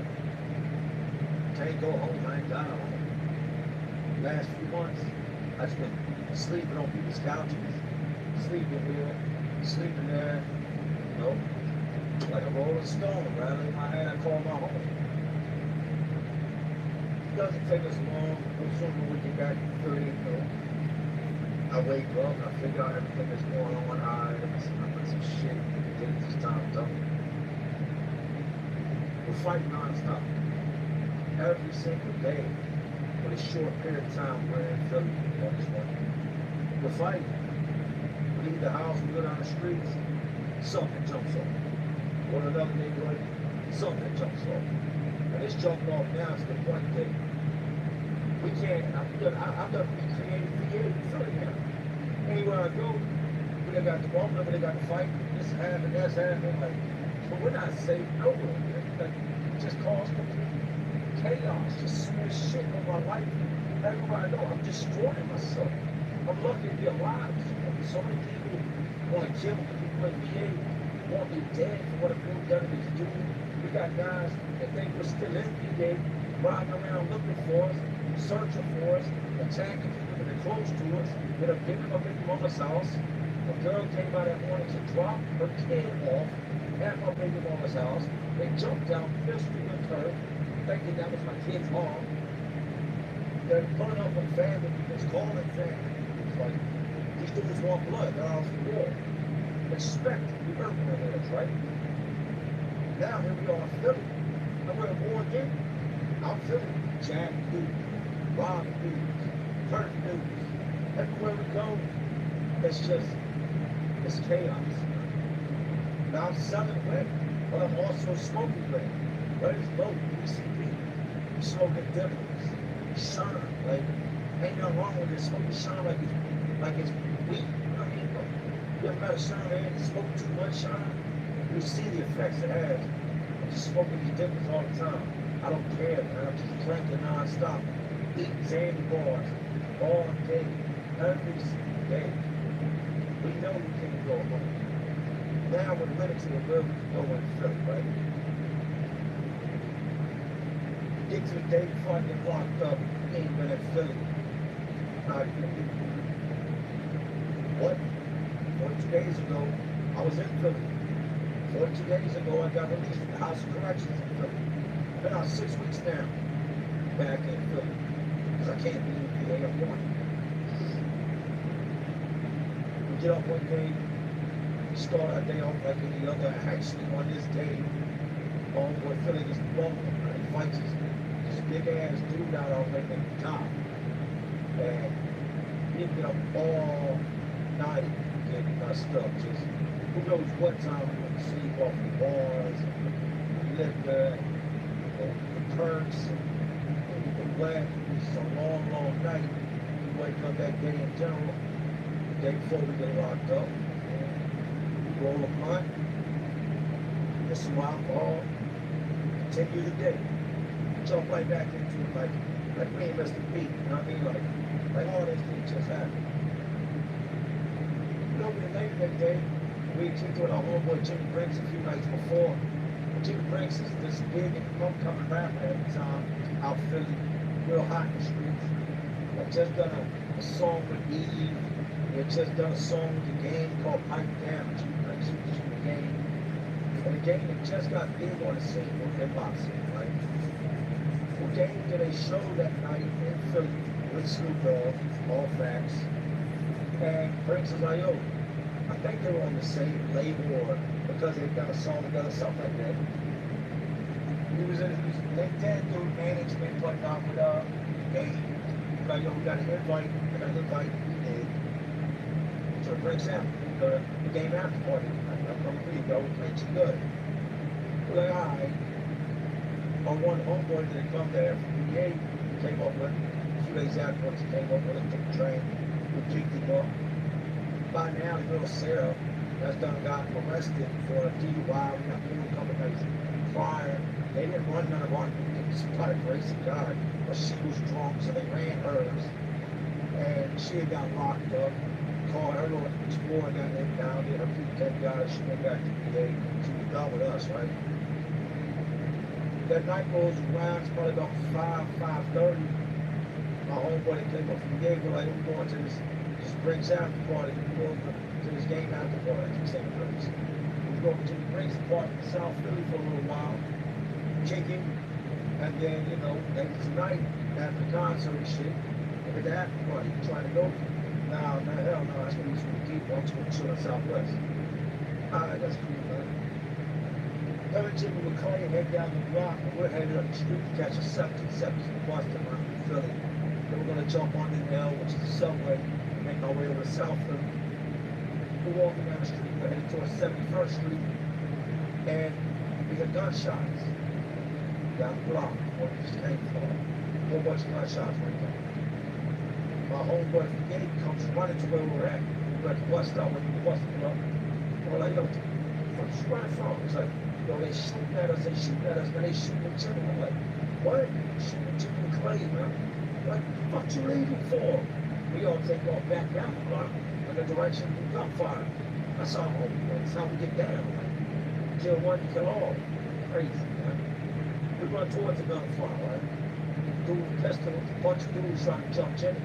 They see us coming, we run up, start one of these dudes, gun, takes off running, checks down the block, right?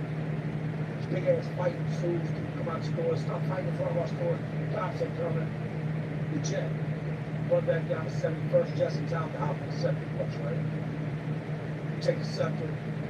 By now I'm on board like, hell no, I'm not hanging out Southwest. Like, y'all crazy out here in Philly, man. Like, all y'all do is fight and shoot with each other. I'm going with y'all. Y'all need me out here to get shot. We go over to Briggs' apartment. His mom was still alive at that time. I believe I heard that his mom passed was so. Rest in peace, Mom. What up, Briggs?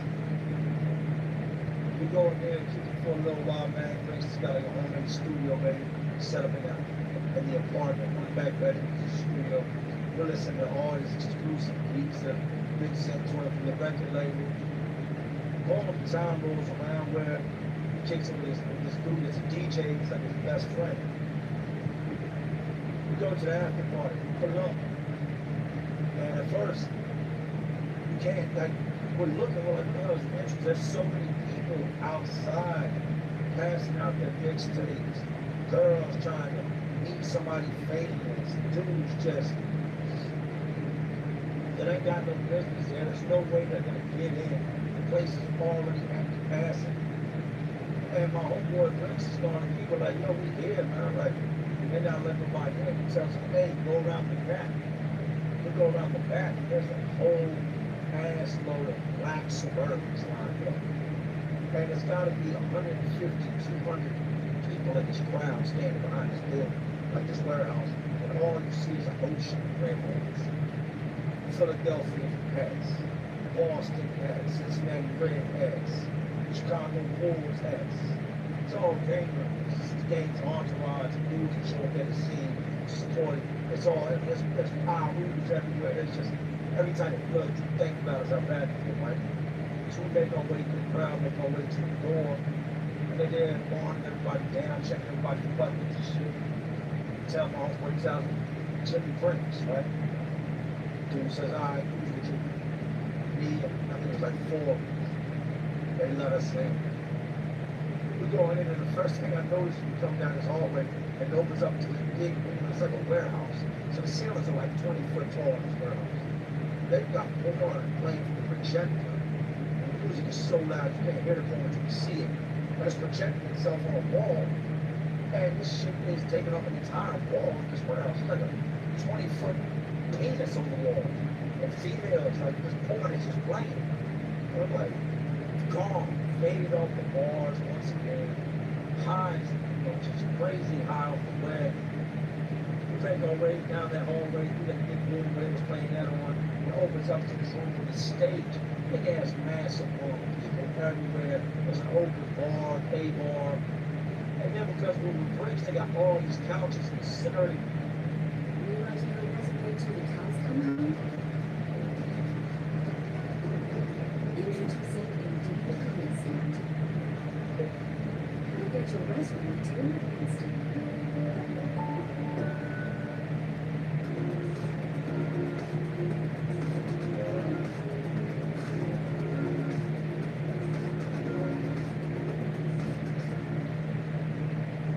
In a circle. And that's where the game and his people are at. He's in there, rapping with these, not rapping, we say rapping, we kicking it. He's in this, in the center of these circles, gosh, talking to all these females. Jimmy Prince walks up, says what's up to him, introduces him. You don't pay us much mind, you don't know what's like that, you know what I mean? We're going about a night, man, Prince performs, a bunch of other dudes perform that night. Now Brigade, for dudes that remember Now Brigade in Philly, they was out there that night. So many different people was out there that night. Night comes to an end. Rise, like, yo, we're going to a hotel with the game is on, right? We told them to find some food up and get up and down. No. We can't be hanging out with famous people. Man, that dude ain't said 2 words, but you were drunk, like, you dangerous. So what happened? It was what happened. To this day, I don't know if that's what happened. I was always messing. Nah. Even being all messed up and out of my mind, I knew being on the run, have everybody looking for us. The last thing we want to do is be hanging out with somebody that's got all this publicity and, you know, he's got cameras around him. Shit, that is a bad look. We're an idiot right now. He gets mad, we end up leaving, go to Frank's house, stay there for a little bit. Now it's late night, right? I'm not even sure how the hell we got back to Roman is staying off Greenway. I'm not even sure I've gotten to Roman place, I'll be honest. Next morning rolls around, all shit. I wake up that morning, and as we was headed home, 3 o'clock, something like that in the morning, there's a little place not far from us. I don't think this place is ever closed. I know. You go in there, whatever time of night, they'll make you a sandwich. We're gonna feed you. I go in there, give me a whole meat, my cheese, steak, whatever. Go back to the apartment. Roll good. Smoke some Lamont, pass out. That morning I wake up, groggy, not feeling good, being hungover, just like an everyday thing. Go to the refrigerator, grab my leftover sandwich, microwave it, grab a half drink 40 out the refrigerator, go sit on the couch. Like I told you, we're surrounded by beef.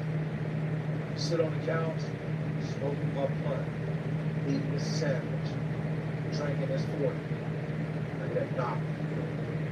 Donk, donk, donk, donk, donk, donk, donk. Then knock, you know you hear it. There's only one person in the world that knocks like that. The only people that knock like that. You know they're knocking. I suppose. So I can tell my homeboy, all the homeboy I told you came to the gate, don't open that door. He opens the door. Then they go. So these dudes got ski masks on at first. I thought we were Jack. I thought we were wrong. These U.S. Marshals, they got the faces masked up, M9 machine guns, small assault rifles, and small ones like that. Old school video games, right? They run up in there. They think the dude answer the floor is why. Get on the ground, get on the ground, get on the ground. Just like that, my reign of terror was coming to an end.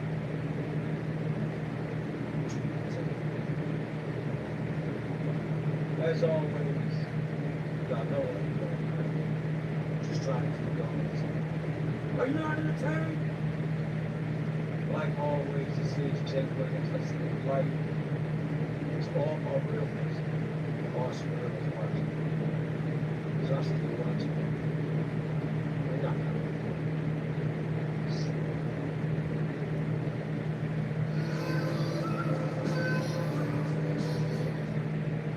Get Spectrum Firepower Units.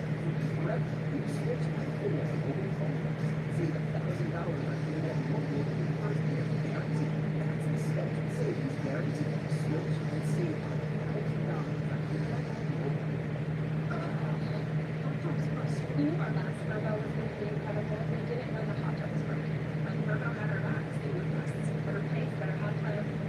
For that, Teenagers are full of surprises. Virgo is not. If you're not, be Virgo.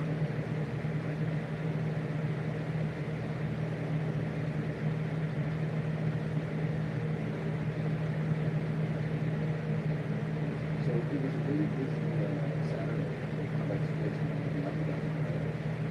We had one simultaneously summer season in Cleveland. What a show that was. And I told you, Roman Reigns came back. Never even went back. It exploded. We all got held up with normal vision. And it was still racing the first one that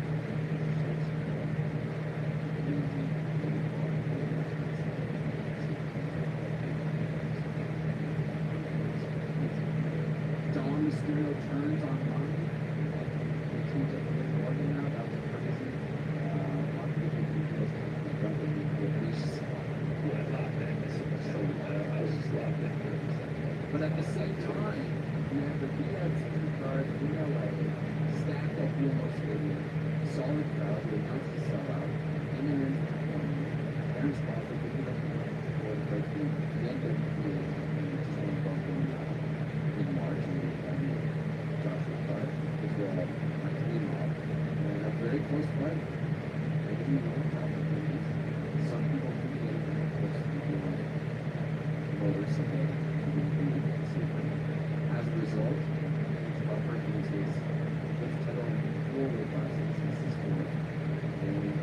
streak of stopping fans, first decision in years, he's still the man, arguably the best fight player in the world, close fight, fun fight, but confirmed to me that Canelo is too big of a job. I stick to my boots in this sentiment. I'd rather that than have other people extremely good. You know what's like, you know your life, you know what you're doing, that's what I'm doing, that's how the guy is going to do it. That was a tough fight. How did you feel? I thought comfort one. I had a 160 club. I thought that was the right score. I could grant that anytime I was disappointed and other people are disappointed because what inevitably happens in a lot of these fights is somebody's going to just move up against an alternate really wants to turn off and start to break system. Because when you start to see the momentum there and start to go, oh, this person is going to be consider the best or whatever, top he's in there with in a way those are the ingredients. And so if you see somebody who's not being that which you did, go, oh wow, this happened. Ultimately, it was a close fight, but I didn't feel like Fremont was I felt like he was getting some rounds, but the times he was watching on, he was like pushing it, and the last few rounds, he started to see that figure it all out. I've never been stylistically interested in Fremont versus Canelo because I already think, I don't think it's going to be, but I think that it's just going to be. But I am interested in the idea of Terrence Crawford. I believe he deserves that opportunity. If that is where I fall in that fight, I guess it's only going to be something along like that. I think he deserves that opportunity. I think that I did before this fight and after it. I will say, you have to be solid. Like, you know, his style is very good. But he is a very good boxer. And somebody who it's really hard to see down the time. It seemed like very, very active. That's downhill. I felt like it was really impressive to get on him. But it was too late by that point. I felt like he was rounds off. And like he wasn't impressive enough. That was just, stacked up against him at the end. I'm interested in that. Like, Crawford, Julia does watch him. She's great. But now, I get it. I don't think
The audio is terrible. It's just like, all right, they're out. It's just like,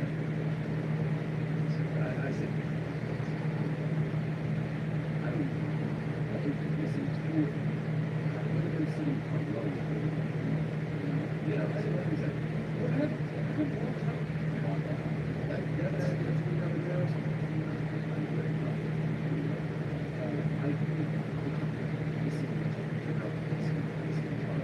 Again, it was a great fight on paper. It was a big fight on paper. However, the dogs well, it was surprising. This is up to the other big thing.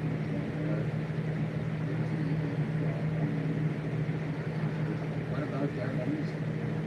Getting stopped, getting dropped multiple times. First time he was a guy just on the program, using the arm forward. Oh my God. I'm really curious to see how they do that. This is a guy who has an undefeated superstar, rising stars. I love this. It's about to find out. That was a bad loss. Yeah, I mean, Napoleon is awesome. Like, what a performance by him.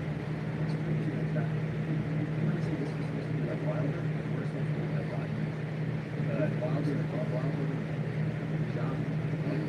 Wilder's actually better. I don't know if it is. You know what, right? So, yeah, it's a bit of a setback. He's so young in his career. You've seen this, like, boxing is hard, right? No doubt. When you're using MMA, when you put your spots on the man, like, it's not as big a deal as it is in boxing.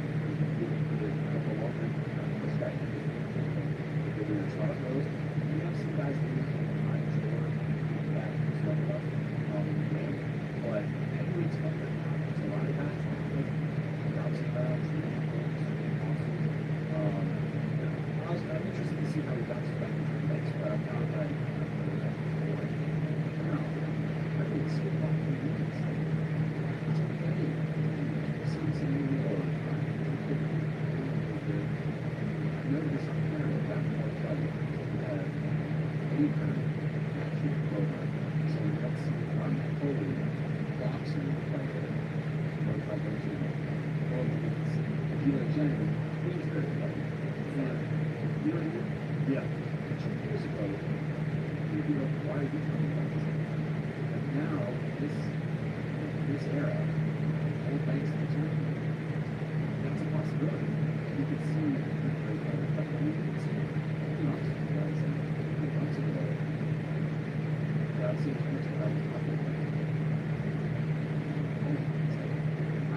How did that get it? But it is, yeah. You know, Frankie Martin, you're not the best in the world.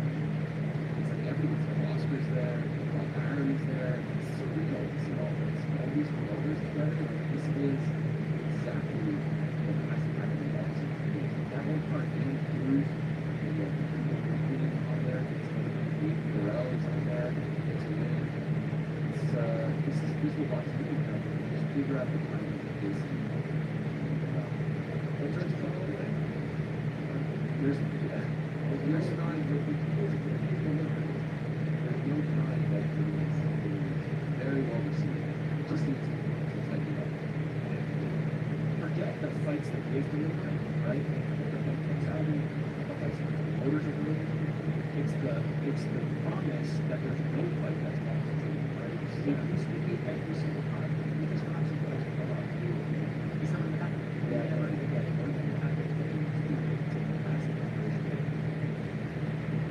There's a lot about the job, the section that one that I have now automated away almost entirely. And we have a very large tournaments, we have a lot of features, and we have some that's cool. But here, I'm asking for X to look at last day of weeks into this section of the month. And basically, a group them, you tell me your group and what got done, when do I need to know about. And so I would definitely run it with almost like here's projections and all these. It's like a personalized process. I open the app in the morning and sitting there is like, here's what happened yesterday. And I got this.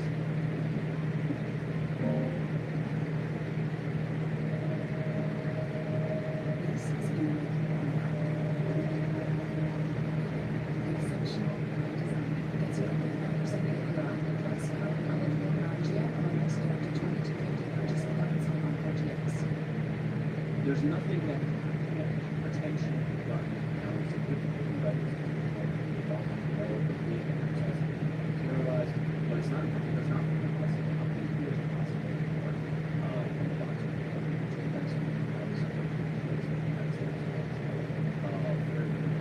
That was what I was on, man. What a travel. That was, I was on the edge of my seat, and it was like, and you possibly sleep this for all 12. For those that don't know, it's not cruise, it's great, but you know, I gave this 6 months flight from the last 20 years, and keep up with the club. You just have to watch his style. He's my type. He's just sitting there doing what he was and he's an incredible puzzle to solve. Just $300. And also, Sturgis, so yeah, there's Tom McGregor.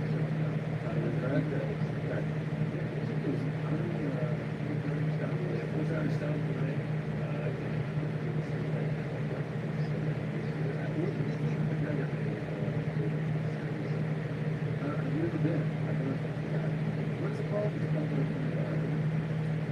ever heard of that? No, that's I've only heard it called Sturgis. I don't know what the motorcycle is called, but Sturgis Motorcycle Rally. There's like hundreds of thousands of people back in the day that used to live from that city called Long Wild. Where people on their bikes outdoors. So they just call it the Rent Motorcycle Rally. So the Sturgis Motorcycle Rally.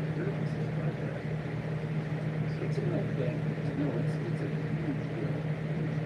Maybe I only know because of that back in the day. But I mean, Dennis Rodman on the phone. That's what we're taking back out of it. Something to do. In their meeting, you might think they're like really good on it. Back then.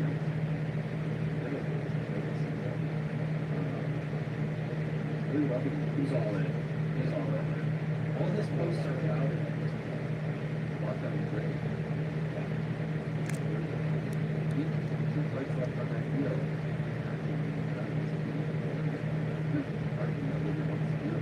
Oh, I fully. Alright, so that's as far as by the way, shout out that Wyatt Sanford from the school show. 75 to 60 weight class. In doing so, there's they did go bronze medal in the boxing. So by the end of the 75, guaranteed Canada its first Olympic medal in boxing since 1986. And he's hoping to get the gold medal match the final and become the first Canadian to win the medal boxing championship. Please did it, but you don't know that it's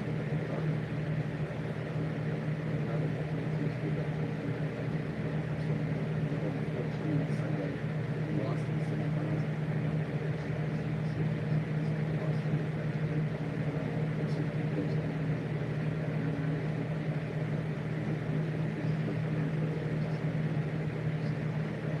Really? But I'm not listening. All I'll say is Don definitely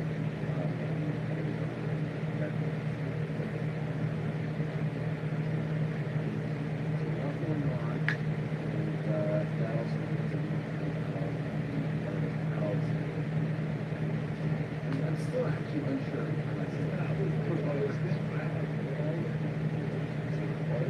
By the way,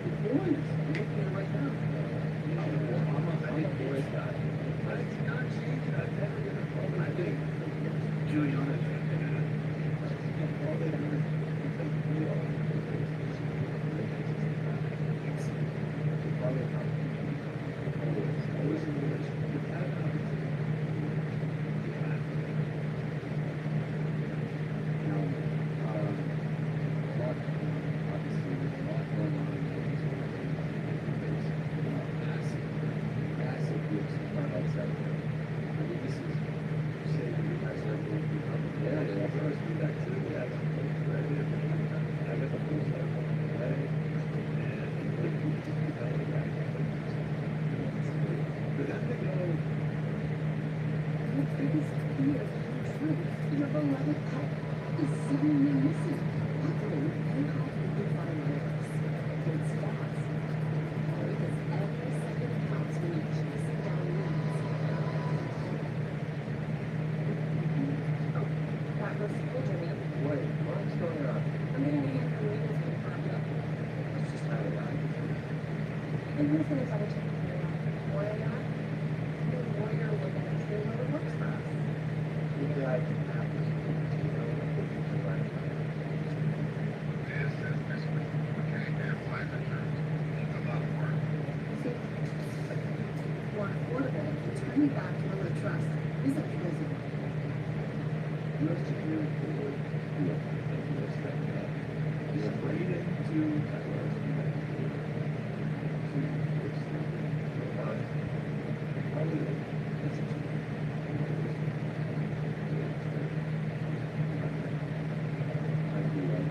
So, that is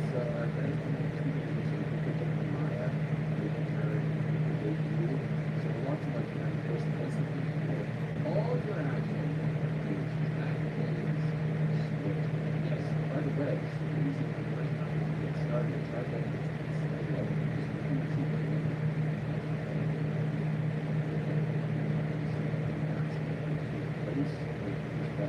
It's really that is. It could be easier. It is simpler. And if you look at that,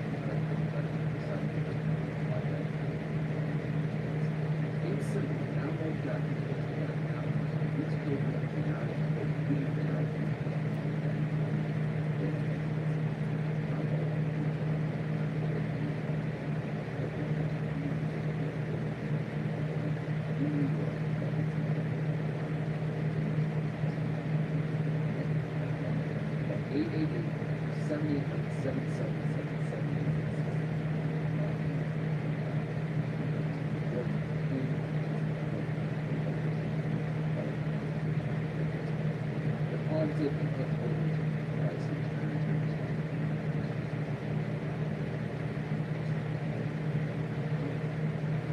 What do you got? Yeah, first of all, that whole first one yeah, I mean,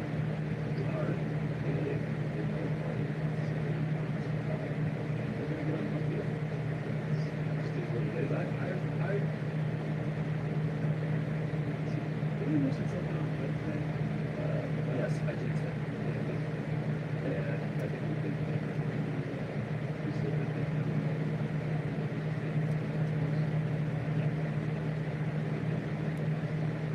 so, you know, we two lessons.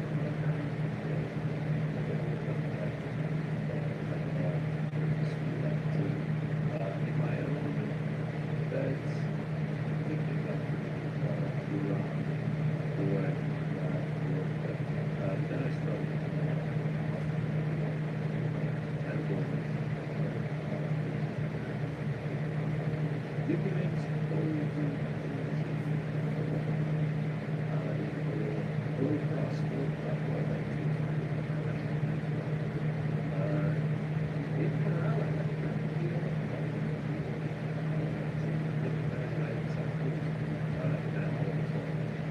I was always at Boston about the year. Yeah, we'll be all right. Budget 55.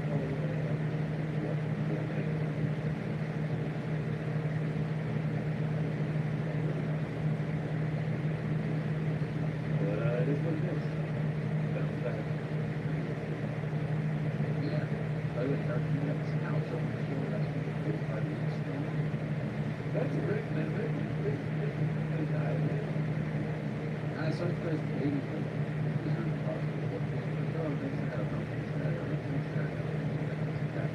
I'm glad you saw that because I know we started that history out in South. You want to come here? So, no, I enjoyed it. Well, I enjoyed it.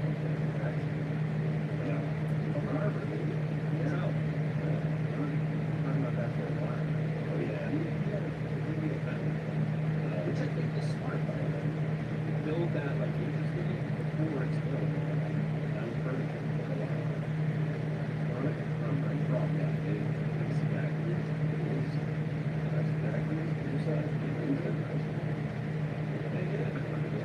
It's been right. It's getting complicated.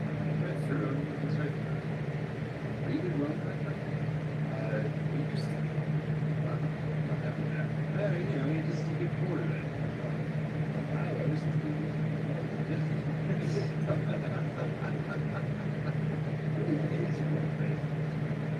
Oh, it's classic. It's a basketball. Oh, no, it's a popular flavor. It's only pretty popular. It's, is it rum flavor ice cream? Oh, yeah. It's good. What's it called? I'm not a huge fan, I'll be honest. No, but it's just like, that's why I think that, I don't know if I've ever actually had rum. It's like people come like, Like, rum is good way for the sweet, so it makes sense. yeah, people use it for flavoring, you know, so it's not like that strong. There's a lot of desserts where there's like a trust with fire. It's like, right people. And it's a terrible. Another alcoholic ice cream. Yeah, I think that's good. Well, raise it, but just say it. Hey, did you know that kid is making the same toxic chemical that's used in taxidermy? Formaldehyde.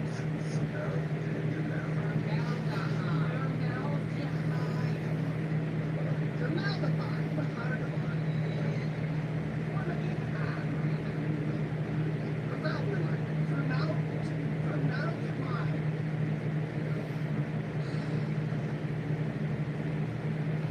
Looking back, clearly the house was ready to listen. Turns out the house was up and down. The shower was I started hearing things. I thought the ghost. Turns out the house was just ready for it. Two actually. To replace both the HVAC and water heating. And some public electric. I did.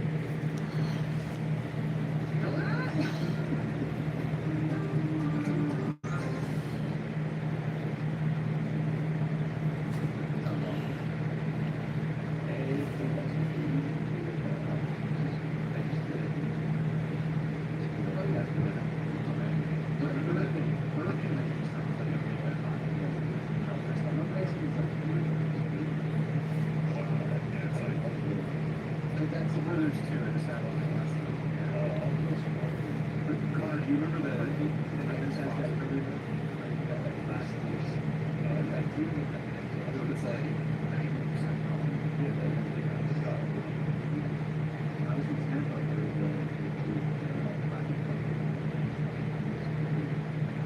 oh wow, I actually did light it on fire. I'm not a big alcohol drinker. He said it was the specialty.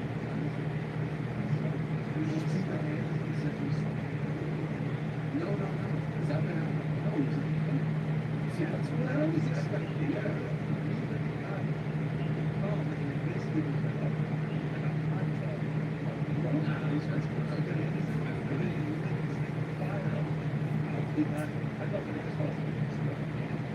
Yes.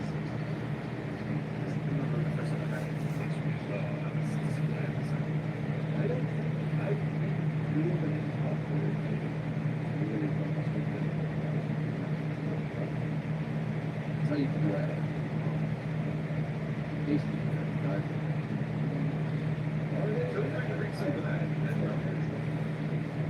No,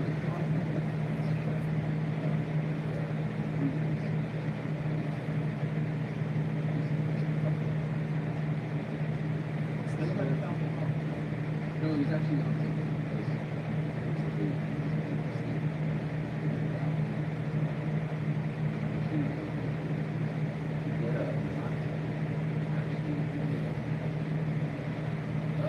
the following of your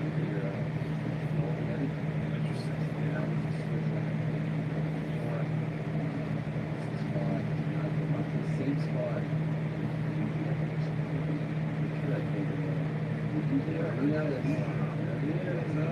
You see one of the Starbucks, right? It's like a 5-minute walk on the water.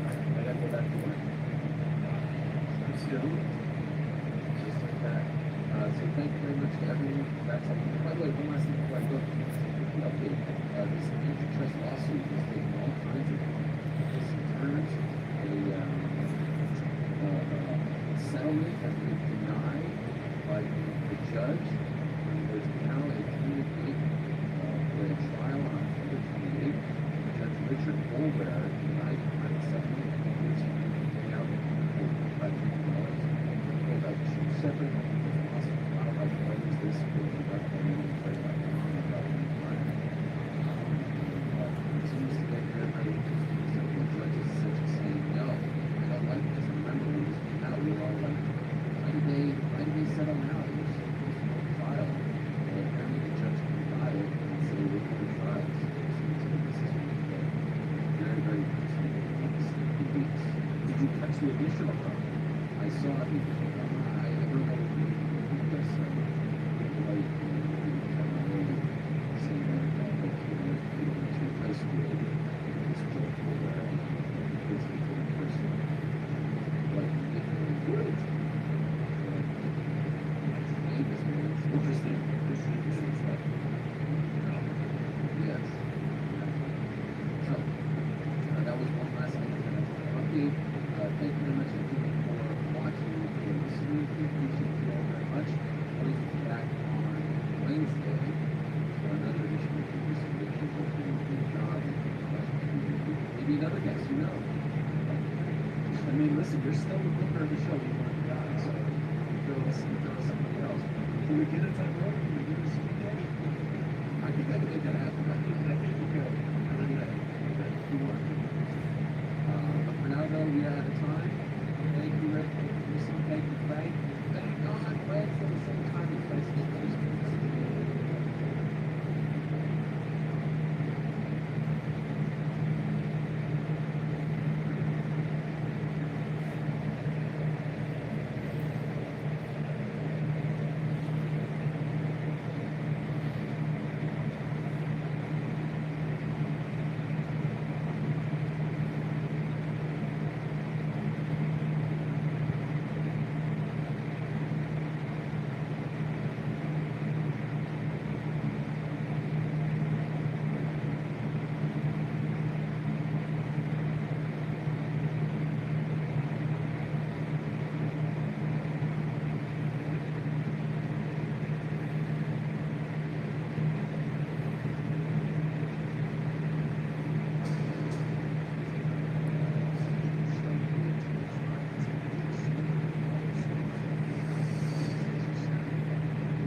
to do it.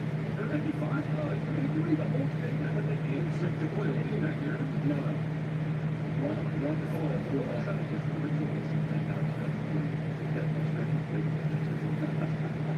I actually like, I don't think the Outback.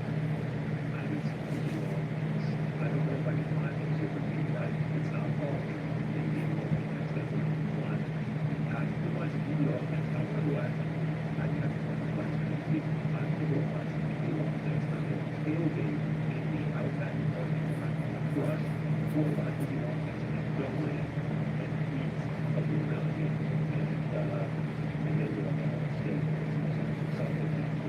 Something else goes through it, and bread, and you call it, but I like that myself. It's good, and again, I got the Dricus du Plessis versus Andrew Adesanya. In terms of fights that are booked, we talked about this a little bit last week, and I consider this one the best fight. Yeah, for me, Holloway and Taporia, this one. It's like 1,000 or actually the crew. I think that sounds right. Yeah, I mean, this is typically, this is still.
The trash talk that these guys have had with each other, the drama, and the fact that the arcade, but DDP is the one that's going to develop is just tremendous. Like, it's great theater, man.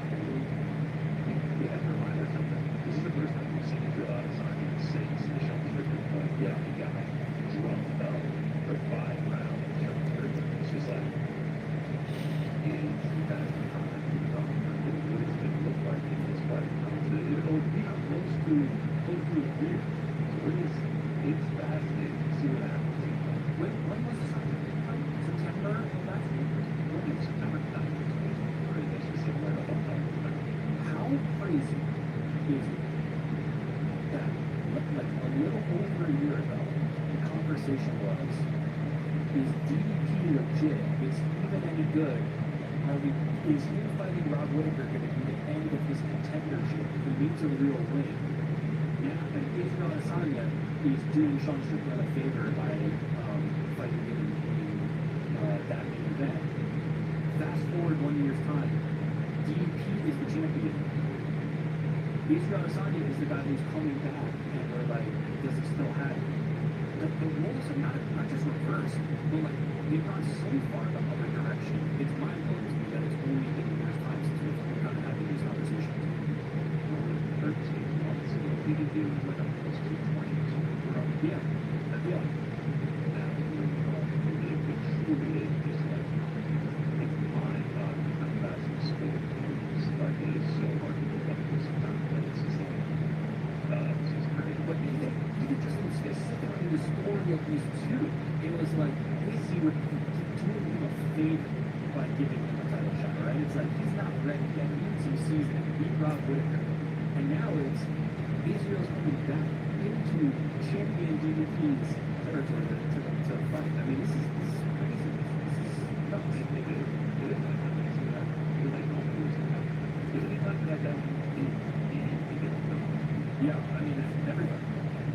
That has always been doubted. The thing to me about this fight is there's going to be some moments where someone's like close to each other, but it is so clear that they fell, right? Panama City feels so genuine, right? And it's based on a lot of things that are outside the scope of MMA, right? We're getting to some real dicey and like complicated topics when we talk about the history of their punches and nations and Africa in general. And so the basis of their like animosity and the foundational thing that they have against each other is very complicated, but let's make that tendency, right? They are in certain camps against each other, and it's not going to be the trash talking music, it's not going to be this, it's not going to be looking in the wrong way.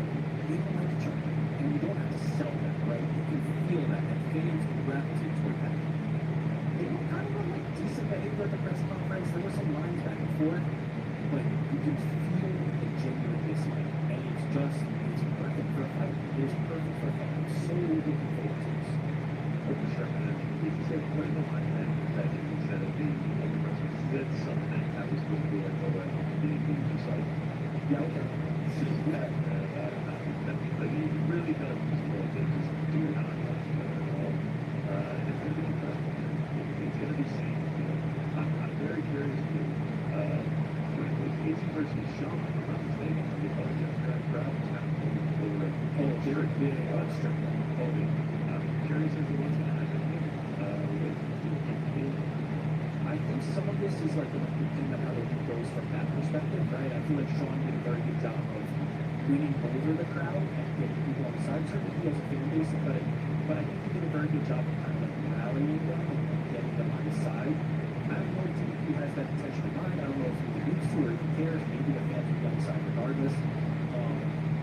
But it's going to be fascinating to see how that dynamic plays out. But ultimately, in the way that it wasn't with Sean Strickland, that was all window dressing, right? Because I don't think Sean Strickland and Israel Adesanya really have a need for that. They don't. I don't think they would dislike each other. I think Israel would want that fight back. I think Sean signed down a little bit more Israel. But I think you feel like animosity did feel like a real dislike for Sean. At the end of the day, that's not the window dressing, right? Because that animosity wasn't there. In this case, that part doesn't matter, right? The window dressing part doesn't matter because when they are in the cage, there is nothing that either one of those men would rather do than to go. And there's nothing that other person wants less than to have a loss to an opponent on their wrestling team. For Israel to lose the DDP to lose Israel, that is the last possible outcome that they could want. And so that motivation, that intensity, that rivalry, that genuine dislike is the perfect making for a fight. This is the best of what you get when it happens this way. You don't need to sell it. Doesn't need to be manufactured drama. This is it. It's incredible. There's something incredible that like it's just like the opposite. It's incredible. I don't know what's gonna happen. I was just gonna say, what about from a fight perspective? Like, where are you addicted right now? Like, I have no idea. I have no idea.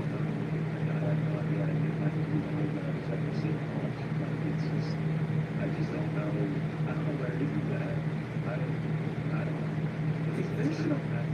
Conventional wisdom would say to me, if I thought Israel Adesanya and his best were lined up to at the time, the Sean Strickland evidence might not change my mind because it's a very specific style and because it maybe was Israel's off night, right?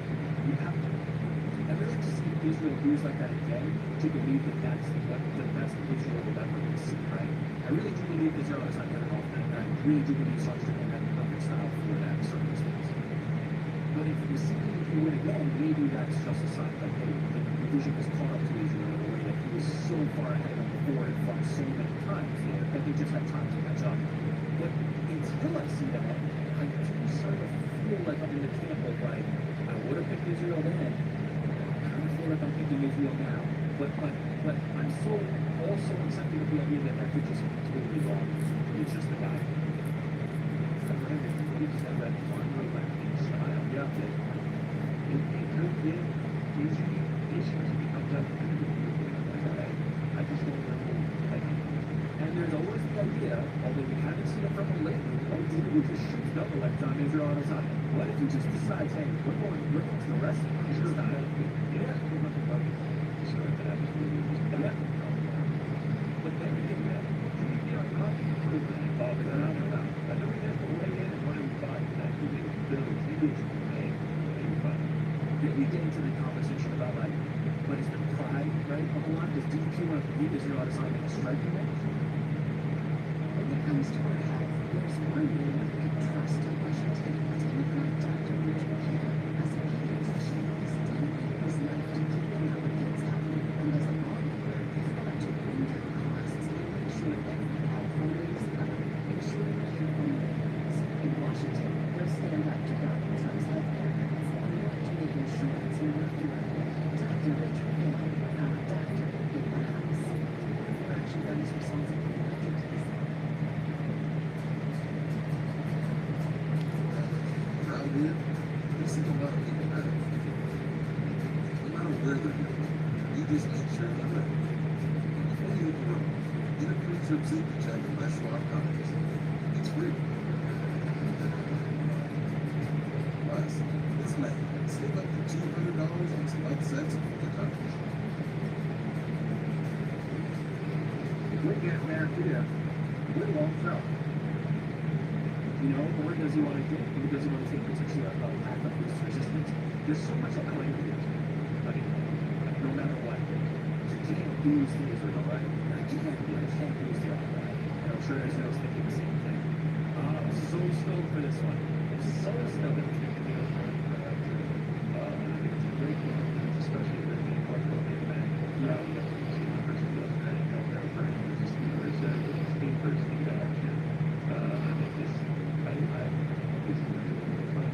I love this one. I personally performance and really like looking at a fanboy for Steve wrestling. I just love that he did that. I love how he handled himself. I love how he's handled himself since, right? Like recognizing that there was a big opportunity that he fell short of, but so hungry to get back there and feel like he's the best in the world. I love this fight too. I love this fight too. The return of Kyle Francis.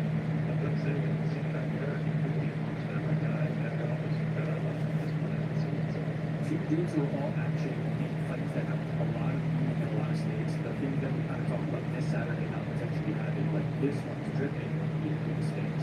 Or at least these two, right? These two fights in particular, I feel like it has everything. It has the style, it has the story, it has the stakes. I'm a fan of what the rest of this card is. Like, certainly this feels to me like a bit of like when they go to Canada or when they go to Australia, they just like, let's load it up in the local town. Let's make sure that we're serving the fan base here. But there's some interesting kind of matchups here, like Gadra versus Hooker. Dude, is a hell of a fight.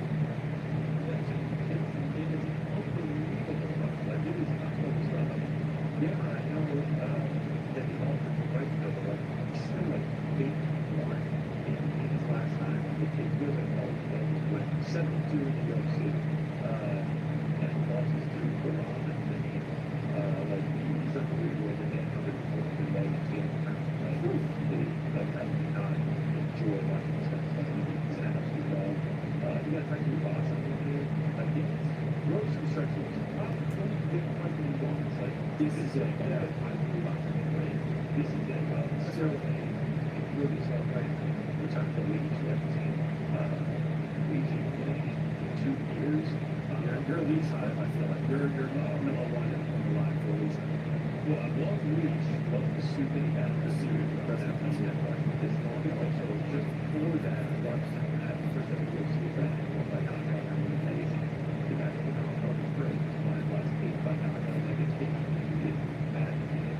he's sick, so, yeah, I mean, you got big knockout over there, biggest lightweight in history, Bruce, obviously, from Australia, got Nick, from Australia, got Blue, from Australia, Junior Crawford, personally, Paul Walker, and there was some guys being on the brothers, but I didn't see really good dog. Yeah, And you got Casey O'Neill trying to get back on track. Like, there's a lot. There's a lot. Yeah, I'm willing to take the card that we're getting this Saturday to say I'm saving my investment. I don't have to fix it this weekend. I can just kind of like throw in the fights out. get myself amped up or think about it too hard, cruise right into UFC 305. Now, I'll go on vacation, so I'm going to get to enjoy these fights just like as a fan, just have fun. But I'm so excited for this one. I know it.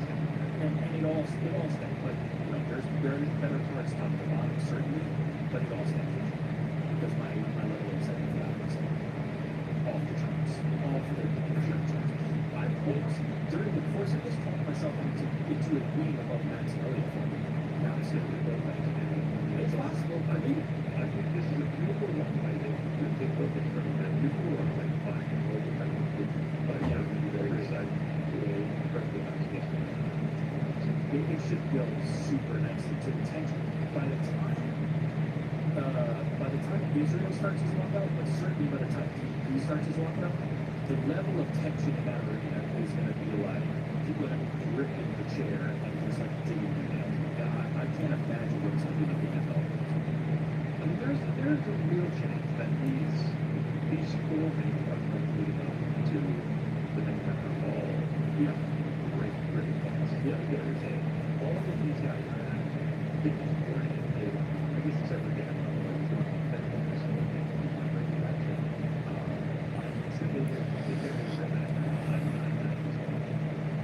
Exciting times ahead for UFC. It's definitely going to roll into Rio 6, which everybody has been Dana White in particular has been building up to be the greatest experience that anybody's ever had.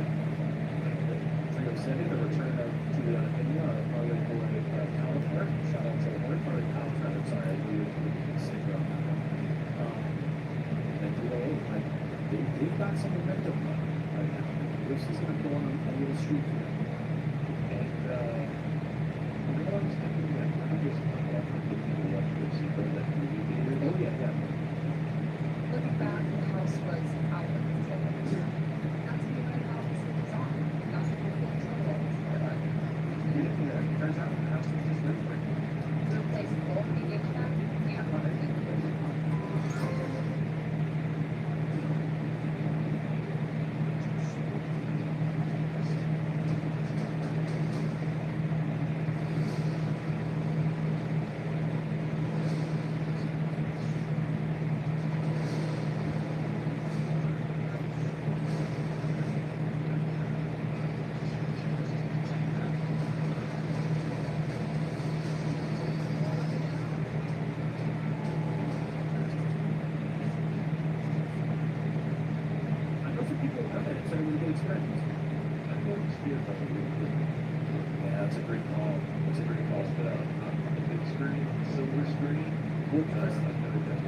Dana White, I forget which event it was after, or it was either a post-fight press conference or a pre-fight press conference, but he kept talking about, like, somebody asked him basically, you've been talking all about the live experience, right, in the sphere, because naturally that's what the biggest draws in New York, but how are you going to make a great for TV?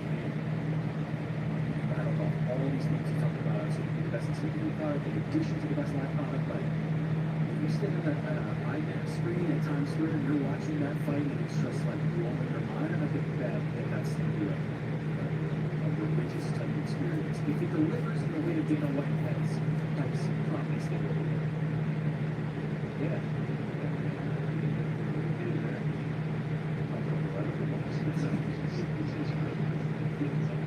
Frank, you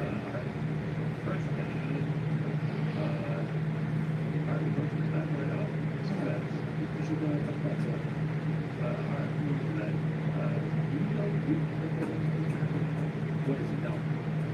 It's like there's only like 2 days left of the game. It's really so much happening. So much action. That makes just about every game over and draft. It's super easy for the first time to get started. Try that on something simple like making people win. But draft is quickly out. So the team goes your first bet. Really easy. Simpler than that. Your draft names. They got it. It's out there. Bet $5, $50, $150 to the bonus. That's instantly. Go ahead now. Draft names. Look at that. Put the MMA or that's the MMA or you get $100 bonus. That's $5. Only on DraftKings.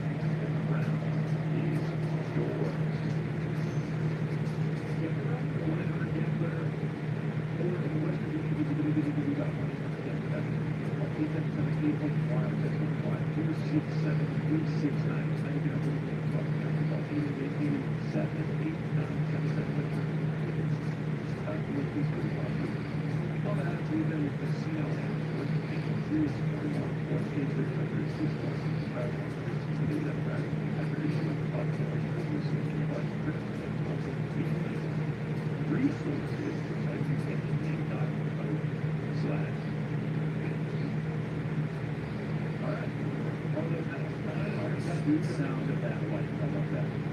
Well, she's looking to bounce back. She's already taking her collection. Really got the other one day. Well, it's a quick change of tape. It's in that.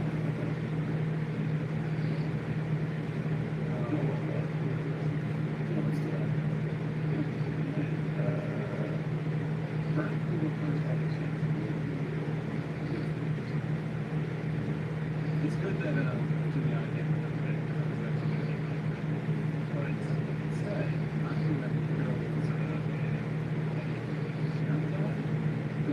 Two and a half.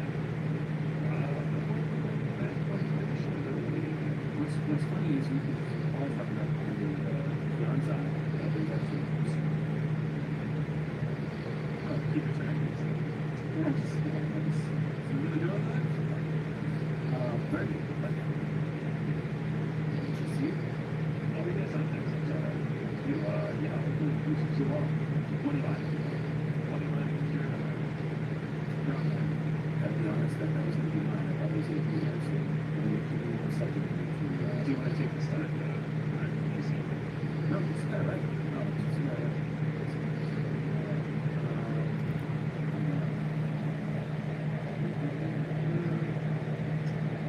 Let's do. Oh, God, it's even good. I haven't been on there.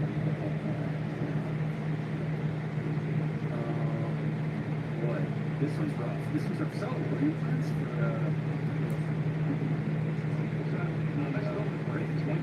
are you really? Yeah, you know, big fans. When they find it? Brewers got, industrial last night, so they're about that. But we're gonna go, is that the day? Yeah. I'm still a big stick. No. You know what? I'm gonna go check the last call. I think Jeff Akers called last year that they probably wasn't going to see. I think that's a closer fight. I think they would chase. You know, obviously, but hopefully we got sort of us to check in. It's like, yeah, let's not. No, I like that. Certainly, no, I think that I think real quick. Not to expose this week. Looking at Carl Williams, that's what my friend wasn't take down something to take that control of Boston rain. So probably get from nearby wrestling. And next up, I'm actually going to go the under 3.5. And Steve Exits was last 7 minutes down to and I actually think to win this fight and get movement and I think get the dog.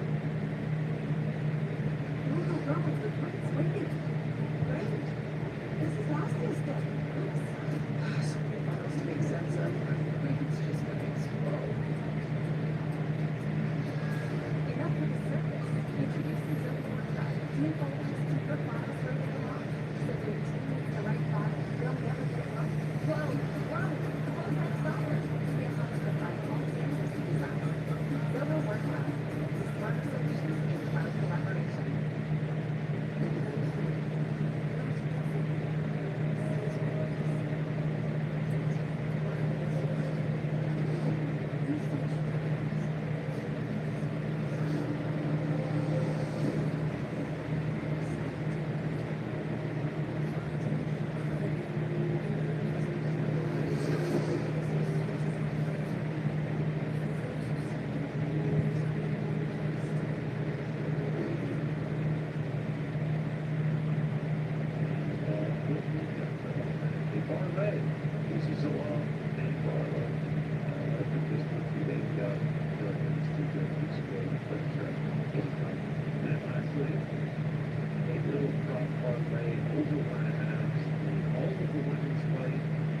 wanted to do this from the standpoint that it will not go. We've seen how. That's it, last week about a good day. Last week we think that's all right. Last week's pretty good day. First day, this fourth day. This weekend. What do we got that rides on the liquor store outstanding? Let's give us a rundown. Outstanding. Very heavy on shop on Team USA to the gold minus 400. Yes. Overall standings. Were you talking about basketball? Gold medal. Okay, gold medal count for Team USA. Then gold medal for USA basketball. Oh, basketball. Okay. Just really good. I think and handball plus 200, 600 for that. And then finished all the way with my guy Matt who has been submitted to the title. And the 400 he was like not too good getting in the town. But figured that he'd be there for that. So I was like, oh wow. Yeah, this one today. I love it. And then there'll be more throughout. Like the same we're watching probably start going. So how do we feel about this USA basketball? Pretty confident. I'm telling you, that's still looking really, feels like they're really getting in the gear now. I think we'll get that Serbia in this one. And yeah, it'll be awesome. I think that handball, skating now, we're pretty good today. So yeah, just gonna keep riding it out. We got 2 days left, and it's over. And anytime we prepare, we can start a new ride. Let's get ready. Guys, I think that's it, Carson. I think Man City finally is growing and they're riding Carson. I think got my squad to win this year. we'd love to see people that are understand. You know, like we're in your contemporaries, Right off the ridge when I think Boston's a good game. oh, that's good. Yeah, Boston's nice second last 2 years. That was the bottom 2 years ago. Yeah, maybe not. I don't think it's more. I mean, obviously not again. They're big, but Is this going to cause tension? Where you still, it's still not in the game. It's like, for sure. Arsenal is like that's got it. Because like at the end of the day, I have one team that's good football that is like that's my pride and joy. And I like all game plan and I'm very about the loss. And pretty much anything on it's just I see that 1 year with Liverpool. That was actually really fun. So yeah, it was great because they were such a tortured club. Like it was always like you couldn't. That was fun.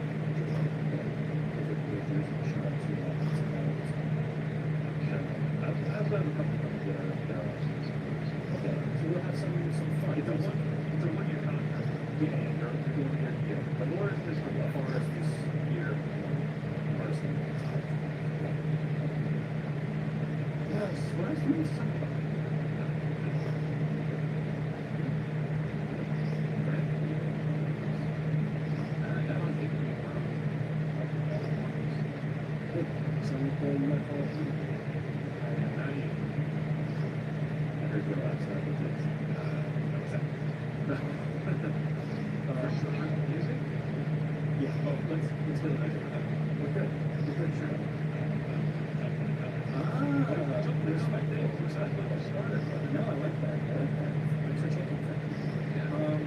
It was a great day.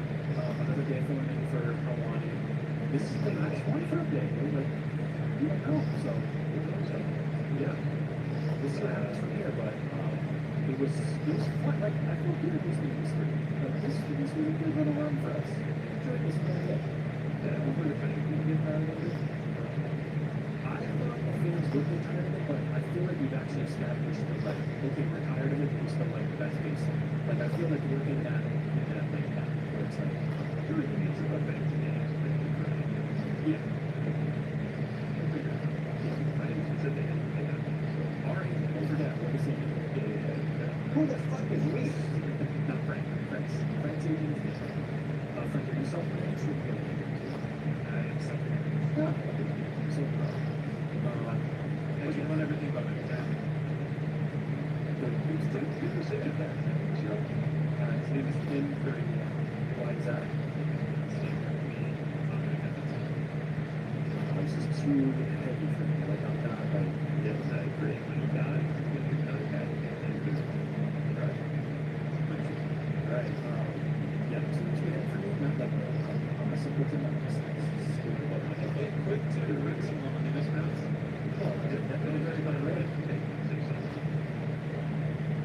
Is that the United States?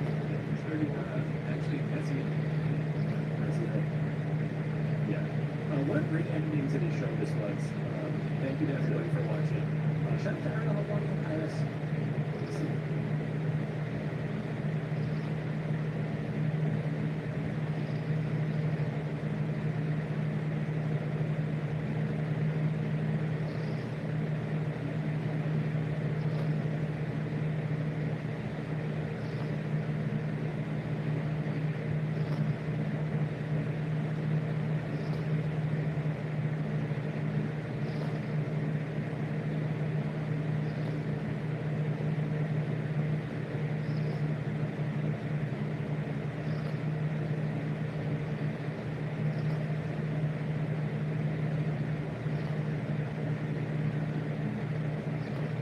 It could be making formaldehyde, which is used in taxidermy. Oh dear. Formaldehyde. I need help. I don't know what I am.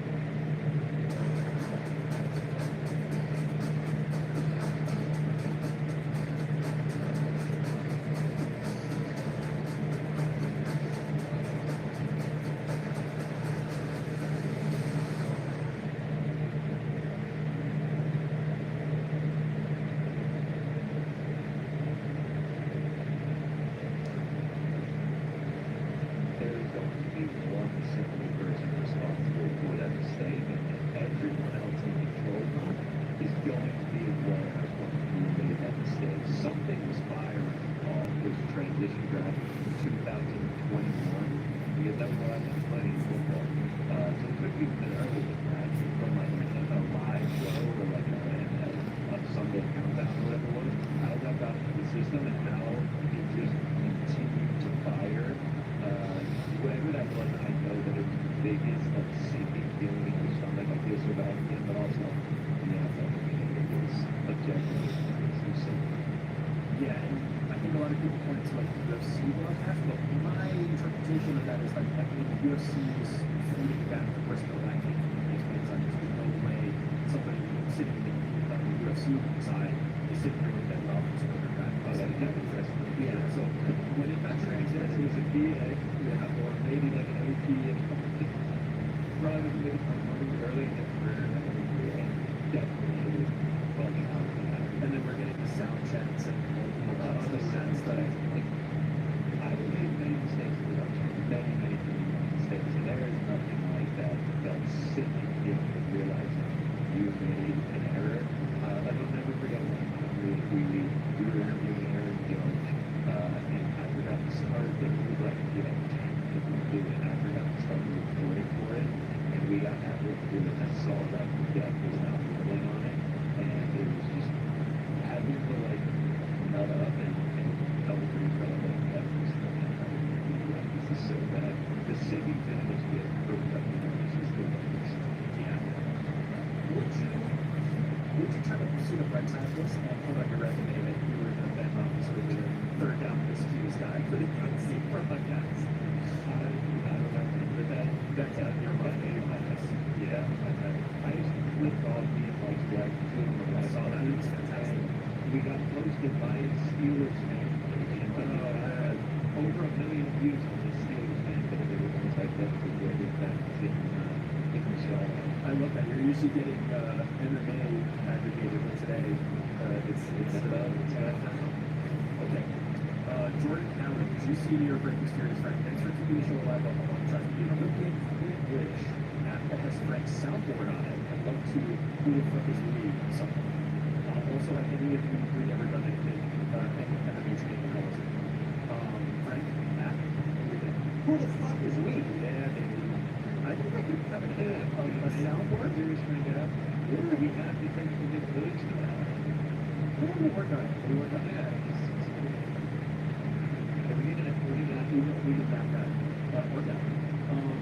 Have any of you ever done any nature encounters? And I've talked about this before. I did a very, very tiny bit of BJJ on an IRS box past GC. Boxing classes are all coming for I need to grow. So we did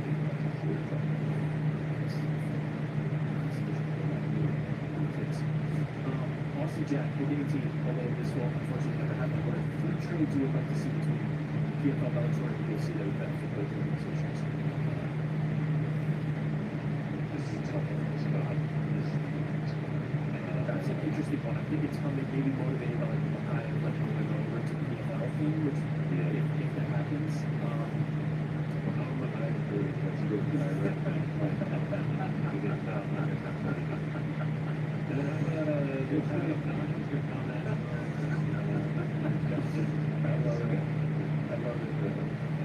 See, I feel like most of the trades are going to end up benefiting the UFC by default because the UFC is the one who has more of the fighters that we want to see that person come into the fold. And so it's hard to do one that's like perfect for both sides, you know?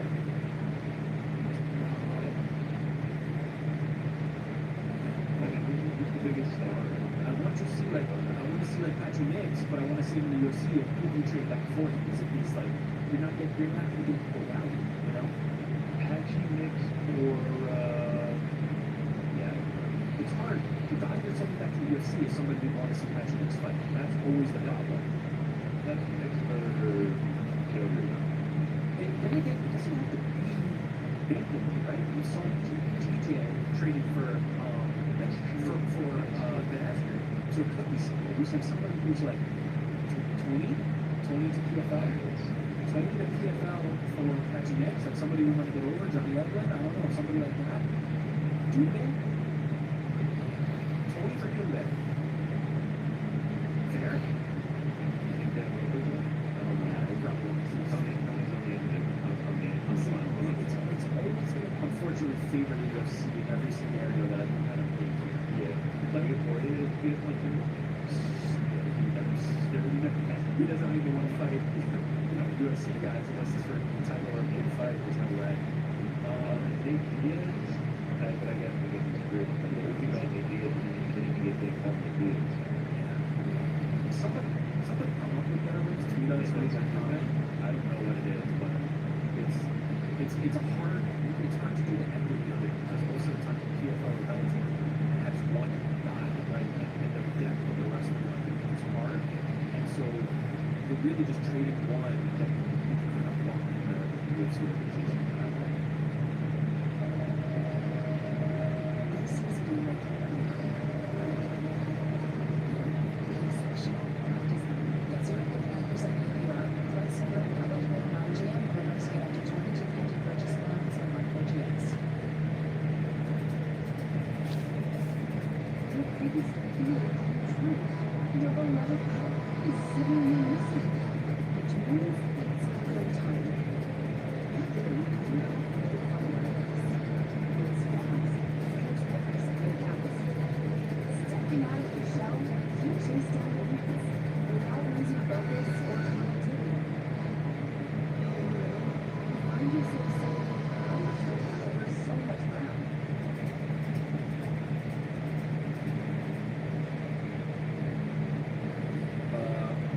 Kenny, first time, long time. My question is for Rick. I'm sure you're looking forward to the challenge 48 hours. As much as I am. Michelle Waterson was on Champ vs. All Stars. Which UFC fighter would you like to see on the challenge and give you another season like that? Thank you to the entire MMA hour team for all the work you put in countless hours I've watched this in the video. Okay, so we start with a story, which is when Michelle Waterson was on Challenge All Stars, I actually asked Brian Tucker, editor of Marine Fighting, if I could record, if I could do that, if I could create content. And I recorded the interviews and I just like wasn't good enough to get any content to me, but I never produced any content from it. It was rightfully added for that fight. I still got to interview them, it was really cool. I was at UCT and others who were on the challenge, and Michelle Waterson That's obviously part of it. That was a good one. That was a good weekend somewhere. Maybe I'll take it. Not that I would want to. But pretty good. I'd like to see. I think you probably just go with like who are the best athletes and characters. You know, you probably like Patty would probably be interesting in the house, right? Because he might rub some people the wrong way, but also be a big personality. He's a good athlete. He'd probably be somebody who'd be good at it. Then go to like would Sean O'Malley would be interesting, but how could you get into just stay in the house with your cell phone for 12 weeks? There's probably a lot. Like I would also be interested in like a Tom Aspinall, who's like very understated and but kind of like funny and probably would win people over, but then be a fantastic athlete and possibly win the show. Almost anybody. Hell, if you just tell me there's gonna be some MMA fighters on the challenge, I'd be extremely interested. One of the challenges is I'm just completely, I have no idea what it is. So the challenge is a reality competition show, like a Survivor, like a Big Brother, like a Bachelor, reality competition show. But the conceit is, in the past, the conceit used to be, let's just get a bunch of 20-somethings in the house, get them drunk, and then get them cute, as well as, you know, do the life stuff. That's a lot of drama, there's tons of house drama, and some real competition. What inevitably happened is the drama was too much. There was too much drama, they were getting too drunk, too much real fighting. MC2 was very famous for being the show. And so they moved more toward professionalism. The house drama went down, the real competition went up. And naturally, you see guys returning with these very impressive physiques to compete, and it became more athletic endeavor than it became a drama endeavor. We still get the drama when it's working perfectly with the house drama and that kind of competition, but it's actually become like this very like hard athletic competition.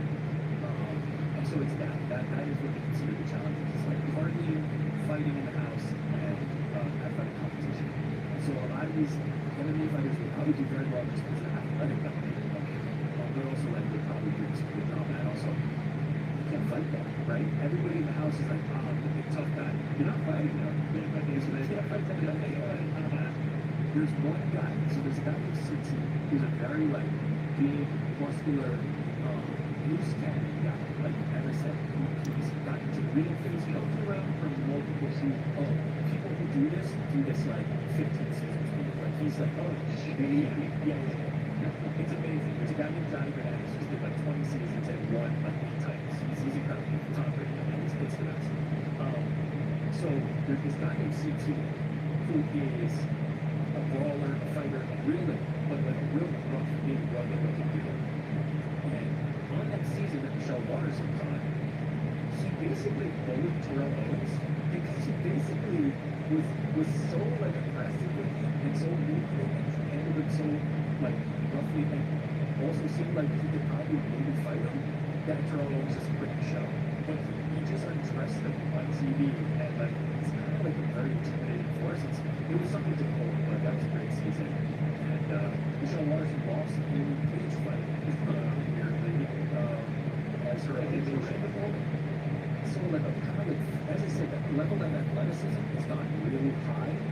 And so she was in a competition, grappling in a cage competition against this very big woman named Evelyn Shaw, who is a very good athlete. Who's like a marathoner, CrossFitter type person.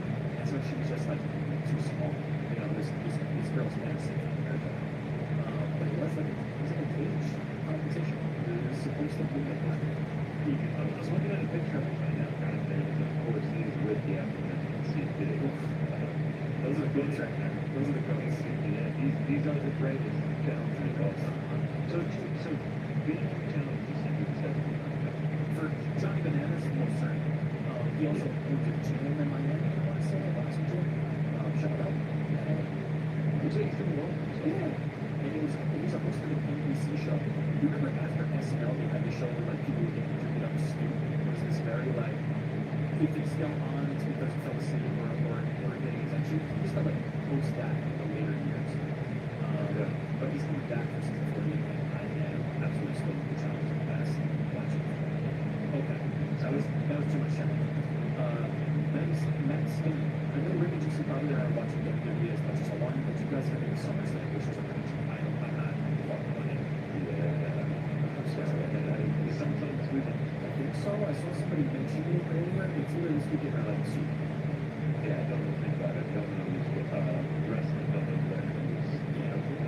Unfortunately, we're not wrestling. So we did rely a little bit on that one to keep us like. Sure. And honestly, if you're looking for help, yeah, I'm still only in WrestleMania Royal Rumble. Yeah, those are the two that I guess. This is like the 100. This is like the big deal, but it's not most. Maybe one day. I don't know if this year, but maybe one day I'll have you. Skinny says, "Sup guys, we're gonna go to Healthy Nation House." Yes, Frank, aka Brand Dish.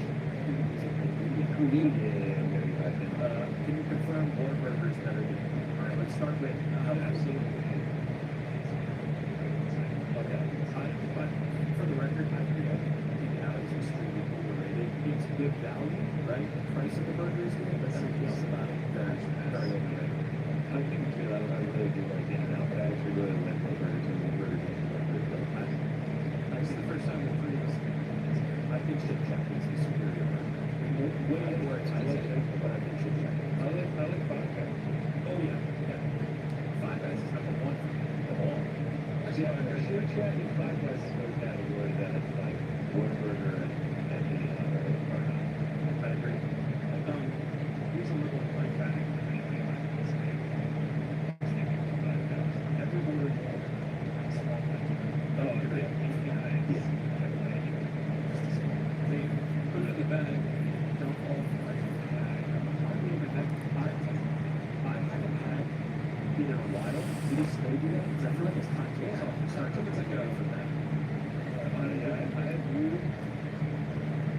I had one good ride house in Turkey that actually we did one for the that's it. Yeah. I actually kind of nailed it right when we were down and about that project. Isn't that always how it is with like the YouTube neighborhood? You're like, oh, I love all this stuff. This is what I came for. That's like really nice.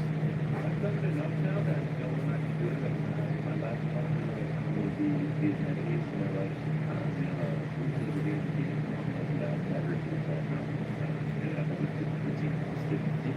that one that I not feel like all the time, I think It's one of those things I think about houses a lot. I still go to work with a lot of our houses in different areas. But I'm always like, oh man, this neighborhood's so great. We can go here and have this and do that. And I'm just like, nah, we never do it. We never do it. These are many things that they say if you talk about as well. It's just like cheap people and the cool people and beyond that, I'm probably not. It is an indictment on the fact that our lives are not consumed by like people who work and you come back and stay home, and that's kind of like what life has become, which is unfortunate. But anyway, to not go too pessimistic, favorite healthy meal or favorite chicken? I just feel like here, just give me some turkey meat, not just like sweet potatoes, broccoli, quinoa, anything like that. I'll just no, like brown turkey, exotic. Who are speaking my language right now? That is It's just easy. You don't really bring anything sauce. There's no sauce. It's just simple. Just salt, pepper on it. That's hot sauce. Yeah. Your hot sauce preference is good. I like all kinds. Like I like all the variety of hot sauce. I really like it. I literally just had the Korean hot sauce yesterday on which is your chicken from Costco. I really like hot sauce. But the go-to is always like a spicy vinegar base, like the stuff you get, like a Texas pea, just super acidic vinegar flavor. Just dump it on. That's my go-to. That's the that's my first round. Yeah, same. I get it first round. Live and die like that. I love it. And I actually have fallen in love with the fast food and Friends, you know what a chicken is? No, it's just a Oh, really? That's a lot of the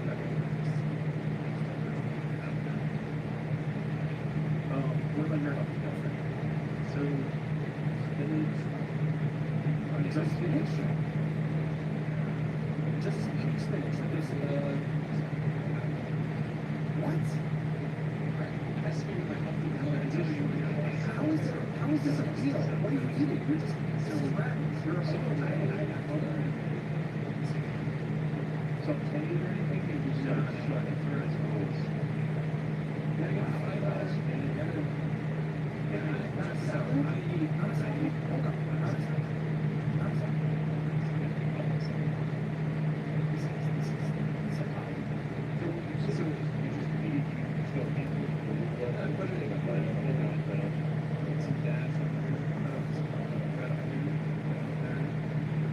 What's that? It's like they're like salt mixes. Okay. It's really a product sheet. Yeah, we did a so we had some Tristans. That's not making a meal here. You're just like, That is a meal. That's actually what my breakfast is. That is, I did arugula today. Arugula red onion Tristan for breakfast. Yeah. I have to eat half of my meal is it, no, that's not too much. Is it fair, Connor? Would you call that a snack? I call that a snack. I wouldn't call that a meal. Yeah. Okay. cheap meal. Really good. See, I love to a lot of our and my cheap meal would be also the healthy meal. I don't have any go to, but I love food, so like just going out and getting pizza, burgers, and junk food, sushi, Greek food.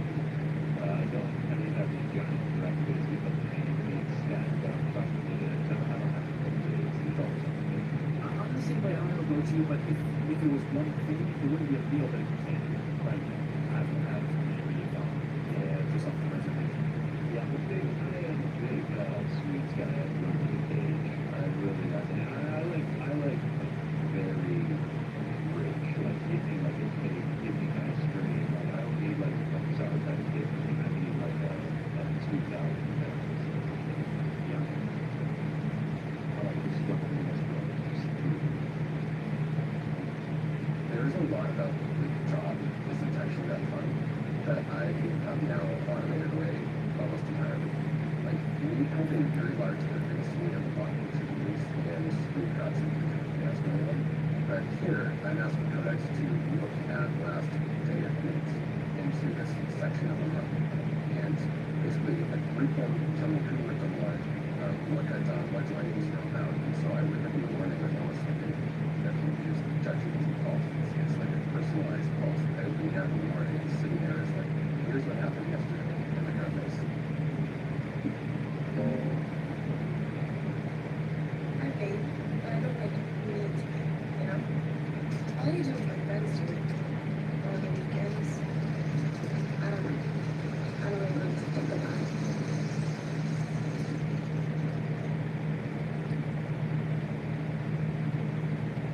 Brian Dixon. David Lynchford had some strong words to say about Frank's terrible take on the Wizard of Oz. I agree. Also, he's my Superman. And, yeah. And I did some escape rooms over the weekend. I did 2 escape rooms. Last whole No, I tried this in Anthony, so anytime goes. Yeah, that was a very good job, Frank. That's a very good job.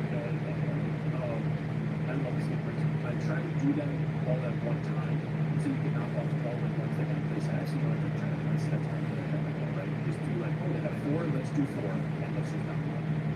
But I had to, because we were recording something, I had to miss the first one. You know the first one?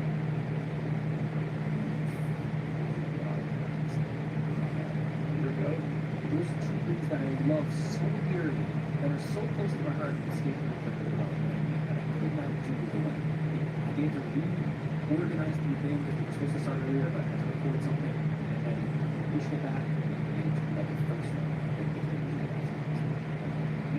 you put a number on how many escape rooms? Several. Wow.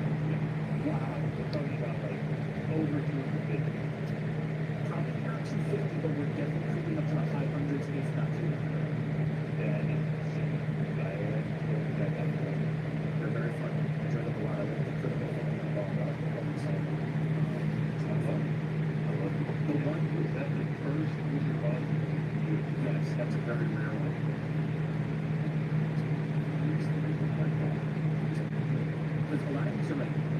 just like look at a puzzle, do a puzzle, and they're like dramatic. They try to be immersive, they have themes, and they give different detail. And so this one is like, there's a moment where you're sitting down, and the room starts shaking as the house is flying, like the clouds get in Kansas, and they open, everything's monochrome outside.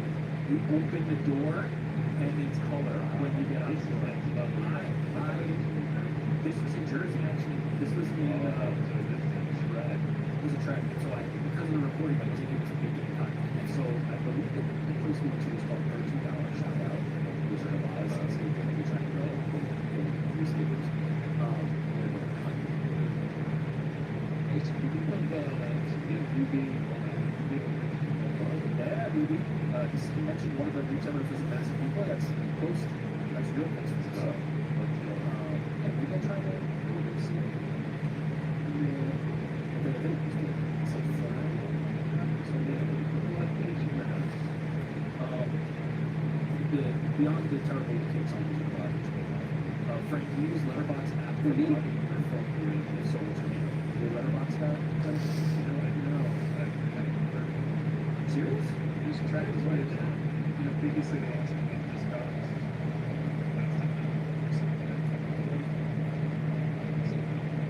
Yeah, so it's literally like you just track like different steps and it's tracking, reviewing.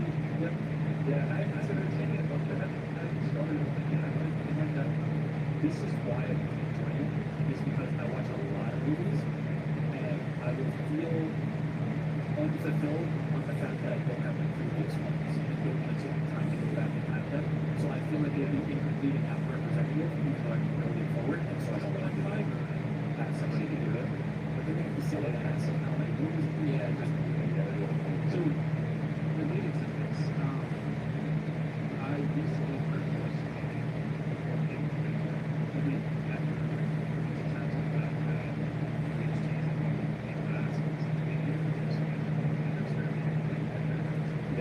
so I have only been purchasing movies that have a strong opinion. Like you only getting the ones that are like in Seahawks or editions, like I'm in recollection. So I've been watching a lot of good films. Like I watched Alien again. And I've heard of it. Heard of it. You watched the 1982 that seems I finally watched the 1982. I gave it a something. Yeah. I like replayed for Europe. And don't worry, because David Lynch just it was just so funny that they had like a similar scene that they would use 40 years earlier with the US. Be so understanding.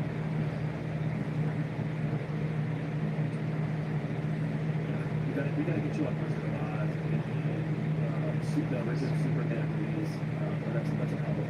Okay, I presented you guys watch OG Superman. What a mess. Such a pretty game.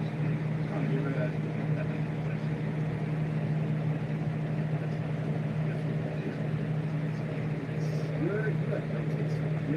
Did you guys go watch the Deadpool movie? I did. If you are a fan of the Deadpool series, it's fan service. If you're looking for something that's like larger for the MCU, like it was more like a fun ride for the something kind of thing it was. And if you're a fan of the Deadpool movies, Rising Fans, UFC 304 was not the MMA event on last weekend. It was Super Rising Group, 48 fans, Super That's Independence, over 500 pay-per-view buys, and production was miles better than the UFC. It's not a couple of promotions other than the UFC. Well,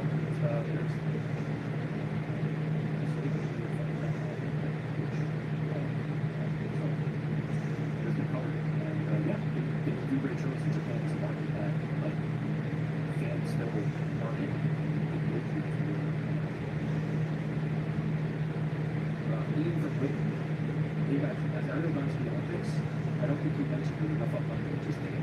Who would you say is the best entrance to hockey run of all time? And I'll see what the best entrance music all time, both stretches, right? And the ball from the ball from the best best interest that Octagon of all time. Well, I think I'll help you. Simply reading what you say. As Aaron Rodgers would say, it is mentioned in Disney. It's very flat ass. That's walking out. I feel like the basic games is probably up there, right? Like it's just so. I feel like obviously we're not going to because I really like the thing for the art. Well, did you hear the What you expect. Did you hear his explanation for that? No. But what? It's dark. Serious? Oh, it's dark. Suffice it to say, he had a very noisy neighbor, and his inspiration for walking out to the bird song was because his noisy neighbor motivated him to think about the bird. Is that track? Wow. Yeah. Yeah. Well, I think he thought it would be cool, but also he was motivated by like his neighbor making him think along the lines of the bird. Okay. Well, maybe we'll do that. So what do you think is cool?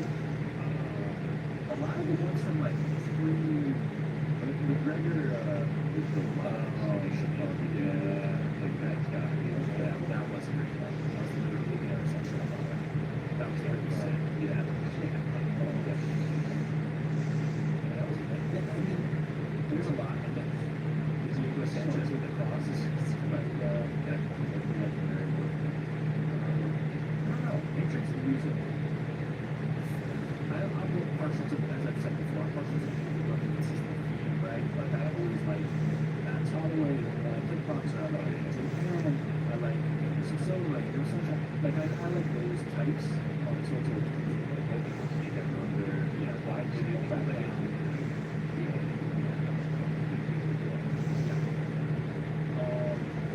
Is that another question?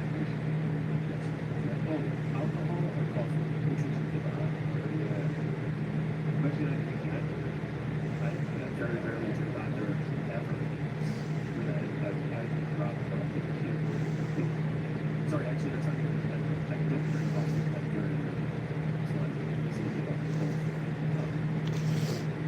If I had to give one forever, it would be Okay. We have a question from Lewis, former moderator of this who needed response regarding the call. Good afternoon, chat. There's no substitute for how long you can hold it up for. One senior pro is coming to you, but how much of the job's looking still give you that nervous excitement big one with this. Is there anything that makes you nervous in this business?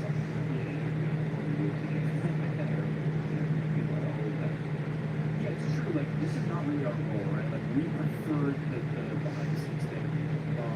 It's fun though. Like, I like talking to them related, and I thought when they did a good job of it, that it's also something. That's fine. That's fine. I think we're online. That door that we used to do like, yeah, it really didn't have a video.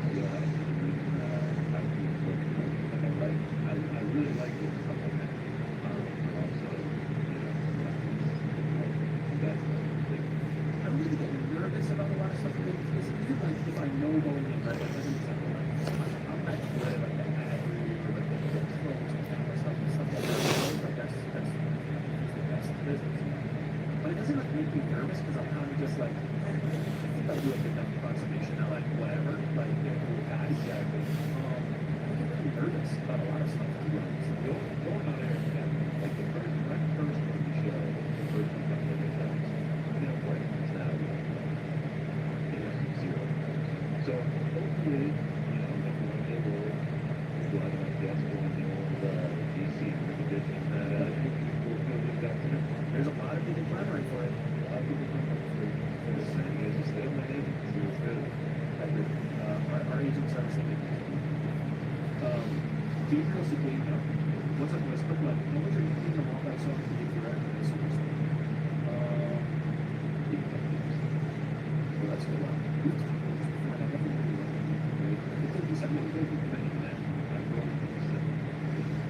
As I've said before, I think I would go something very good. I wouldn't go like high energy. I would be like very like relaxed, who's it? Alma comes out to like classical, I would I would think that I'm going to go out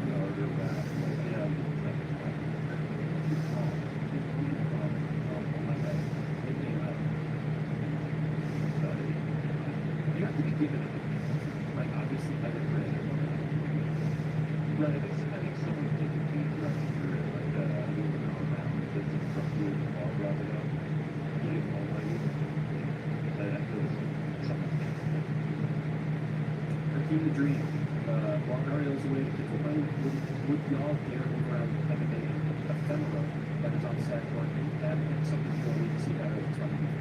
No, he works 5 days a week.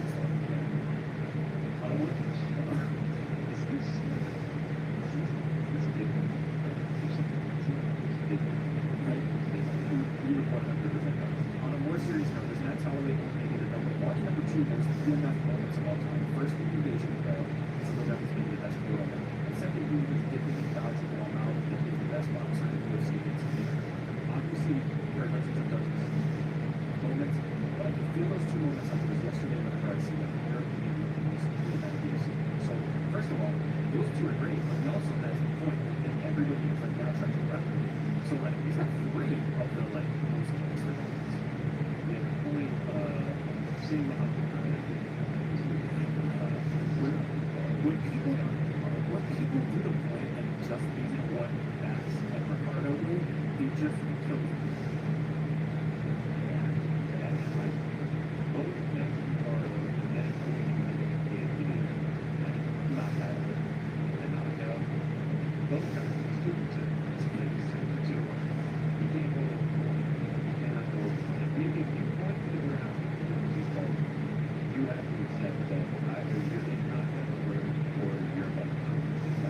Yes, there's a commitment to it that most people don't show that Max Holloway, Ricardo Lamas, and Justin Gaethje did.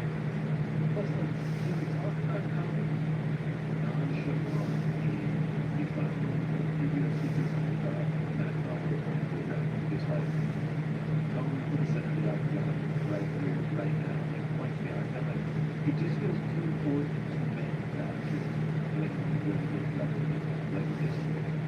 It's it. It's the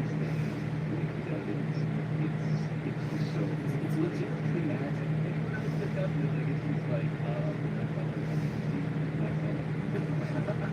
bring it back to that time.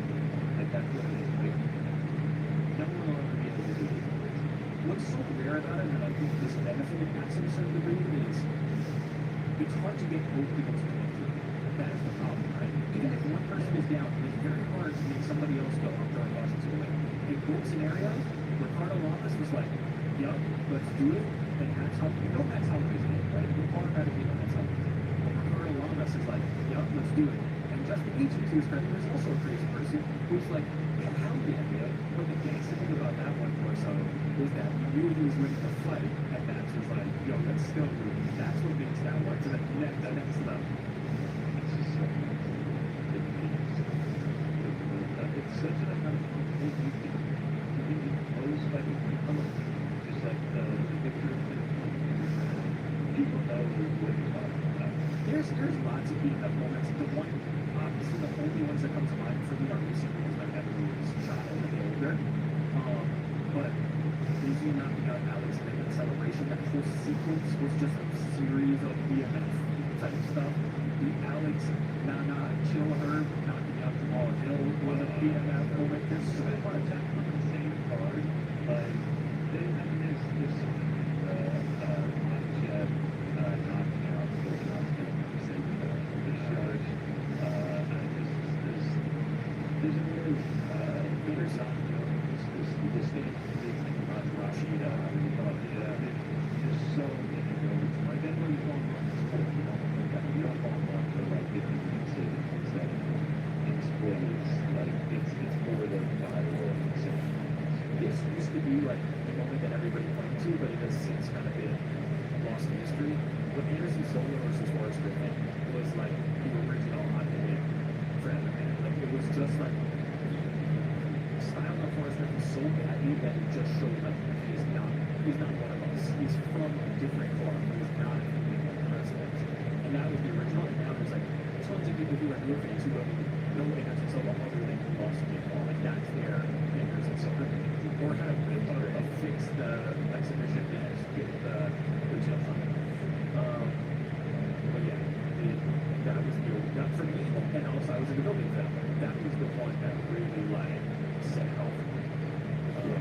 But that's always kind of BMF guy. But there's never been a more perfect BMF than that's like, what for now, forever, for eternity. It's of course correct what I'm saying. Like at some point, waiting towards the retiring.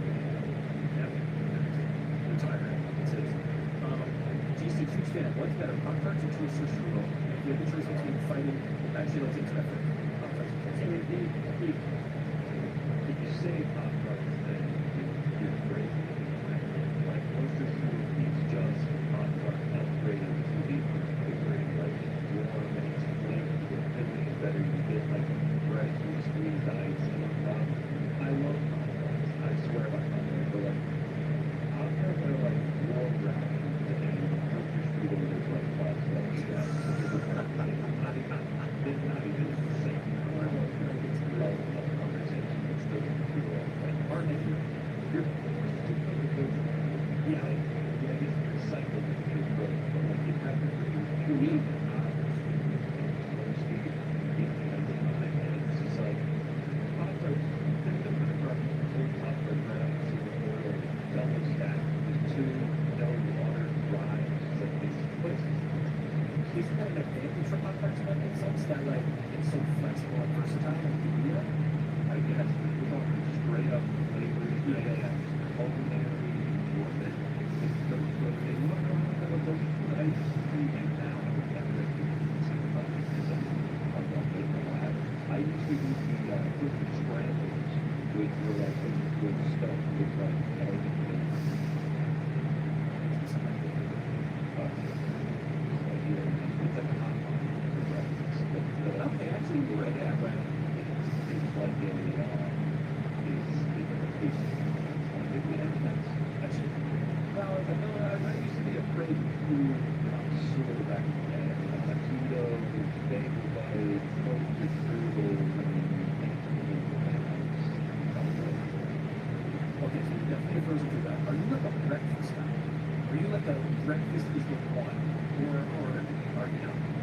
okay, so I adore breakfast. I absolutely love breakfast. There are few things on the planet Earth that I enjoy more than a slow start to your day. I would just chilling, or you go and work out or anything like that, and then going out to break. When I talk about you're on the grill, one thing that God gives you drinking is a big part of it. But I'm talking about diner, local place for breakfast. It's one of those things. It's like a day-to-day, You gotta move out to Long Island, man. Leave Atlanta, come out to Long Island, that's all the more diners. Now, I don't do that here. I do that in Jersey. The home of the What's that's right. It's the absolute greatest place on the planet. It's really fun. Just right by it. About nine. Far enough. I've never been that big and not be able to throw away. wow, is that legit? For the diner, it's 2 hours. Right. And it is the biggest diner I've ever seen. And it's like breakfast. You know, it's kind of like with the kitchen really nice and awesome. Like, I've ordered so many things and it's always by far. Bob's Diner is really bar none. Confession, I'm sure it's great. I'm going to there now. It's Italian. Oh, yes, you are right. Yeah. All right, so just get a reservation. You're gonna need to deal with those people. So like, I didn't have to get to deal with the New York City. I always do that reservation. I think the city has to go to New York City proper, but It's like a New York City thing. If you get a reservation. Oh, okay. Yeah. I've never made a reservation for a diner. The first time I ever went to some girl that I ran into my buddy, so like, really, yeah, I really did something. She was like, when? I'm like, you already ready? I'm like, I'm not going to. What it requires is like relaxing.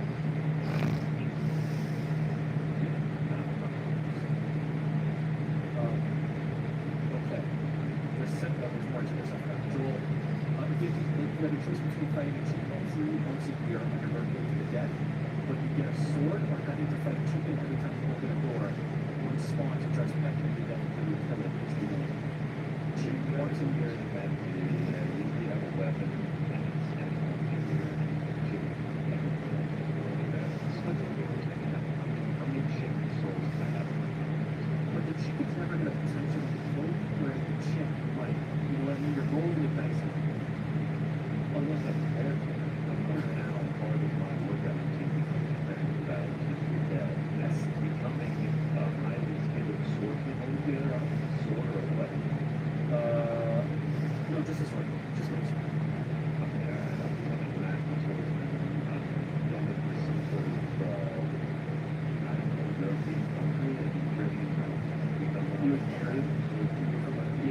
theory that I was blown away with the same way I was with the play and also the Jack and the feedback back to the Did you imagine if it was sporting?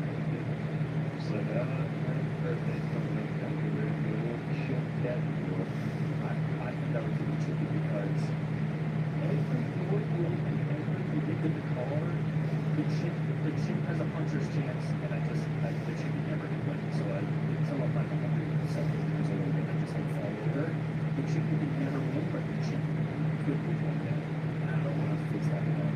So If the team's sponsor is easy, engaging and you're gonna deal with it. yeah, but it's like you're 50, you're still fighting. You know what I mean? Like no matter how good a swordsman, right? That shit might have to get just. All right. Be more frank if you think this person. What is the hardest thing about running the show without age? Besides looking at something that's the you kind of touched on that, like, you know, looking is the hardest part of like relationships and all that stuff. Other stuff like comfortable at this point.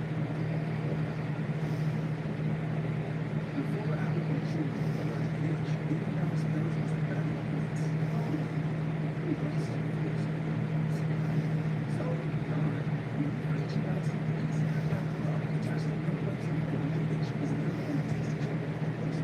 Because worsening existing parasites and infestations, serious infections with pre-existing cancers, many outbreaks have been observed. Do not use and dogs unintolerable with serious infections or remain pregnant or lactating babies. ask your vet for agriculture.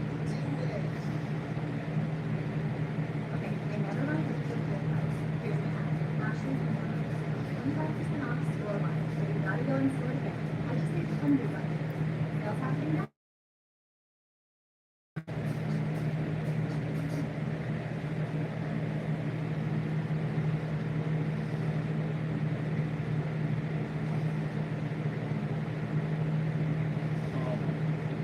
The boys, thanks for answering my question last time. This is on part of the trip. You guys think the Georgia Reserve Fund is kind of bad? Almost everyone in the division, every fighter's a war, yet it's no one ever talks about fighting for second belt for the next 5 days. Yeah, I forget about that. I'm a bash, Ali Rashandra, and Georgia Fund. So this show is friendly territory if you're looking for Georgia love, you love it. Like, see, that's love them, love them. Xenophobia for many men, the story, the way they fight, everything. He's a man, yes, he's been very good as a champion, and not only just good, but exciting. So, I think it would have been nice to see Mukayev, right? Like, I think that would have been an opportunity that he would have been excited for.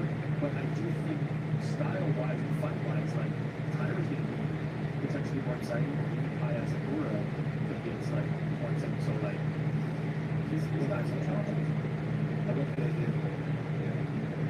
Yeah. Or even just a great fight for Japanese fighter is going to be in for Japanese market. Like, he will be like, he's the guy who's in there with. Hey guys, long time listener, first time question answer. Something has been on my mind recently. I will also be with the public this division. And many guys, specifically with GSP. Surely as the sport evolves and things get better, we can no longer hold it to the same requirements of GSP's residents and certain quick stats. If GSP is fighting the workout with the fighters who is happy, but surely it's much harder to accomplish what we need.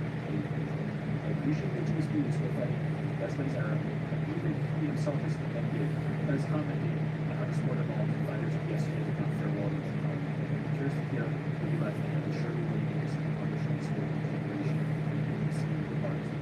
So there's two big fair points to this one. I don't think the easiest way to compare those eras, which I think is still difficult, the easiest way to rationalize it is compare them to the competition we face, right? GSP dominated the competition we face. If you are not dominating the competition you face, regardless of if that athlete is better, you are also better. You have had the benefit of better training in the sport, getting older, and more advanced, and different things that have put you in an advantage. Same way if I transported LeBron James to 1960 or 70, of course he's going to shit on everybody there. But everybody in their era, you compare them to their competition, you compare LeBron. It's very, I feel like that's the easiest way to differentiation. So GSP is still the guy who believes I've dominated this competition the most. And that is what I look for if the law was able to dominate his techniques. Yeah, and for an extended period of time. Yes.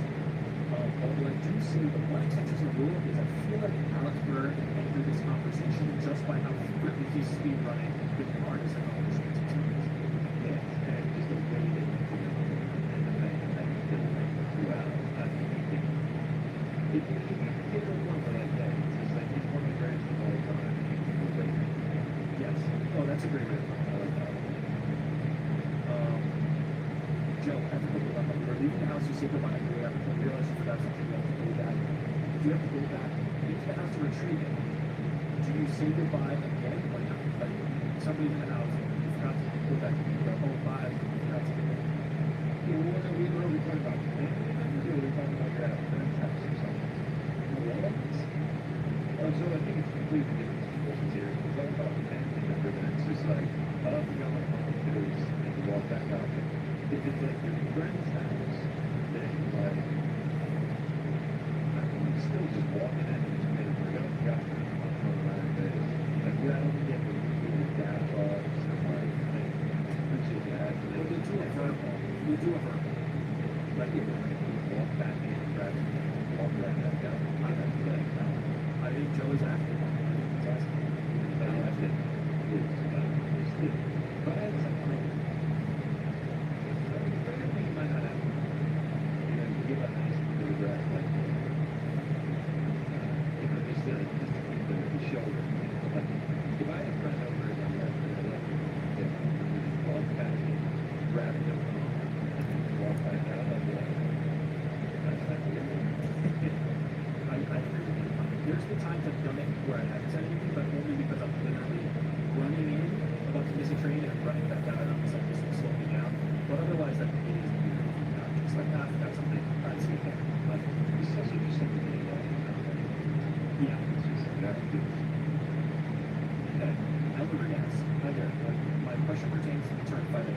Here, or use the phrase, what do you include? Knowledge of different athlete styles and coaches, problem-solving skills, the ability to predict multiple successful paths forward, quality through your battle, intelligence or intuition. Basically, what do people actually mean when you say a fighter has great fighting? Does the phrase mean different things to different people? Can a fighter be successful without high fighting IQ? And if so, what can look like next year? I think that you hit on it when you said how people talk about different things, because I think there are many ways to kind of think about this argument. If I had something like a general thought on what I think other people think about it, what I tend to think about it, it would be the making the correct decision in each scenario. The higher your fight IQ, the more times you will make the absolute correct decision. The best fighters make all the correct decisions, and the worst fighters make all the worst decisions. Because ultimately, they're such superior athletes. They're also good. The level of MMA competition has risen so far. It is the people that make decisions. They do these things at the highest level. They do these things that will be successful. GSP was a guy who did not make mistakes. He fought on his own terms. He made mistakes. He did not make mistakes. He didn't typically fight. Are there exceptions where a fighter can be successful without a fight IQ? Yes, right? There's certain size and athletic advantages that certain people have that, like, it doesn't matter if you don't make a mistake, you can still kill. Like, there's just a guy like Francis Ngannou. Would you say, like, oh, he's never made mistakes? No, but he has something that can overcome a lot of those mistakes. And that's not to say he has a low fight IQ. He just may not have the highest fight IQ that anybody who's ever been beat. But what he does have is a new good right now. Same for Alex Pereira, right? And so, when you think about those things that can offset that, a lot of times you have, but I think the simplest explanation how I think about it, and I think others would be like lack of mistake. Yeah, that's something that comes down to when you are making a decision that is going to put you in the best circumstance to win, no matter what is going on. Like, I mean, just like boxing, from the first day down to the guy that has better experience with the there. Probably is not the best, but I think that probably is the most likely to have the victory. Whatever. Being willing to do whatever it takes to win and execute the decision. So that's how I think. Yeah, so the problem solving is primary, right? If the problem is how do I win this fight, and your solution is I'm going to shoot for a takedown using that leg, you didn't solve the problem correctly, right? So the problem side is part of it. And also you have an advantage on the fleet, right? They have to think about things. So it's that, you are solving the problem by not doing these things. It's taking the problem by half. I think that is what is not really a question about your dogs. Disrespect runs toward Juliana thinking about the fans of wildly unnecessary. The US fans bash and criticize WWE fighters for not being more outspoken. Juliana is changing the game by being brash and loud with the media and gets wildly disrespectful. What more do US fans want from many fighters? Personally, I think she's doing everything right to bring excitement and interest back to the division that's heavily lacking since again in the time. Not really a question, just more to know your thoughts on the topic. I know she's seen her belt all the time. Looking at it does not seem to well. So, thank you for that, love. I agree. I feel like Juliana Pena has like given a lot of life to the division already. I mean, by a source because we don't have rights. This one's already part of the ways. Don't say that, but I actually agree. Yeah. It's kind of like, I mean, I really just like reading. I really love to be a game and you're watching. I think that's a lot of Juliana Pena as well. Like, yeah, being brash and outspoken and saying a lot of things wrong shit about other people. It's going to get people, you know, talking about it negatively or positively. But I appreciate that. I like where it's coming from. And, you know, if I can fight for a dog match and if people did, then it should be able to say. But it's better than just, I mean, what is the only thing like this beyond her and Taylor Harris? Yeah, it's rough. And also, we're kind of falling off a little bit. And then, honestly, why is Juliana Pena in that consideration? Because she's being active in the solid. Second fight against the next. Would she go to the No. Oh, who is she going to? You tell me. I'm going to go this point. Yeah. And you know what? There's an argument that's being made. We need to go out there and show it. And so, you know, this potential heavyweight fight would be not much of a but I said this myself, a lot behind, right? Like, making these points is better than not making points. It's just what we're doing. Now, do I think that it's like, do I think that like this is the highest level of elevated like trash talking there is, and then it's like, oh my god, I'll never forget that common line. No, but I would generally would rather have some kind of interest and excitement and motivation for it than everybody going like, every fight's a tough fight. This is my toughest fight. I'm going to do my next one's going to be my toughest after that. So I'm training real hard, preparing real hard, and I'm going to go out there and give it my best effort and see what happens. Like, it's just more. I don't want to hear platitudes and things like that. So anybody who's willing to say something interesting, regardless of whether you agree with them or not, is going to have more of my attention. Do I always agree with it? No. But it's always the better.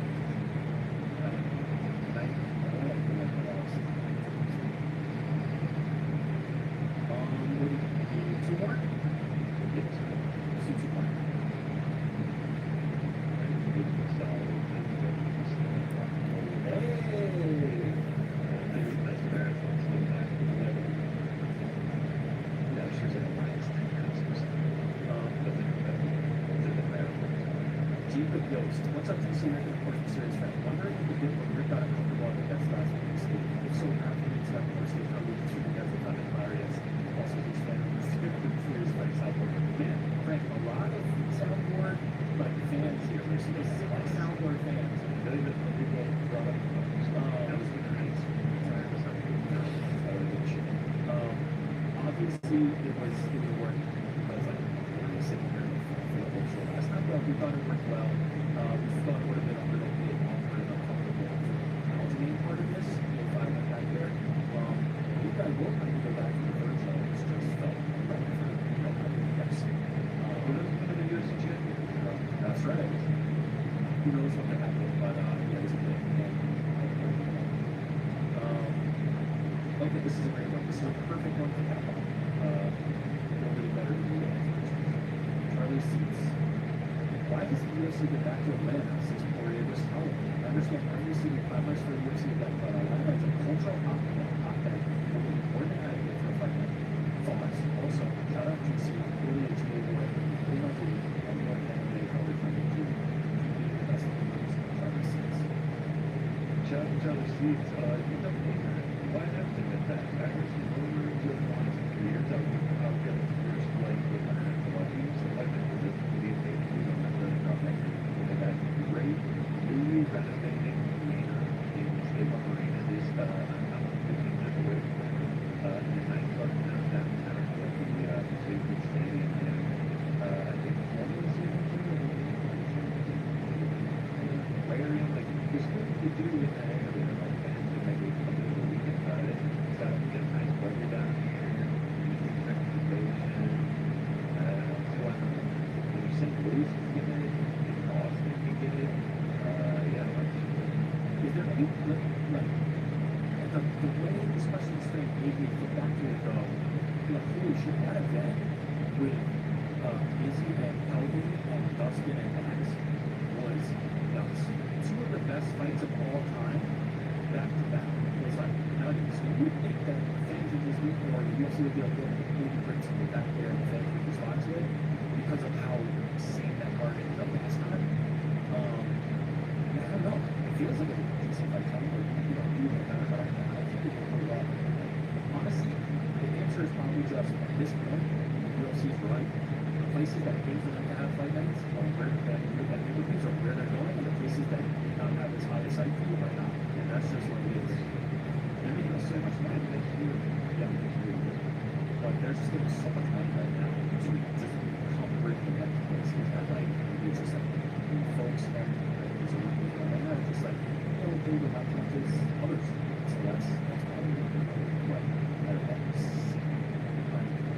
You were working on this camp. You were working at this camp, though, right? Like, aware? I was aware, yeah. Did you watch it? I must have, because I worked at the guy I was in there. And I think if you are that's a long 5 years ago. Yeah, no, yeah. What month did that turn? Yeah, so that's crazy. And then since then, it's really the best video it's going on.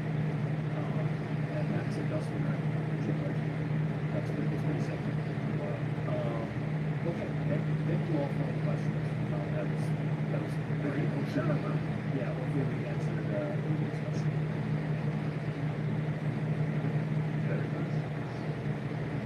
Oh, as many as we could, if we could, I mean, we don't want to go too long. We're not how long here. I don't know how long we this stuff is. That's very much so. I understand.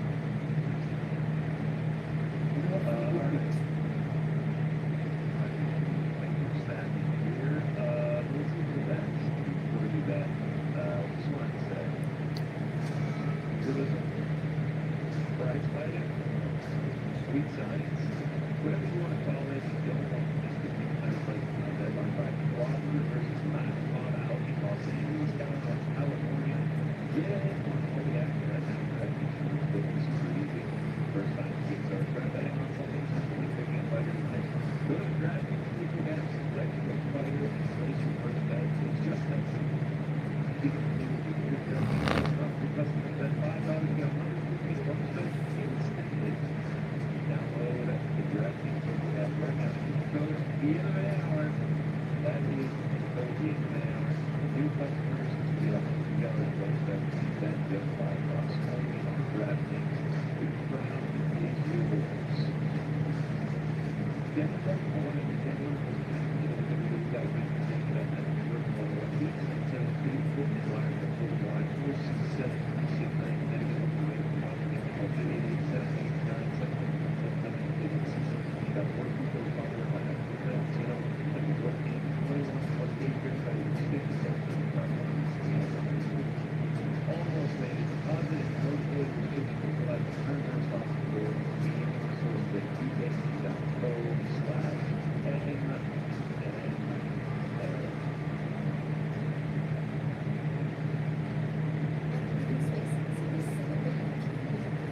Spaces.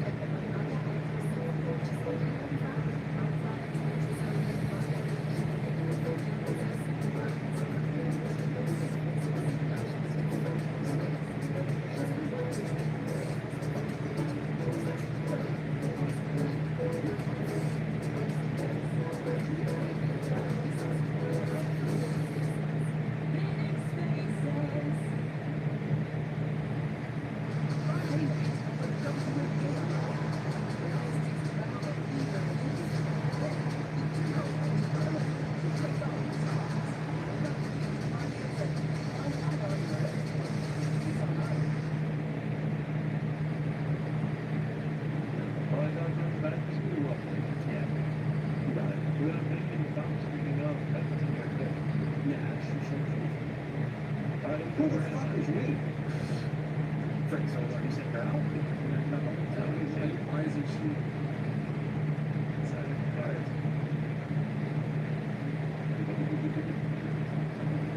Whoa. Alright, I will go first. Rick second. Yeah, because never had Rick, never had Rick. Mike Beasley, brother from another mother, my man. We were through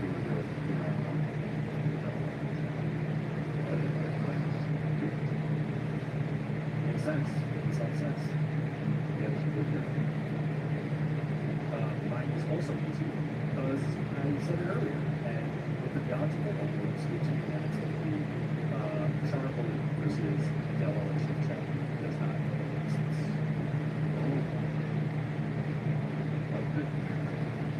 So many things to do. Back to me. Yeah, we're going to go with Dakota. Oh, that's Daddy. Minus 600. What's that? Earlier. Oh, so that's about. Are you on? Sure. Yeah. Can we get a vision from Bud? Mine says minus 600. Yes, so that's what we're still.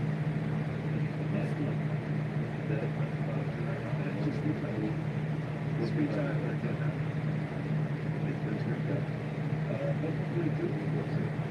Hey, not bad, but I'll be there.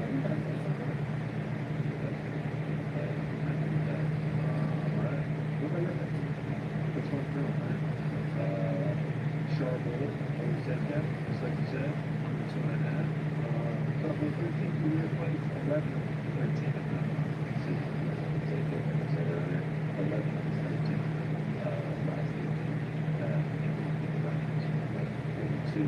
Once you grab one line, I really do believe that this is just a from the goals at the side to so I'm very close about that. That left third is in my can't imagine even though I'm finished here. I'm going to go with all. And I got she goes real nice stuff.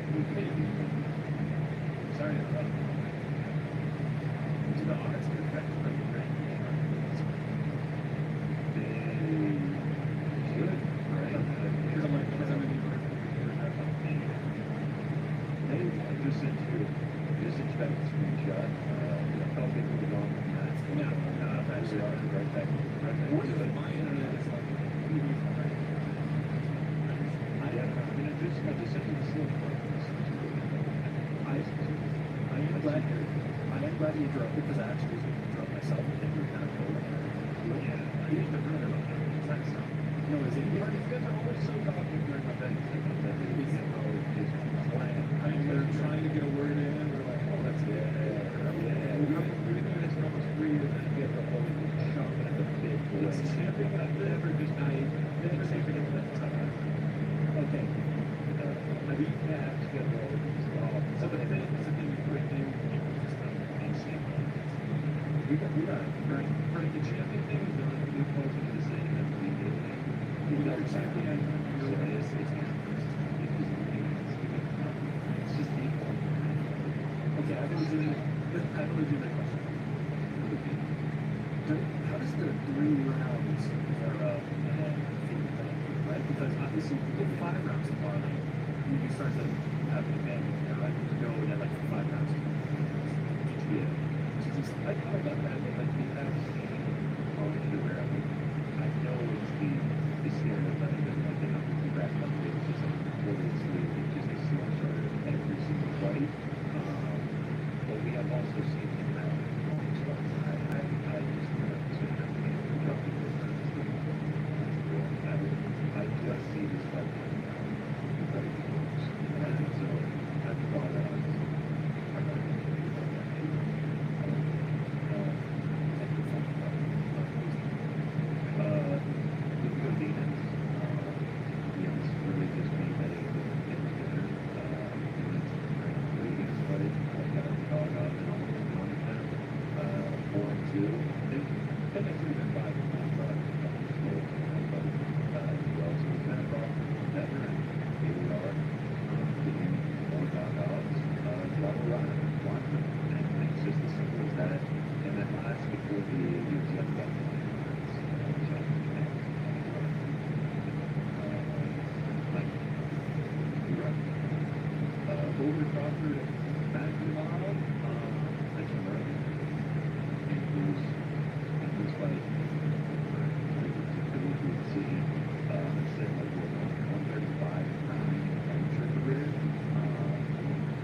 big baby Anderson, and we know him takes not make a decision. People are doing that. I think so. It starts talking about that as a career. The boss actions are very important. One that I've heard this time. I'm saying that I'm always calling the boss well. That's golf. I just like the man who won. I like him now. Very bad. She really is going to change that.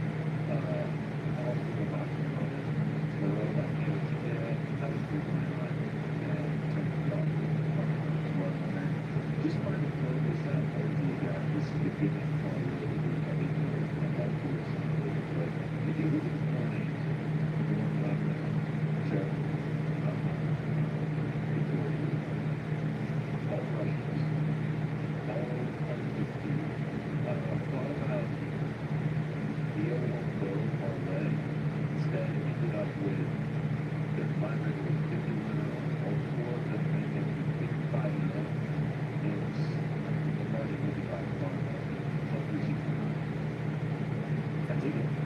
All of the millions. All of them. Everything all. And those were bets for sales values and probably love to see it. It sounded a little bit, you know, if I did the page on that, love to see it. You get careers to do it. You see right there for example, I don't want to see it.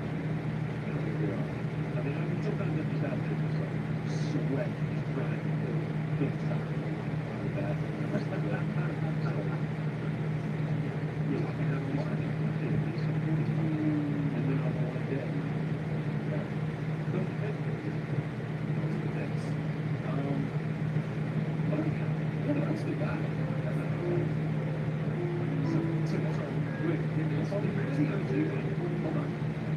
I just stop that over. I want to say something tomorrow next time. Yeah, I said this is so rude. I want to say something. I want to say something. Did Connor copy that? Connor singing that would give some credit. Like, it is amazing. That was impressive. Run it back. Run it back. Don't you see birds stuff?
Who the fuck is we? That's great, right?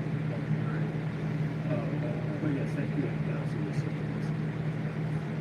Everybody should be so lucky that we saw it. Team. Now I really do think we're done. I feel like we've covered every base. Like we tried our best to see something now. One more of these bad boys. One more next week, maybe. And shout out to I know we see like until this gets to get watching it's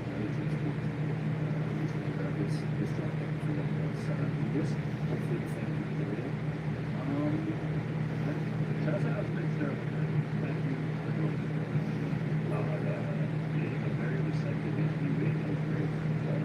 Yeah. We got it probably that was tremendous. I think I added a little something. Oh, that's true. Maybe I can bring one to set next week. I'll see if I can go to the band and I'll see if I can bring one to set. Alright, what's the best one part of it? You can make is it? What's it?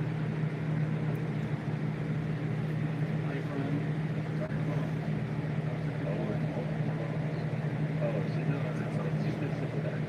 Well, they have a good one. What is that? Yeah, that's like wine juice. Okay. That would shout out. They go to show all the rivers. They order it offline. Harvard.com. Just one from Harvard.com. Yeah. What do we do? What do you just for that 7 minutes? Get that out. I always feel weird about recycling. I really like recycling. It's really cool. But the people don't seem to enjoy it. Like, Caleb was definitely not happy about it. I think it's something that's funny. Like, we can do that with people. Now, we can make money for like this. Which is just the thing, right? But, Yeah, shout out to Aldo, shout out to Alwan, shout out to everybody in control. Shout out to the fans.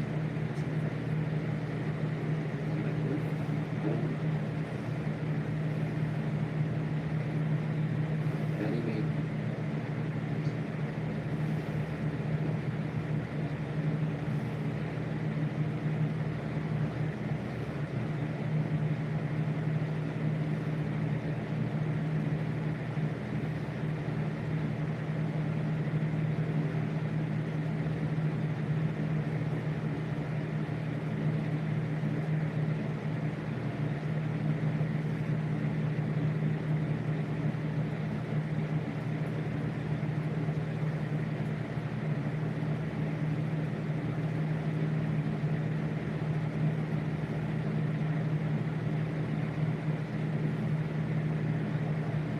Spring is in full bloom, making it the perfect time to refresh your home. During our savings Memorial Day sale, enjoy unbeatable savings on everything you need to transform your space. From stylish furniture to top-rated appliances, is all here at prices you'll love. Take advantage of flexible financing options with 0 and low interest plans to make your dream home a reality. Plus, save on patio furniture and rooms to relax and entertain outdoors. Don't miss our biggest sale of the season, the Memorial Day sale at RC Living. Tap for incredible savings.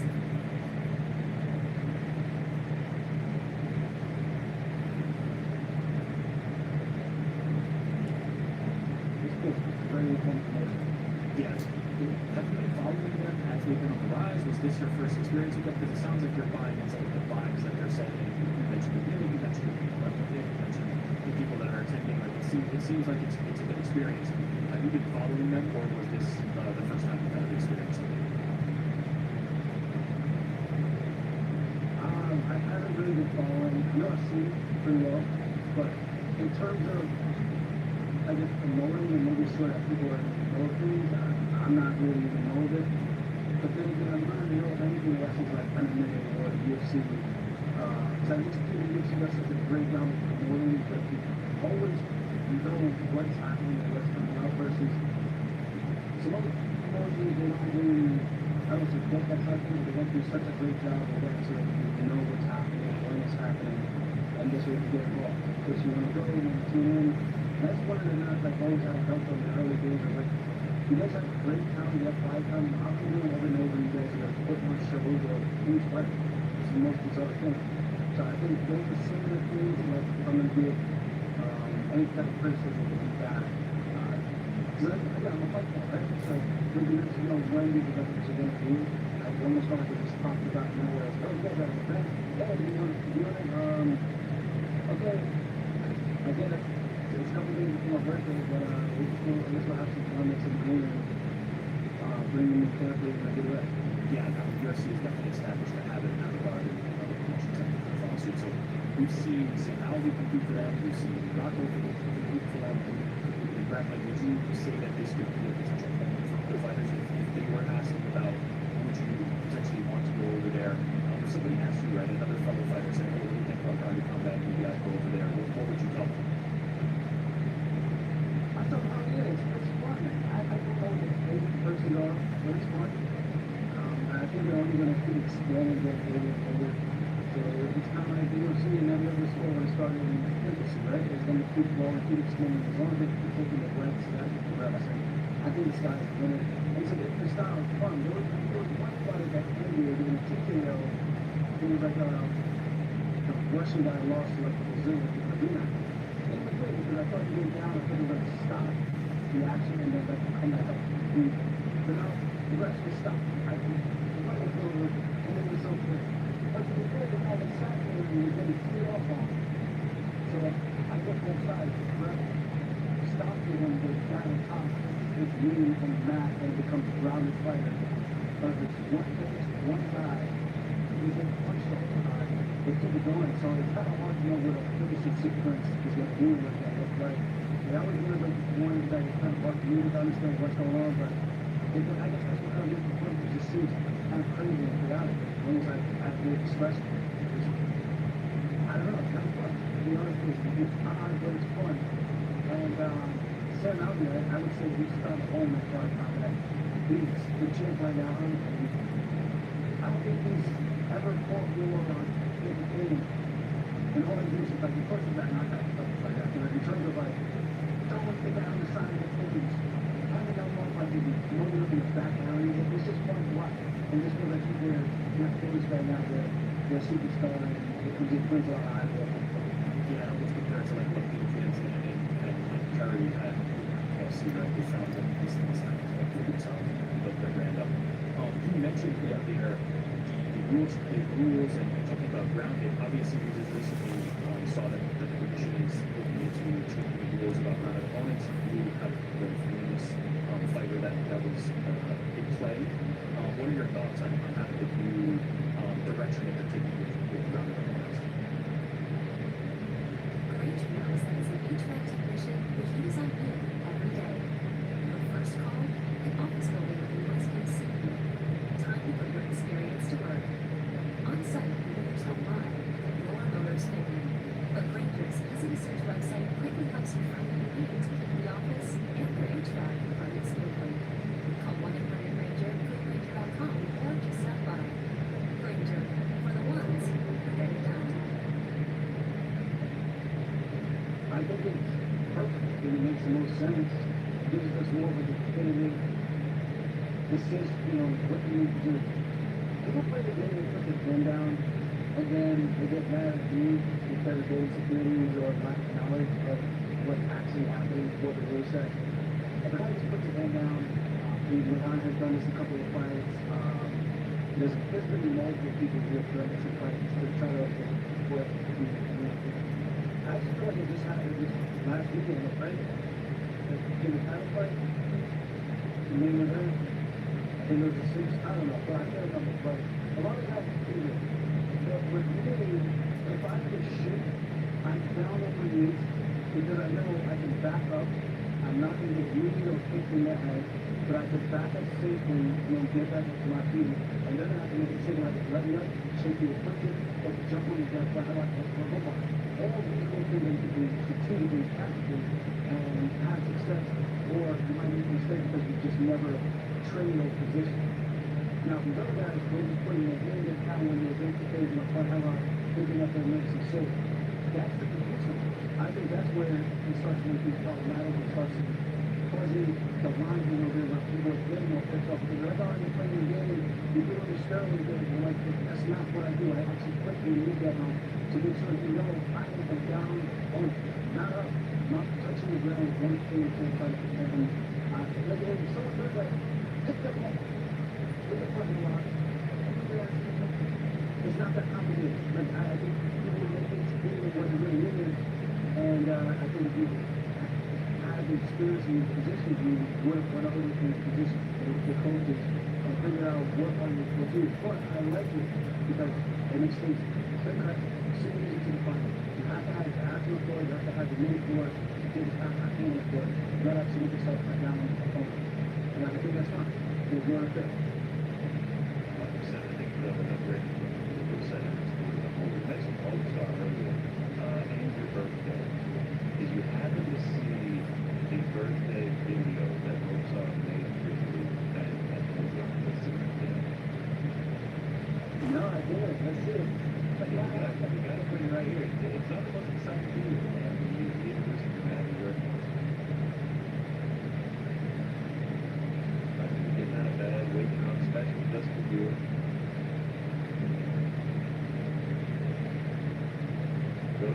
bridge. I got an entire day just for you. Just for Alan to start together. That's in the box.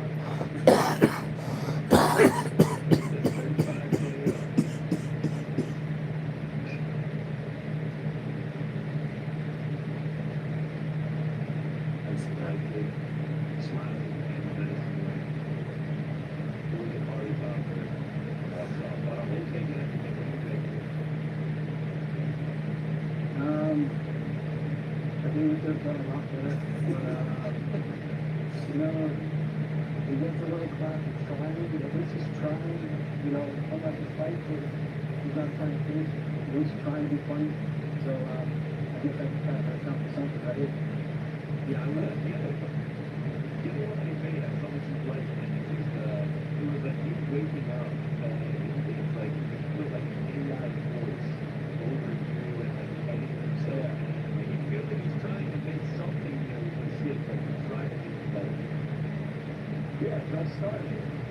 The guy has no personality. I started pulling and now all of a sudden he wants to try to ride the wave a little bit and hopefully get off the hard stuff with the American people and the people in the Western spirit. So I'm for trying to do that. That's smart because again, the reason why I never called him out initially is because you know what? That's good. Fuck. He is. You don't feel normally. This is a great fight. You don't think you're famous for yourself. If you're from here in Australia, I'm telling you, you won't play. You're like, dude, don't start playing complicated. You know, you gotta make money, right? So there's a big discrepancy there in terms of popularity. Hopefully that changes for the better leading up to the fight. I want people to be excited. To me, this is a great fight. Two high-end grapplers might end up with a stand-up affair, and if not, you're gonna see me just ride that one on the ground and put him on. Here we go. I gotta go. What's better than that? Why do you think he's had trouble connecting? Why do you think the popularity level is what it is? Is it the performances? Is it the not American? Like, what is it that you feel is the obstacle that he has been able to make?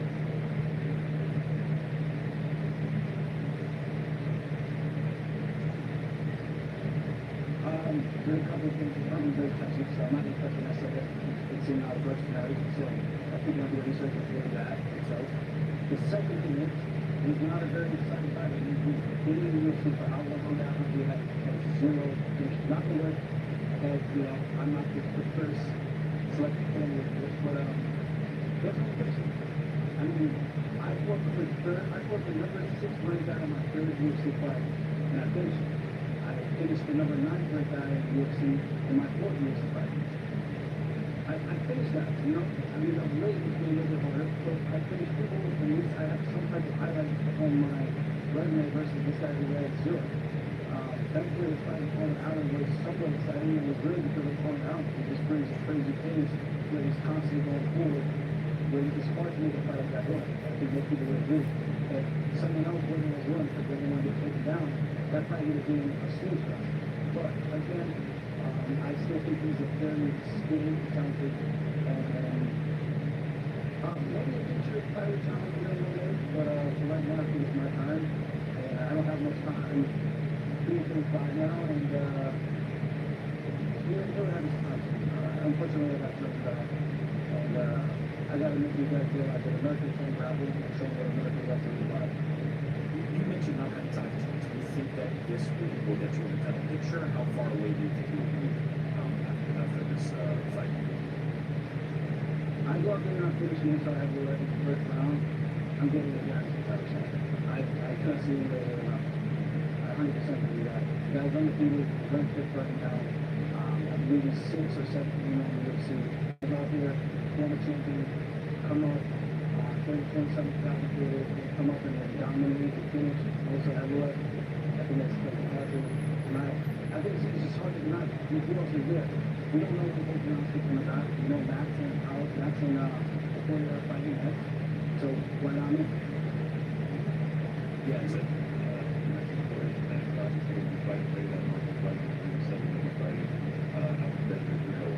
you're saying you'll get one of that if you are the next close-up. That's what I truly believe. I think it'll be exciting for us. I think it'll give something to get behind. I think it's going to know how the industry works. It's all about business and entertainment, what they can sell. And I think going up to a middle class, having two dominant performances, it's hard to knock anybody up. So, Planning for your family's future, put it in a right hands with people's name. It's too important to let it fall into the wrong hands. Eagles Name is a simple, affordable online solution for the safety. If you need a way to trust, Eagles Name guides you through every step to ensure your loved ones and assets are protected. So if you need a legal hand, visit Eagles Name. Eagles Name provides access to legal attorneys and self-service teams. Eagles Name is not a law firm and is not private advice. that makes sense. It's hard to deny me more than anybody else. I will say we have some good featherweight fights coming up in Abu Dhabi, so I was curious to get your thoughts on those fights. We've got Corey St. David and Mario Martinez. We've got Davison Figueiredo and Chu Rivera. How do you see both of those fights? One second. You guys said you're fighting in theory. Which part is theory? Abu Dhabi, we're fighting here, second, Salt Lake City, but Yeah, you're saying you're fighting theory in Abu Dhabi. I guess the official announcement that is all that is expected. Okay. Well, maybe I don't know. Oh, so you're saying maybe a deadline, real second, Salt Lake City, and you get winner of that. Yeah. Yeah, that would, I mean, I don't know what they're going to do, but that would make sense to me. Listen, and then we got potential next challenger, me and myself and also on the card fighting as well. So I guess that's the way I would look at it. But I guess it depends on the chance. Yeah, I think that. So going back to and Sanders, I don't know, something about Sanders and what he feels, it just seems like he knows something that we don't, or he's a little bit more confident than maybe he should be before. He's confident for very good reason. And I don't think this is going to be a very intriguing fight. You look at most numbers, so we looked at Leon Edwards versus Bilal.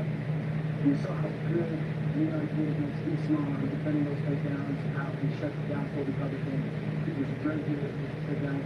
But, you know, obviously Kobe looked like he showed himself, but he didn't really offer much offense.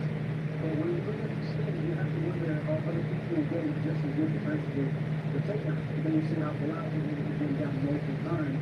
Now, that's a big question mark for me.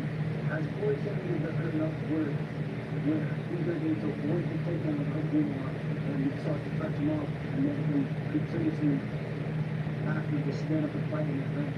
And I think if Corey can continue to do that throughout the fight, I think he has a very good chance of getting the upset. But if Umar takes him down, I don't think Corey's that bad. I don't think he's probably as good as our fight, but I would say that Umar gets him on the ground, he's probably going to cook him a little bit, maybe 1 or 2 rounds, and then I think the fight will finish. So that's the way I look at that. And then Figgy and my thing about Dara, he's a tough dude. I know only the guy cheered down. I just think he never, he starts so late every single fight, and it's super frustrating to watch because I know he's a talented fighter. Maybe he's nervous, I don't know what it is, he likes to get beaten up a little bit because he wakes up and realizes he has to fight back and defend himself. But if he does that against a guy like Figgy, if he's taken down by Wolfie, taken down Rockbond, and Weir has been taken down by Corey Sanders when he dominated there. Some other people will get taken down by and dominated. So I would imagine Figgy's going to look to come out taken down pretty much like a necessary frame. And land a shot for the land shot. I think Figgy's going to be faster. I think Vera might be stronger, but Figgy got hit with a good game, and we saw what happened when Aldo got in the back of Cheeto, although that was years ago. I don't know, Cheeto seems to be doing the same thing. Maybe getting a little bit better, but it doesn't seem like he's getting on this. You see that he's kind of posting, and maybe getting a little bit better, and maybe going back down and coming back up just a little bit. Where Figgy's been kind of going up. We got down to 135, right? So I think it's a close fight. I think Figgy on paper, based on what they come in, he should win. Yeah, we heard Umar Nurmagomedov basically say that he would be fighting for the title after he beats Porzingis. Do you agree with that? And if so, how do you think Umar versus Rob fight matches up stylistically? I don't know. I think it really depends on this next matchup and how Umar does against a guy that he means a lot. Umar means a lot. He's not a stationary target to just take down.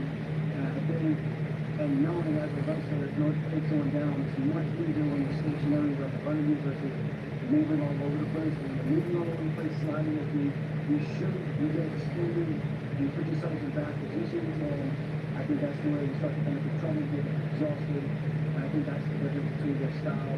I think Morales is a little bit more mobile than Umar's very gifted, he's talented, and from what I see, it looks like he works pretty hard. But Morales, of course, I think if you're going to just look at paper, look at stats, Umar's probably a better jiu-jitsu guy. Morales is a better, I would say, judo and sambo guy. And then when it comes to takedowns, I think they're relatively even. Umar might be better on paper, but I think when you watch them do the fights, I think they're relatively even. I don't think there's much of a discrepancy there. I think Umar's going to be a little bit more dynamic and striking, but I think Morales' pressure is what opens up the strategy. And I think it makes for a very interesting fight. So we'll see how Umar does against Hogan. And then I think it's easier to give an analysis of how to fight with Morales and be part of the fight. Yeah, that makes sense. Just to do the other side of the equation, do you think Umar would pose a threat to Sean now? I think so, but again, it comes down to anything to stop him from moving. And Sean will stop circling and moving and going wildly if you can cut him off the right way. He's done that in his previous fight, which was, part of the game plan, which I was supposed to follow. For whatever reason, my brain just short-circuited and didn't. So with that said, I think Umar has all the skills and tools and what to do that I like O'Malley, but O'Malley also has good stuff catching and safety now. So it just really depends. Obviously, before we get anything about Rob, obviously before we get any of that, we've seen that Rob and John Mario fight experience. We've seen UFC Rob getting the fight that we saw in a face-to-face where they came together and there seemed to be a little bit of beef between Rob and O'Malley's coach and everything. What do you think of all that? Well, I see the comments, I've commented on it before, and Rob is just who he is when something bothers him or something annoys him, he's going to point you out. I think that's what he was doing, was just making him know how he felt. It's like, yeah, your coach is a coach. The coach shouldn't be getting involved in things like this and talking shit to fighters, and I commented that, and then Tim Rose for the second time said he wasn't talking shit, but it is evidence that we saw, which is what guys annoyed like, no, you need to coach for the fight, because you want to get to the fighter, stop talking shit. You see what Andy Shamil's friend is doing, you make things a little bit different when there's interaction, right? So I just told him sitting there, look, you don't pay for that, dude, but understand your place in the game, and I'm not saying that you disrespectfully try to be like badass, not that. There are consequences for things that are being said. It's not like you know what these coaches not to pick on him, but when that whole interaction happened with Bilal, I didn't necessarily agree with him doing that because we're outside, not the coach. So it's not because of it's showing knowledge guy, it's not because of this. I just call spade a spade. You're gonna sit there and talk shit, and when there's a street beat or an interaction that occurs, you're now part of the match. So we would make sure we got get the fight and don't be the one instigated because we might be the one that you think. I know I'm not always sitting I wish we would fight in the good match for you and but if you want to speak facts, Tim Rose wishes he could do half what Murat and I have accomplished. Wishes. So your classes are not, there's a still difference between the business. And I think you understand that. Whether or not it's a street fight, big fight, doesn't matter. It's just, I'm not even trying to think of it. It's just this all of what it is. You want to sit there and say, I wish you would, and see where you're at. And it's like, okay, so if your focus is really about that life, I think it's 12 year league. It's that simple. You know what I mean? But again, guys, let's try to be professional. We're trying to get the fight, but then we'll get paid. If they want to make it something else, they can make it something else. So in saying that, so obviously obviously this was a topic of conversation after your fight, now when Rob brings it up in his face-off. What is the feeling on fight week if all of a sudden he's acting up and chirping? What happens? Like you said, there's consequences to the action. Is this going to be a situation that can be resolved? Like what happens if this is part of the fight week? It's not being said, right? I mean, we'll see how Morocco's feeling, we'll see what's actually being said, we'll see if there's ill will or animosity behind it. At the end of the day, we're all chasing the same thing, right? Rob trying to become a UFC champion the same way I did, Sean O'Malley an opportunity. O'Malley tried to do all these things to avoid giving the rightful contender an opportunity, decided to fight Cheeto instead. So there's been a lot of things that have rubbed us in the wrong way as a competitor and someone who wants to prove to be the best. And you know, I guess it's just different. Like, yeah, we on the same side of things, we want to make money and whatnot, but you got to support this country that's not to be playing popularity contests and have to do all these extracurricular to get attention, because that's what you essentially have to do to be the next guy, right? You know, so I get both sides of it, but at the same time, when it comes to fighting, you show respect to it. Like, if you try to disrespect it, just make it say something. I think that's all it comes down to. It's not about being sensitive. It's not about being professional. It's if someone comes to your house, or comes to your place, or comes to your person's place to say certain things, what would you do as a fan? What would you do as a leader, as a fan? You know, I think this just shows the character of where we're at in society, and I think it makes it too easy for people to talk shit without having the words to with it. And that's all it is. So I do hope they come to fight even if it's like, look, it's anyone talking shit, it's simply in the wild and those matters. I'm not even talking shit for now. You know, like I said, I like it. I always like it. He's a great talent. I just want to see a good fight. And that's it. Like I said, it's Ryan Reed. Speaking of and Sean O'Malley impersonator, you had Billy Cool in the back of the van, including Taco Bell, driving like, what were the names of these skits? Like, where you have a in the back, and who did Sean O'Malley impersonator of the The cartoons, bro. The cartoons. They want to do it for us.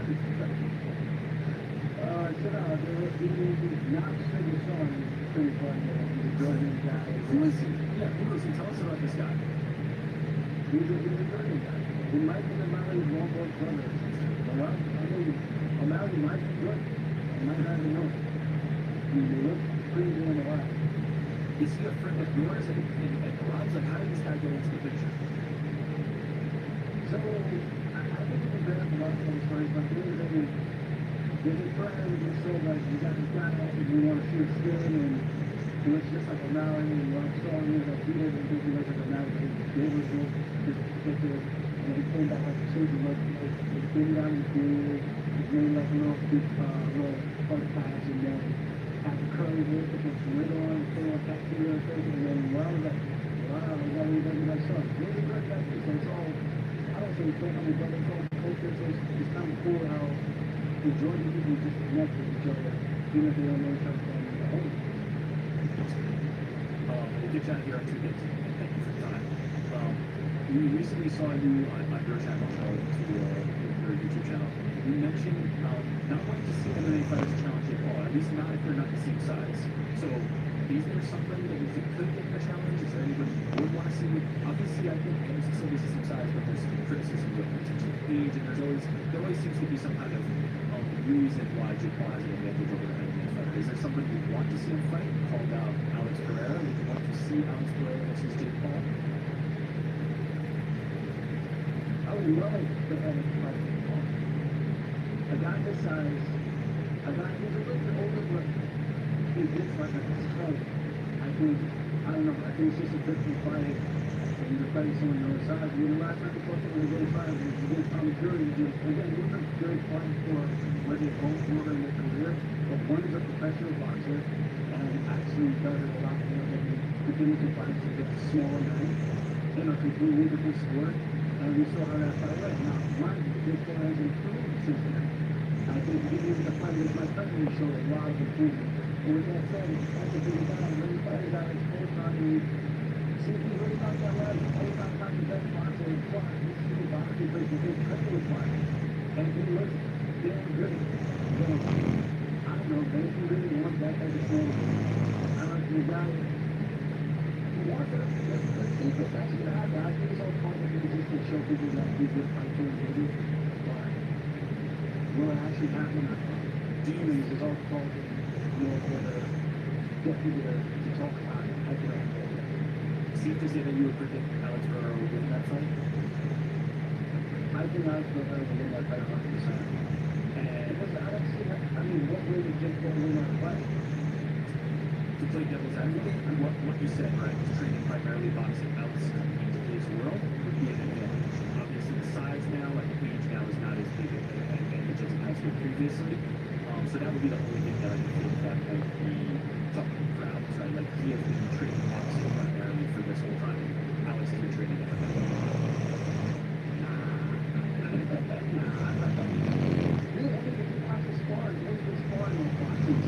He's in the ring. He's the military boxing guy. I mean, he's got good jabs. He's got good split counters. He rolls to the back. He bump off like it's something. It becomes like just boxing. He might not be good at that. That's pretty much that's the thing I would say. Look over Jake Paul. I think he's a little bit more nimble. I think he's a little bit quicker and snappy with his punches. I think he's talking power. I mean, currently him and barely get him, but he's able to get him sometimes. A guy with a longer reach, bigger frame, he gets him a lot and gets him. Those punches are crazy. And I think when you get him the full time, jab him and then coming out with that big shot, and then lands on two down the middle, and he sees that Paul goes that jab and goes and comes back with that 2-3. I don't know, man. I can't see how Jake Paul can lose that fight unless it's like to win by speed and outplay it into a decision. You know, the leads and not fight. But if we're talking like they're gonna compete with like Latin, I don't think that fight will. This is my personal opinion. And again, I give Jake Paul all the praise in the world. I think he's one of the most improved influencer boxing guys who's now, I would say, legitimate boxing. The topic of the week has been this Muhammad Mokaev and UFC situation. Obviously, we saw some behind the scenes of the UFC with the Rumble series and things like that. What do you make of the situation that has been happening with Mokaev and the UFC? I think it's fucked up. I don't think there's any reason to call him. I mean, you could say he's back, fighting with that executed that role. I know Mokaev when you see pretty much people in managers, they saw him try to apologize for it, not holding on because of the manager. They had a fight or whatever, they was discussing. Fast forward, they had a fight in the mosque that was closed, and then you see what happened at the hotel, which is kind of odd, like to put your arm around someone to take a picture and then start punching. I think that's a little bit too low for me. I don't know. I think that was very, very dirty. And then they fought the way they fought, which unfortunate because the whole choke thing with Manel in that fight. And then you got one guy who's undefeated gets cut. It's good. And if you hear that, supposedly he was told that you don't want to get cut, don't be shooting for takedowns. I don't think he really should get takedowns in that fight. I think he actually fought a really good fight. Was a really good fight for like outside of the animosity, I thought it was a really good fight.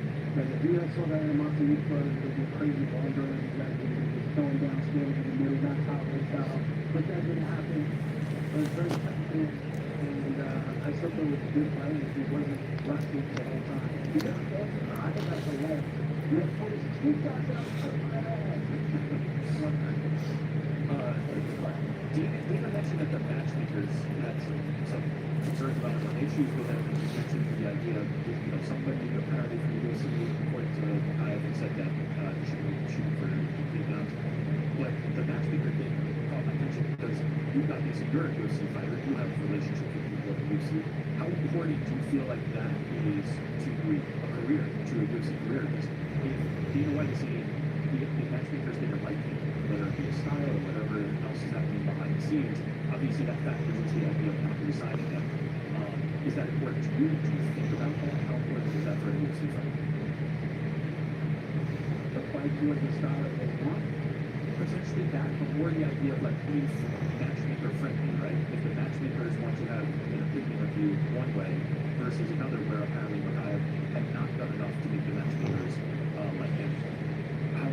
Is that something you would think about? Yes and no. I mean, you always want to be excited. I think everybody gets a little twisted thinking that Bryce Canal just wants to have a boring fight. You don't want to have an exciting fight.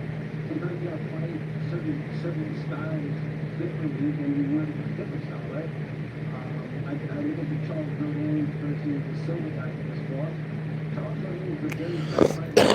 He's a stylistic approach from his opponent. It makes it very difficult for you to let loose and do some of the things that you normally would because the games are factor that's coming back with a guy like that. And then you do things you don't. You get caught. And people say, why didn't you do this? Why didn't you do that? You know what to do, right? But then if you stretch time, doing that and you punish people, and then people give you shit for that, it's like, that guy just doing his best for you. The guy is 20 years old. And it's unfortunate that you got cut for that. I don't think that was necessary. I think he should more deserve another chance, and I think if he was well and legal circuit he would fight, or if he was bring back that fight. It gets odd because then there's another clip of the guy getting left. He was like 5'2", stepped up to fight Kumar, even though he was 25 pounder.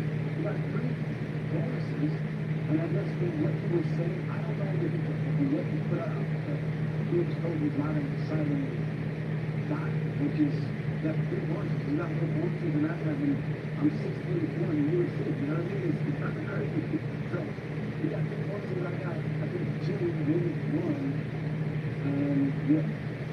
It's a very interesting spot, but I guess you gotta try to play your game a little bit because it is entertaining for the fans, but you also want to win, and sometimes it's not easy to find yourself also enough that you gotta make sure that you secure the bag both checks. I think that's what most people are afraid of. They don't want to just go home with one check. They want both checks. It's gonna be fascinating to see what happens. All right, today, 35 years old, tomorrow, Harper Rome makes its release. Where can people go online to get that? You can pick up some Shop. Celebrate to make it Independence Day with me on the 6th. You can get in online and guys pull up. We're going to be doing immediately on Friday, 6 to 8 p.m. at Backyard Barbecue. I'll be posting that out as well. So we'll be doing some sampling of the rum, we'll be doing some 50 signing, everything, and all that stuff. Shake your hands, kiss your baby, come on out, and that's all I got. Thanks so much for joining us, man. Happy birthday. Thank you, Andre. Thank you. I'm part of the Yes, sir. What are we doing? What are we doing? Give us the plans quickly before we go. What are we planning today? I don't know if I can tell you. Already started on this one. But I got the best idea. It's a good celebration. Thank you, Andre.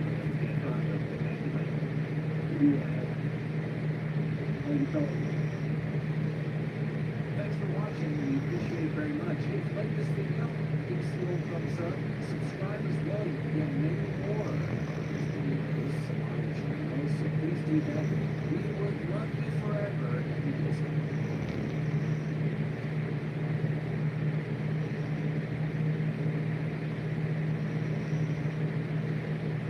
Kind of prove a point.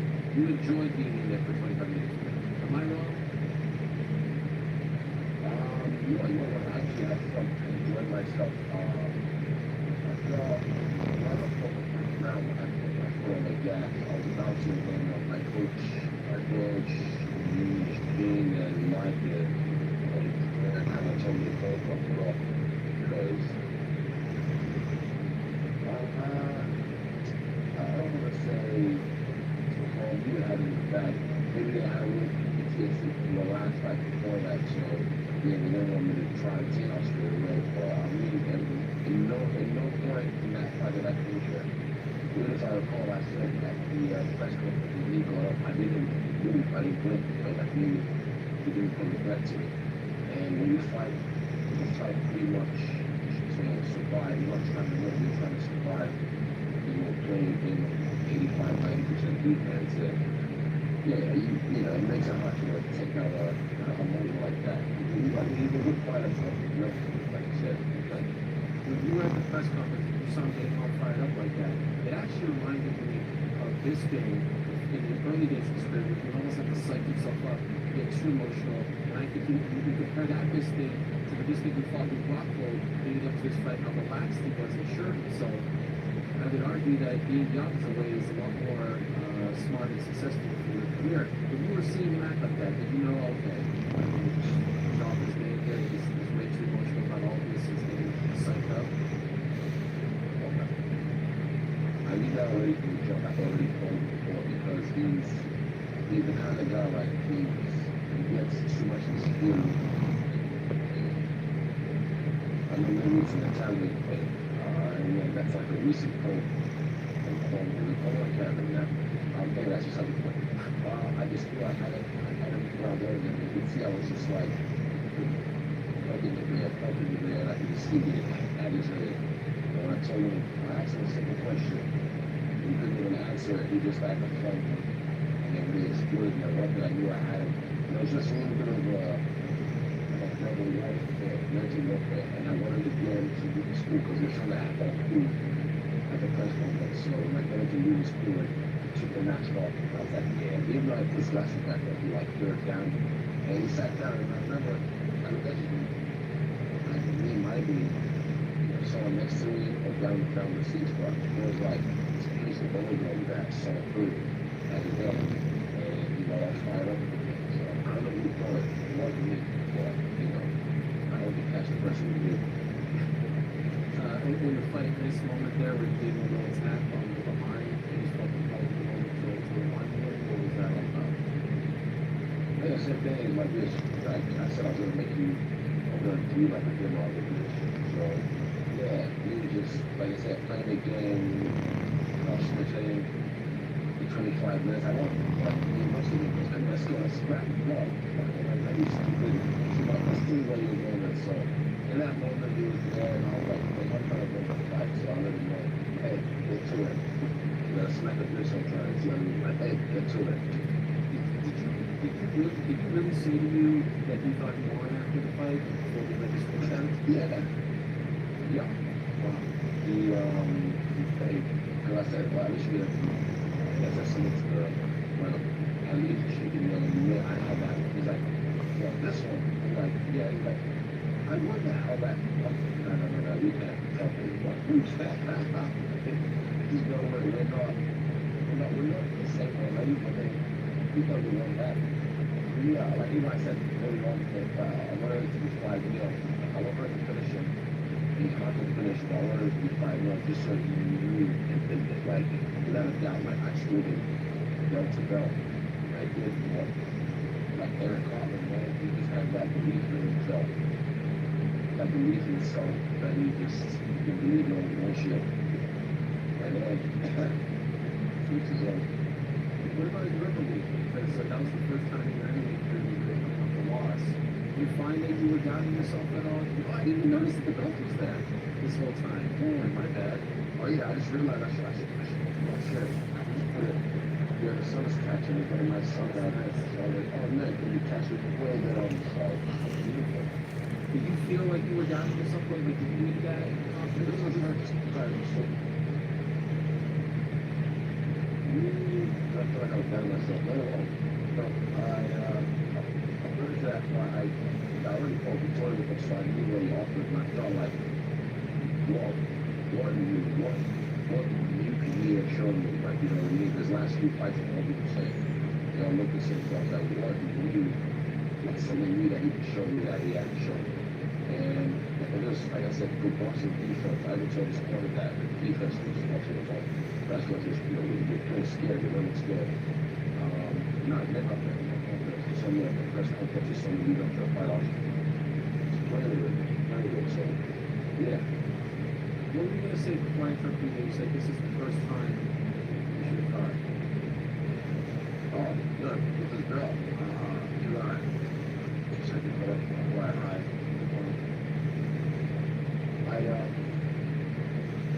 Last week, I blew up for a week. I think before that, I hadn't seen her for about 2 months. sometimes I don't like to do it for about 2 months. And then eventually just, when I have a fight something, and it's time to like, go back to that ball mode. I just see it. I relinquish the ball back to you, and we just hold on to it. I don't want one thing that just kind of keep it in my house all the time. It just happens to be here, so yeah, but I flex it. Wow. So you have it up and you give it to him, and then when you sign your next fight, you take it back as a reminder? No, when I sign my next fight, when it's time to work, I give it back to G. Like, because he know me, hold on to it. I don't want to be one of these guys who always carry the belt to it. I feel like it's a really big fight. So, not just the best way, but sometimes it can be in the bad, reverse way. So, just like keep your edge, you know what I mean? Stay active. I saw you do your interviews the other time, one of them in the Museum paper, and you referenced the line that I almost referenced every damn time. You know which one I'm talking about? The Silk Sheets line. You don't. Oh yeah, from Marvin Hagler. Marvin Hagler, it's hard to wake up in the morning and sleep in silk sheets. Yeah, you've been experiencing this. Not recently, no, but like, yeah, in the past maybe everyone does it at different level. You just have to be able to remind yourself, like, have to remind you that, hey, there's more work to do, right? So, yeah, I like the stuff that I got right now, like, what you put on that curriculum. I'm kind of glad I have this time off because I really get to learn a lot more, I guess, new skills that I can use when I come back. So, we don't fight them. I'm trying to just get in fight shape. So now I really get to just upskill in martial arts. So you mentioned the time off. There's also a story that came out last week that Woody Curtis' manager was talking about how they have to delay your flight, that they didn't want to have it in November, and that's just regarding the because of the travel complications in New Zealand. So is that accurate? Is this fight not happening until 2022?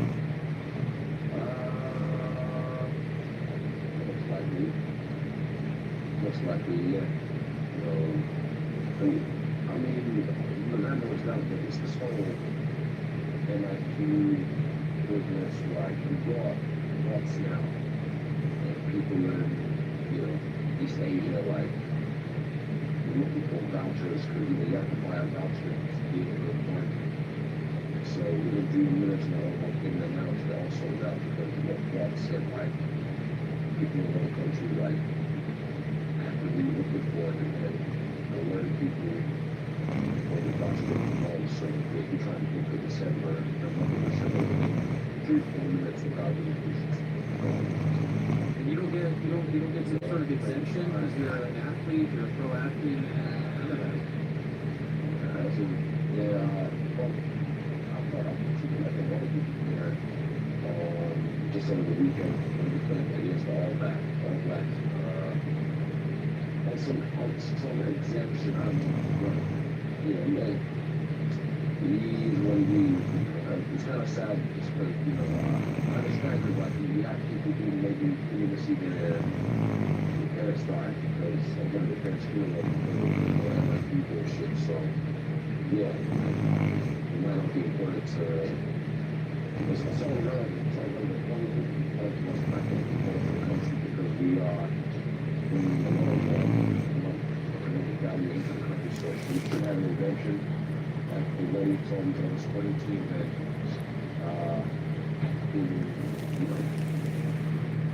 people or whatever if they get past this point. We'll see at the moment not so after that point. But this, I mean, without looking at it in front of me, probably one of the longest breaks in your career will have to be, right? If you thought in June, we're talking about you don't usually take 8 months off, right? How do you feel about that? Yeah. Well, I mean, back in the day, I think dangerous. It's what? I'm not going to bend any emphasis. Like, I feel like I just want to apply pressure. I want to apply pressure right now. So, yeah, to do that, you have to really get kind of work done outside of camp. Not just floor around, just not like just clocking in. When you get in those XP points, and that's what I'm doing. So, yeah, I'm enjoying it. I'm enjoying this like time off. I'm starting to time off from working every day. You find motivation in the idea of fighting Little Dirk, and I feel like he is the rightful number one guy. He's deserving to climb that mountain very recently. Does it do anything for you, the idea of climbing again? Yeah, definitely. That yeah, we have to do it what excites me. So yeah, I want to do that. Something about work, like about just overlapping everything. And then yeah, that excites me. But also, just being able to run beating some tough guys. So when again, like that victorious, like leave no doubt. It's like the flag in your hand, and you know, like that's mine. You agree though that he's the rightful next guy, right? Agreed. You just had your own mate there, so I asked him if he on the same he says you guys talk all the time, so he can say, I just want to let you know that one day he's a good team. He just want to know that. Not it. I think I did, well, talk all the time, like, yeah, That's what he said, yeah. but, it's all out there, like, every day, like, hey, what's up, buddy? He just has to work, you know, I laid it up so many times, and he just squat it, like, he just squat against it, fucking get it there. Like he wants to win, to win. After the position is not an easy task, so yeah, picking over again, right? So You think he beats Derek Brunson? yeah, I think so. But that's the other son. So I'm not sure if you're ready. Walking out. I'm following motherfuckers. This weekend is one that I'm I'm guessing you're gonna be watching Gaslight and the Air. Who you like in that one? Yes, I will be watching that. We don't like it that way. That's the way I can tell you that much.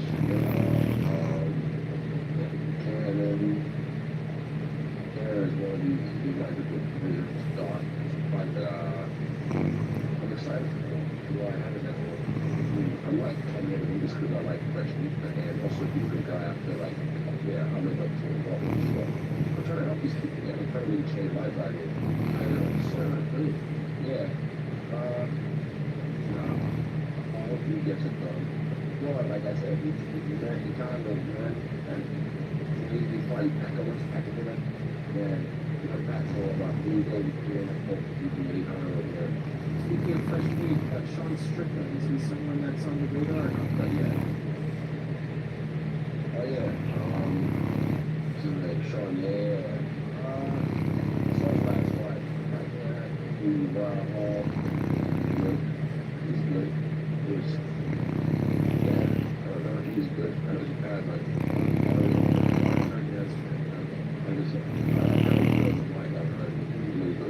He's well out there. yeah. Hey, he's there. I have a confession to make. I think he's my star right now. Yeah, this is me telling you how I feel. I'm shooting here, as they say in the pro wrestling business. I don't think and this makes me very sad. I don't think we're ever going to see Israel Adesanya against John Jones. I don't think it's ever happening. That's your opinion, but I mean, the story's not told yet, the story's still out there, and you can say, I don't think I'm going to see John Jones fight that guy anyway. You don't think so? Well, he's been saying it since 2013.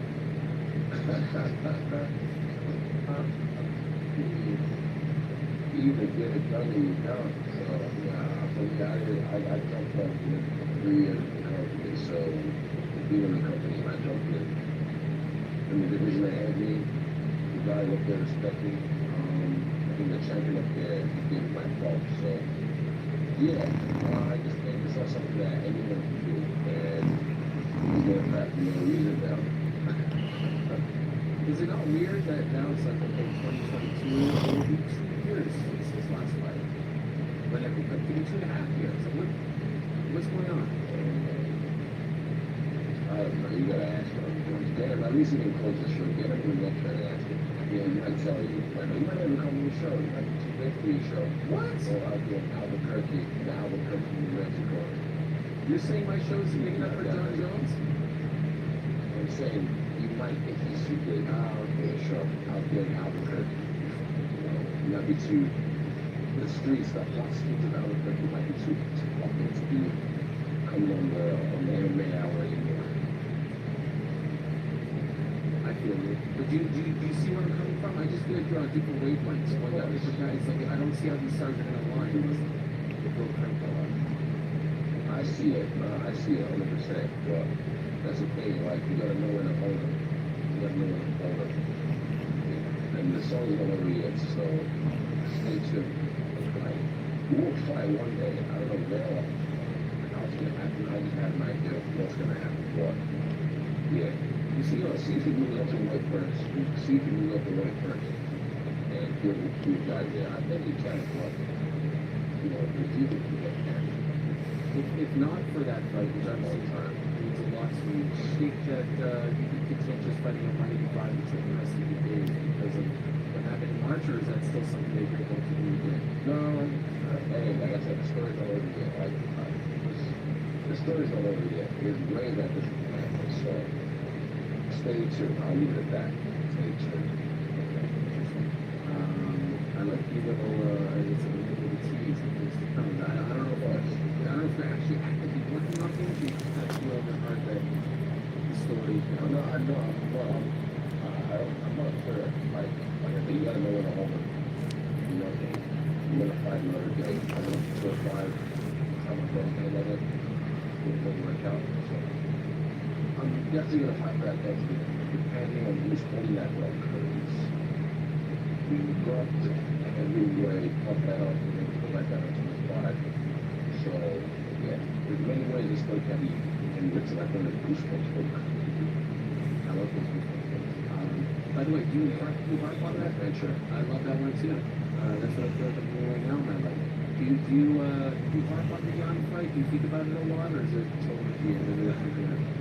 It's just done in the past. You don't hold. All right, hold on to that. I learned from all the match. I still pick the lessons, but I don't hold on to that. Like, oh, yeah, I lost. But nah, you just do it up there, try to achieve a side mission. You know, didn't quite get all the extra points, but you got off to it. So now I'm back on the main mission, which is defending my crown at 185. And then another way out of the time now, I'm doing another side mission. So yeah, like I said, the game going over, the story not finished yet. Two last things. Because this might happen in 2022, does it increase the chances potentially of the Whitaker, I guess on the other rematch, or I should say, because we can check this with the history of the Whitaker match, the this idea happening in either New Zealand or Australia? Is that a possibility at all? Yeah, I tell you what, without this whole COVID and like the bullshit, I can probably say 90% I'm sure we've done this fight at Eden Park Stadium they offer New Zealand. I thought this one might be bullshit, but you know, the UFC runs a really tight, very well oiled machine. So for them to have to on that machine, I want to extremely you know, find it across the recognition. I guess I mentioned. I know that we've been along the Cassius Clay, we've been a really good coming here, so yeah. I mean, it's the simple shit here to stay, so why not? Yeah, it's a ride, man. And what about your old mate Jake Paul? Time Woodley. What do you like? Ooh, yes, play that fight. Like Next weekend. Not this weekend, but next weekend, yeah. Jake, like it. Wow. It was just small. Yeah, and I mean, Tyler, I don't know, in the trailer they called him the expert striker. Yeah, that was right. That was right. The expert striker. Yeah, that was actually quite good. He's got a right hand. And you know, he looks for it. So when you have one thing to look for, you avoid that. And yeah, Jake's good. Jake's actually a good boxer, so yeah, positive regret. well, salt dogs and well, we kind of got maybe to make them check. I too, right? I love Jake Paul. Yeah, like the confidence that you take the breath, but then if you were going to take the breath and you got closer to it, could be in the air, and you just, yeah, with no confidence. By the way, who's that picture of your right shoulder? Who's that? Is that like a concert or something? Oh, yes, this was at 660 when I played at well, I performed with them. Oh, That's the sick. good. You know, my shoot was 660, so yeah. As he's jumping up, wow. Is this in your home? Elevator, yeah, so, yeah, 660 is famous, very famous New York band. One song, I think it was 50,000, only 50,000, and I had Eden Park, Eden Park Arena. But anyway, like, that's the stuff, and I probably back in, one of those things, that's just like, You have that list, that active list. What's the next one on the list? What's the Prima Deal, all these things? I got many things, no, it's still working, I don't know, it's fucking pussy, I'm going celebrating over there. All right. Well, congratulations, by the way. Another member of CKP is going to UFC, right? You guys do very well. Yeah, members of time, man. Yeah. When does he debut? Does he have a debut yet? Yeah, not yet, but something, and I keep it good. Motherfucker, man, slowing things down. Boy, we're up in. We find ways, we always find ways. The road is a way. This ain't the first time we've been doing some obstacles like this, so, you know, look out of the trust in the UFC, man. Each time we have another fighter, each time, I think we have 8 now, which is pretty cool, you know. Each time we have another fighter, each time, it's a thing of joy, so it's a big deal because we, a lot of what we put our hearts into, obviously even like, I think he's, older than me, so he should be in the UFC definitely, because he's not getting younger, and the way he fights, it's just, I feel like something like me, he witness, he needs to witness on a big stage, and we know be like it for a long time, like pretty much we had our back in China, just me and him in China sometimes, like he'd be in my corner, I'd be all the time, and vice versa, so I feel like it's his time. It's his time. Well, I love the way you guys make those announcements, the videos, and thank you to me. And I really appreciate you, man. I know that you're taking over publicly for a lot of things that you need to be here. And more than you possibly know, and thanks to the people for making me happy. So I'll let you go. You go back to bed now? What do you do? You go back to bed? Did I ruin your singing? What happened? No, I'm good. I just watched the sunrise. It's a beautiful thing. I feel like we shared something special together. We really enjoyed it. What time is it over here in New York? Yeah, I'm in New York. It's 4 o'clock p.m. In New York? Yeah. Well, we closed the show up there. Am I the last guest? You're the last guest, Lizzie. You're the man. I appreciate you very much.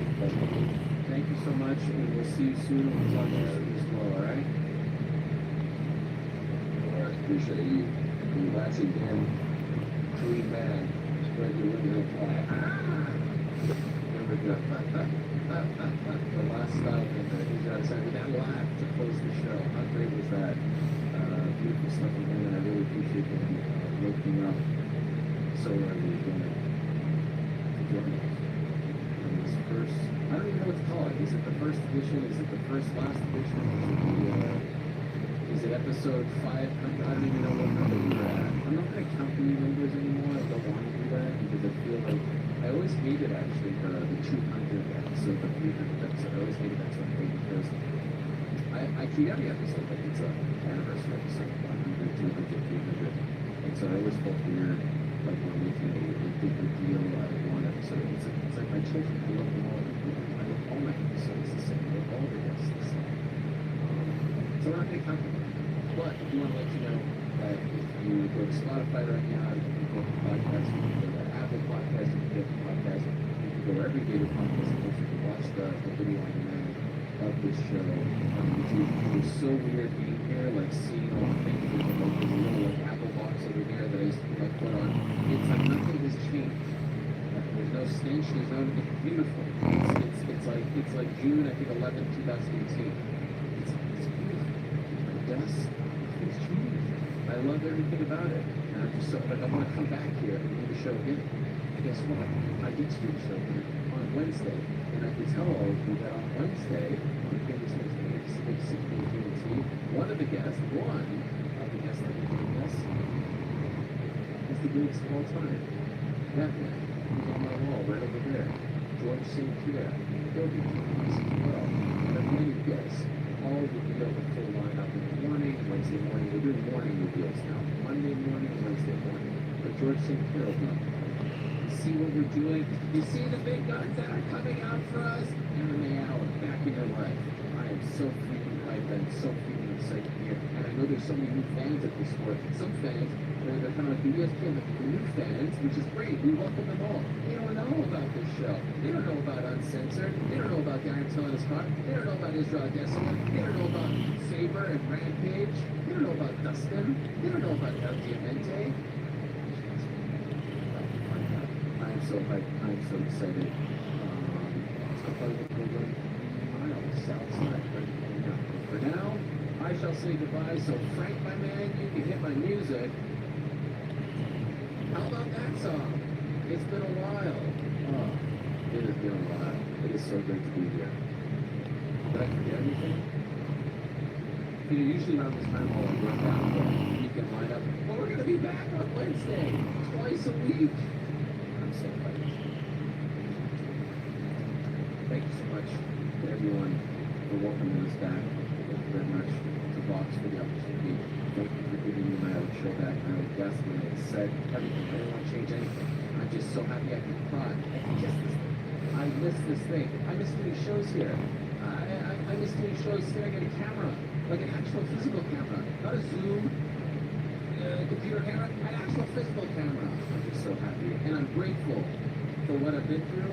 I'm grateful for the journey. I'm grateful for the 3 years, but I'm so happy, relieved, grateful to be back home. It's a beautiful thing.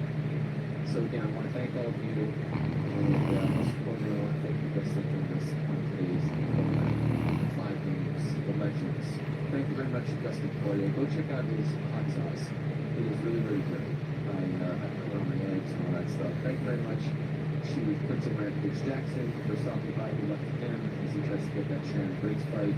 Thank you very much to Uriah Faber as well. Good luck to him. Thank you very much to Darren Till. Good luck to Brooklyn Front. Of course, thank you very much to Last Stop. And then most importantly, thanks to all of you. I love you all. We're just getting started again. I can't wait for this new chapter. Back on Wednesday, same time and place until I say peace.